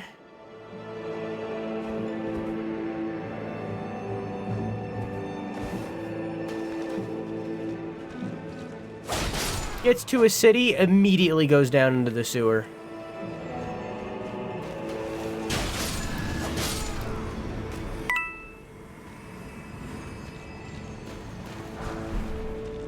Mesmer fire grease?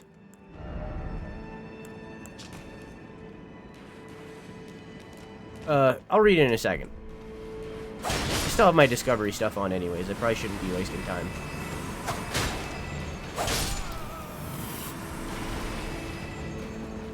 Oh, okay. One day games will have cloth physics and spiders that move and behave like spiders instead of weird dogs bound to the floor. Yeah, my D&D player did that. I dropped them off in a city. First place they went, Undercity. Yeah.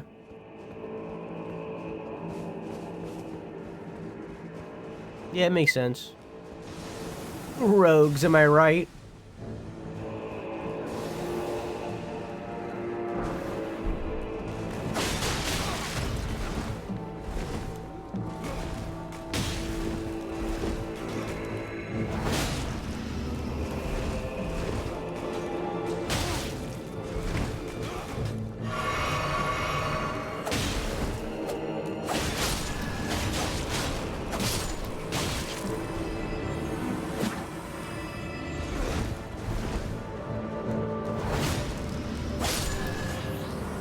Whew. Okay. Why is he looking at this door?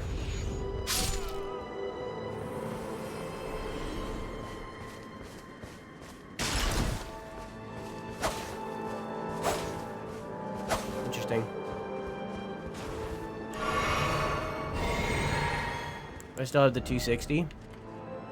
No. Okay, I think it just ended.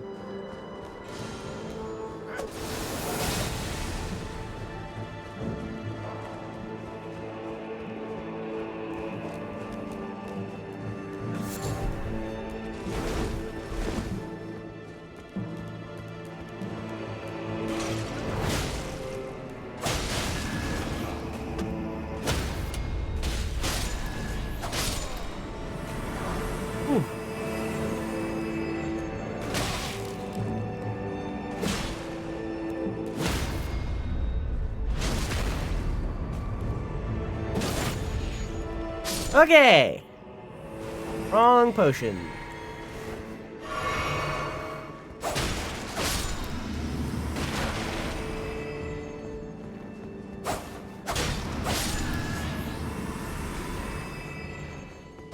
Doing these guys is very good for me because they always drop these silver. They don't always drop it, but they're commonly dropping that silver horn. And that silver horn is what is giving me extra discovery. So it's good for me to be killing these guys so that I can find more of these items that give me the discovery. I was standing right there. That's fucked up.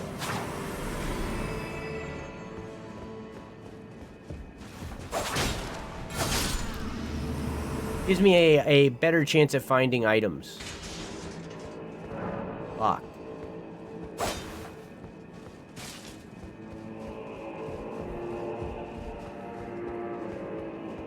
I think Mesmer is a magician. They dropped the Great from their original name, the Great Mesmer, because Justin Timberlake said it's cleaner. It's cleaner. Drop the. It's cleaner. I've never seen that movie, and that's the only scene I know. You're new. Cool swords.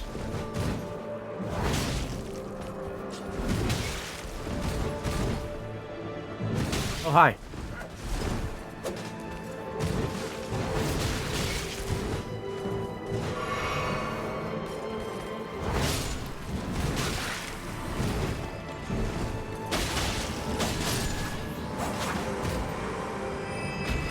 Didn't drop anything, huh? Really do be like that.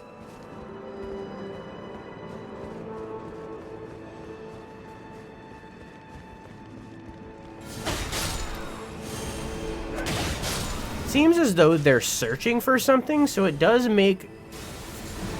There is someone doing spells at me. So it does kind of make sense that they are dropping these discovery-based items.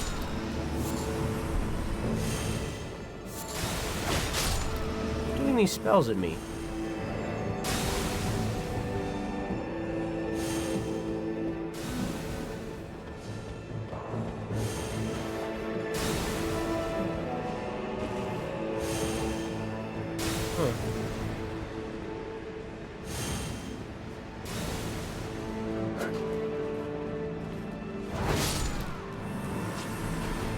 They stopped.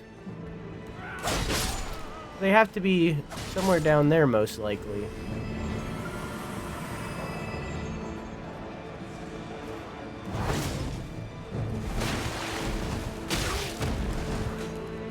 Looked the wrong way for the ambush.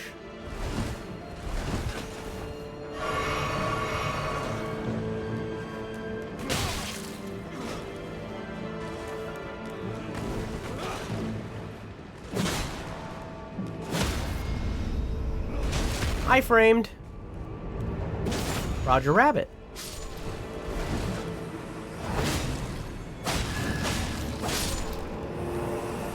Using items in Souls games? Bro, that's cheating! Might as well be playing on easy. I think I saw that movie in theaters. I've heard people talk about it since forever, but I've just never... I sat down to watch it one time, and I think I got like 5 minutes in, and I was like, I'm not feeling it right now, and I turned it off. I do, like, I should watch it down the line. Like, it's a pretty highly praised movie, you know, like, but, just never did it.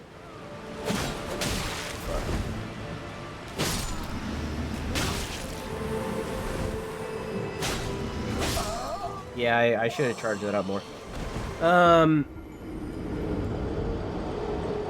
was an ad about the plague. What the fuck?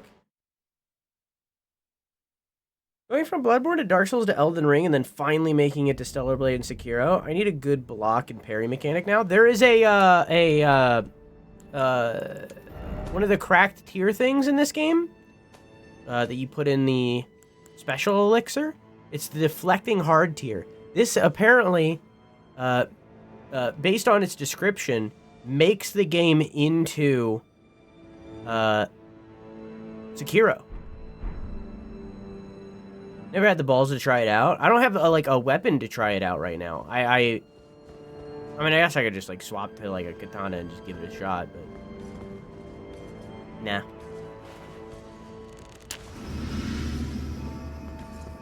Maybe I'll do it on this guy. This guy seems like he would be parryable.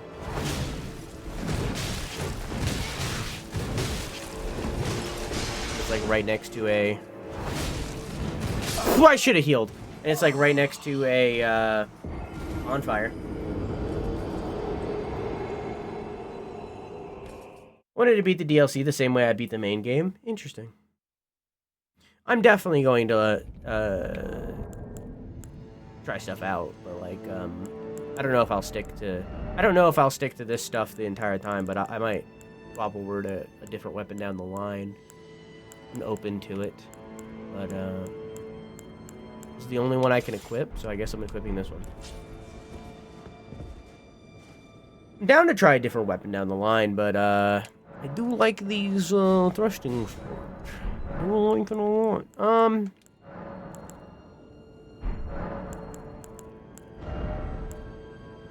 didn't have anything in that slot right now. Oh, it's just broken. Weird.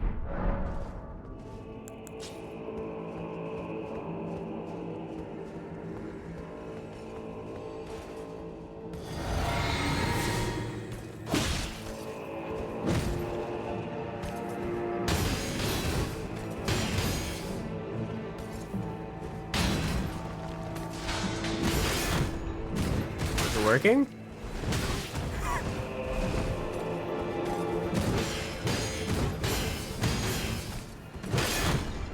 Is it working?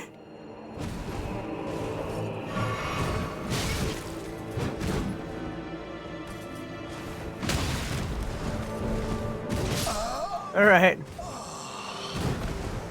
Oh no.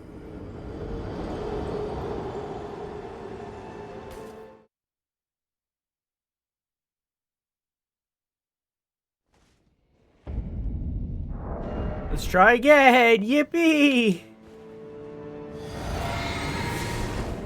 Guess I should read it, huh? Again? Well, I just lost a lot of cells.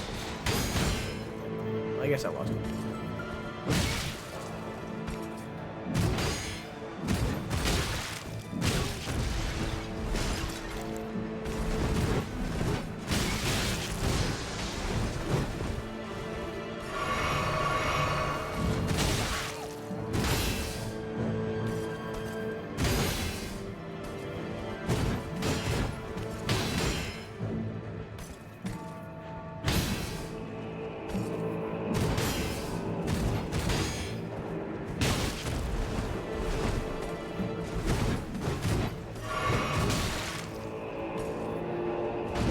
Bad lol. That's new. That was cool.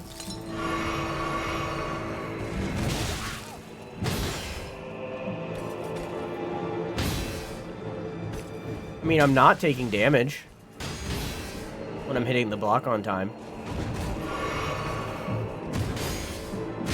He hasn't, like, gotten staggered or anything yet.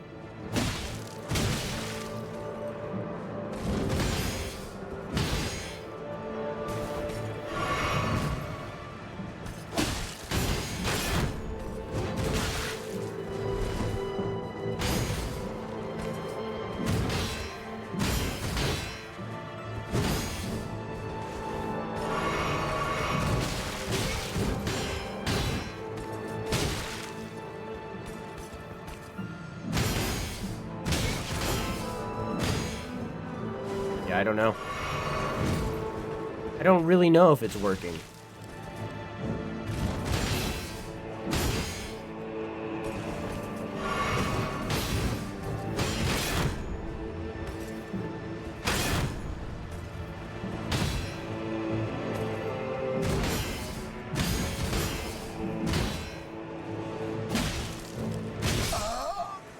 I don't really know if it's working.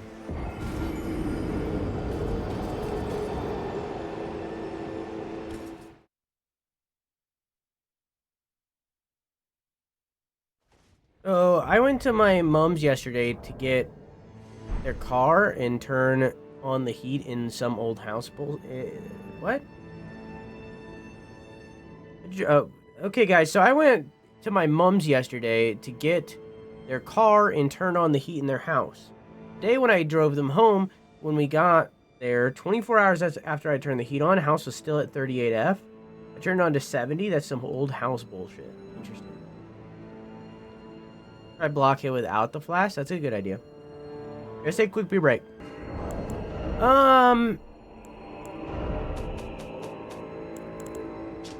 Hey, back again. Damage negation and guard poise will be heightened in the moment immediately after assuming a guarding stance. Successfully executing a spontaneous guard will also strengthen guard counters.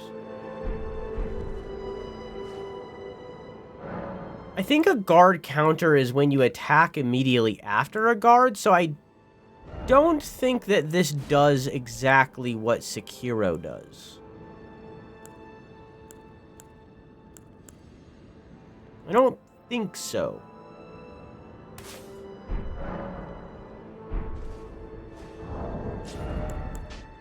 Oops, I didn't mean to unequip that. If I unequip that, I won't be able to do bubbles. Bubbles.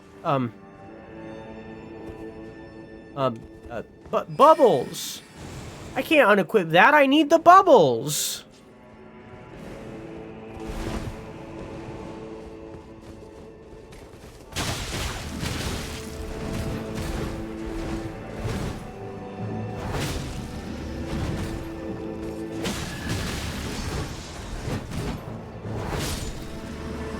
Oh my god, he dropped something? It wasn't anything of note?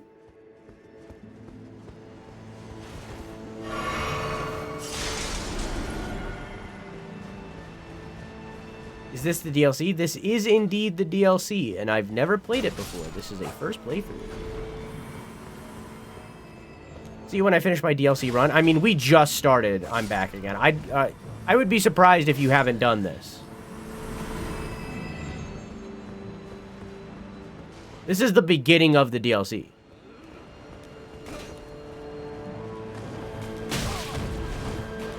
Still haven't bought it? Oh, well, there you go. Well, there's the problem.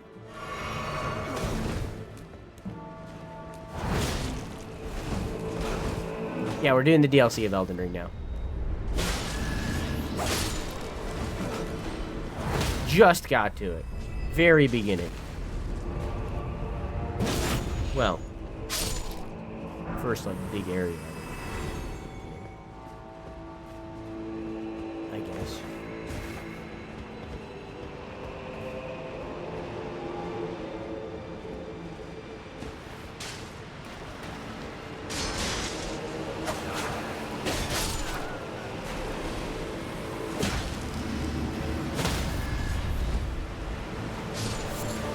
Oh boy, string! Just finished my finals. Now we torture ourselves in Elden Ring.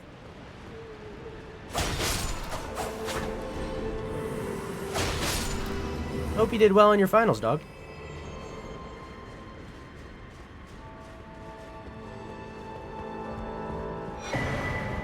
Storeroom key. Epic.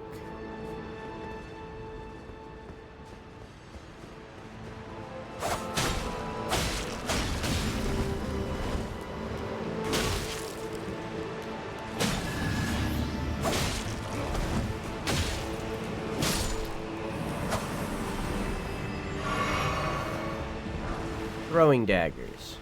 Hell yeah. Torture myself daily? Relatable. Bird.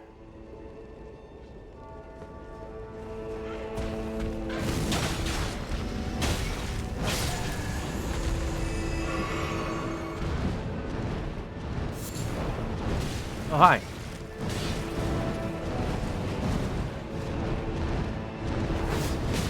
Oh, okay.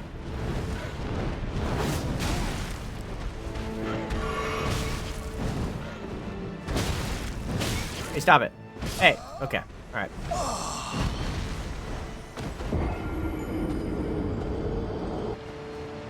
Oh, this area is like blocked off. Oh, okay. So I thought I was taking like an alternate path, but no, this way just doesn't exist. Oh, then let's go down here real quick. I only lost 20,000 souls. Fuck it. Or runes. Runes. Let's go over here.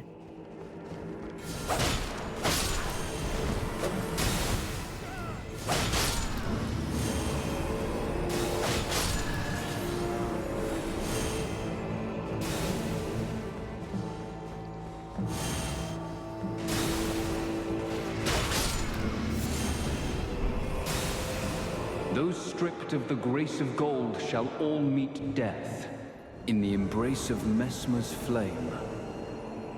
Hi.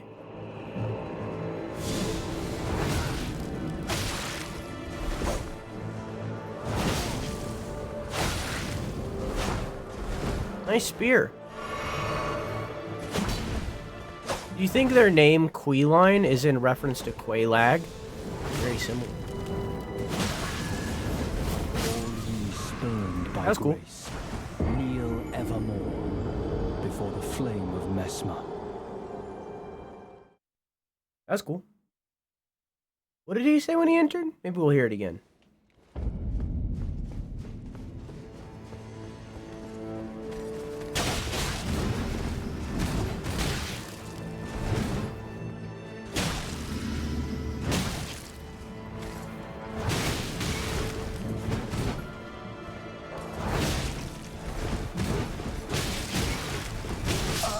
Yeah, that's fair. This guy's a hella strong enemy for like right off the rip, you know? Also, what's up with hey Miyazaki?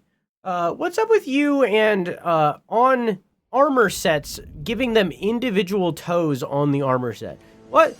Are you like a fan of toe socks or something? Like, is that what this is? Are you trying to bring the toe sock world into Elden Ring? Why do you do this so often?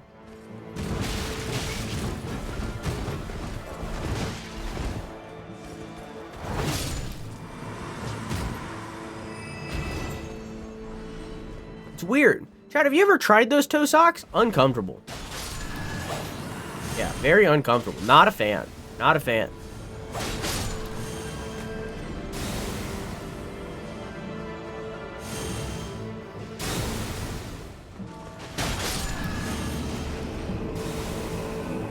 Those stripped of the grace of gold shall all meet death. I see. In the Tarnished embrace specifically. of Messmer's flame.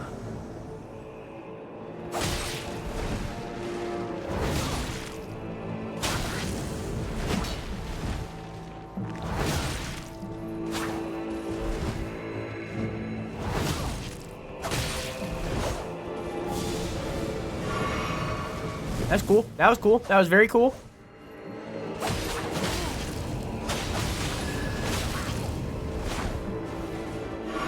Yeah, I did that.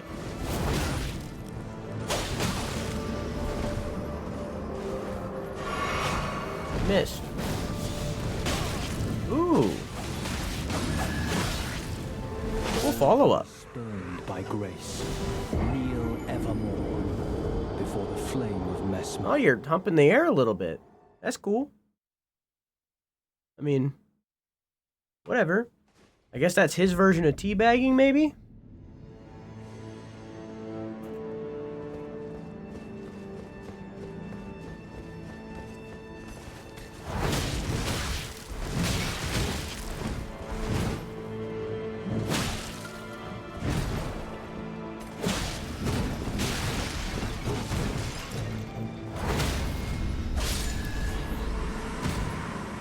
Gonna drop something. Nothing of note. Not even the smithing stones that I use. Like, it's not even like a normal smithing stone. It's always like a somber. It's like, I don't use those. I can. Oh, you're the one casting spells? You've been like right there this whole time?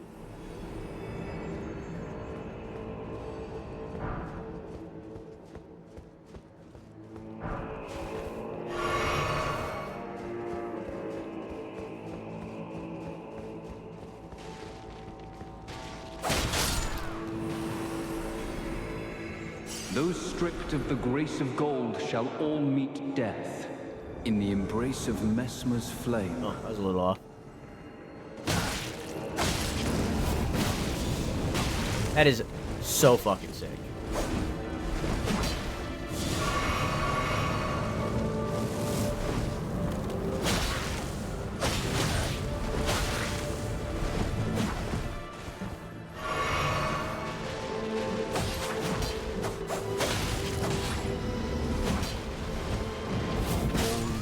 Burned by grace.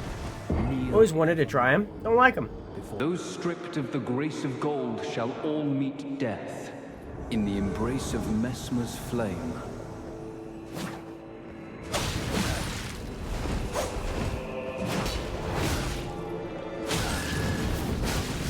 All ye spurned, That is so fucking sick. kneel evermore before the flame of Messmer. Embrace of Messmer's flame.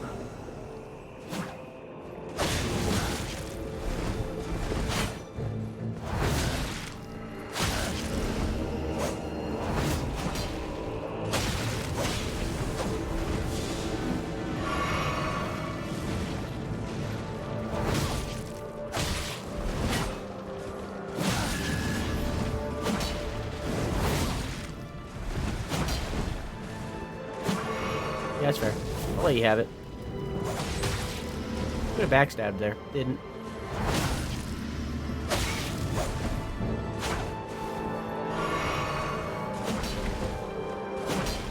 Okay.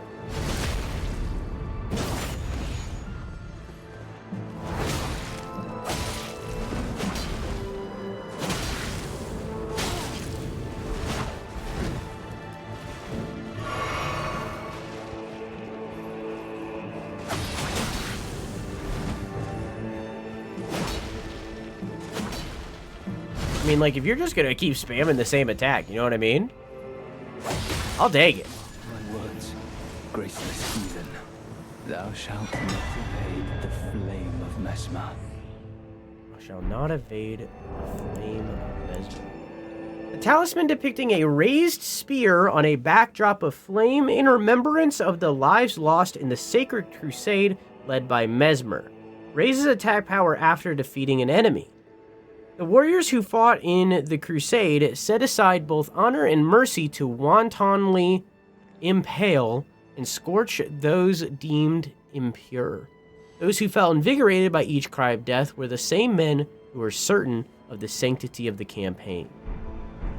Interesting.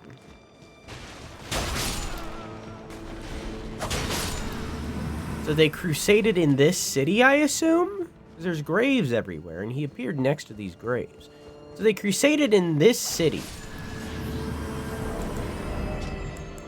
Warriors who fought in the crusade set aside both honor and mercy to wantonly impale and scorch those deemed impure. Those who felt invigorated by each cry of death were the same men who were certain of the sanctity of the campaign. So...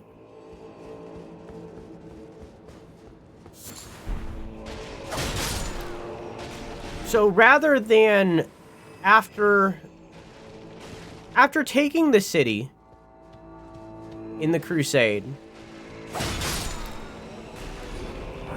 they, instead of choosing to take over the city and have it be like their city or whatever, they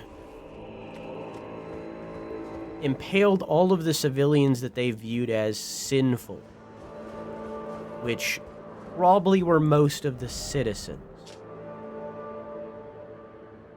Shriek of Sorrow, skill utilized by the downtrodden. Scream causing nearby enemies to flinch, while also recalling deep-seated resentment. Boosting attack power based on the amount of HP remaining. The lower the HP, the greater the effect. That's a really fucking cool. That's a really cool ability. That's a really, really cool ability. That might be one of the coolest Ash of Wars in the game, honestly. That's really cool.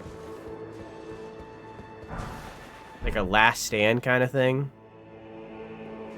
I wonder if it flinches bosses.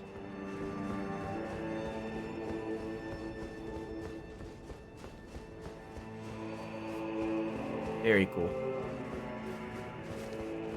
Alright, before we continue on into the depths of this castle, we must stop. We must end. I could play this game forever, but I must end. So for VOD watchers, just watch and I'll see you in the next one. Mwah!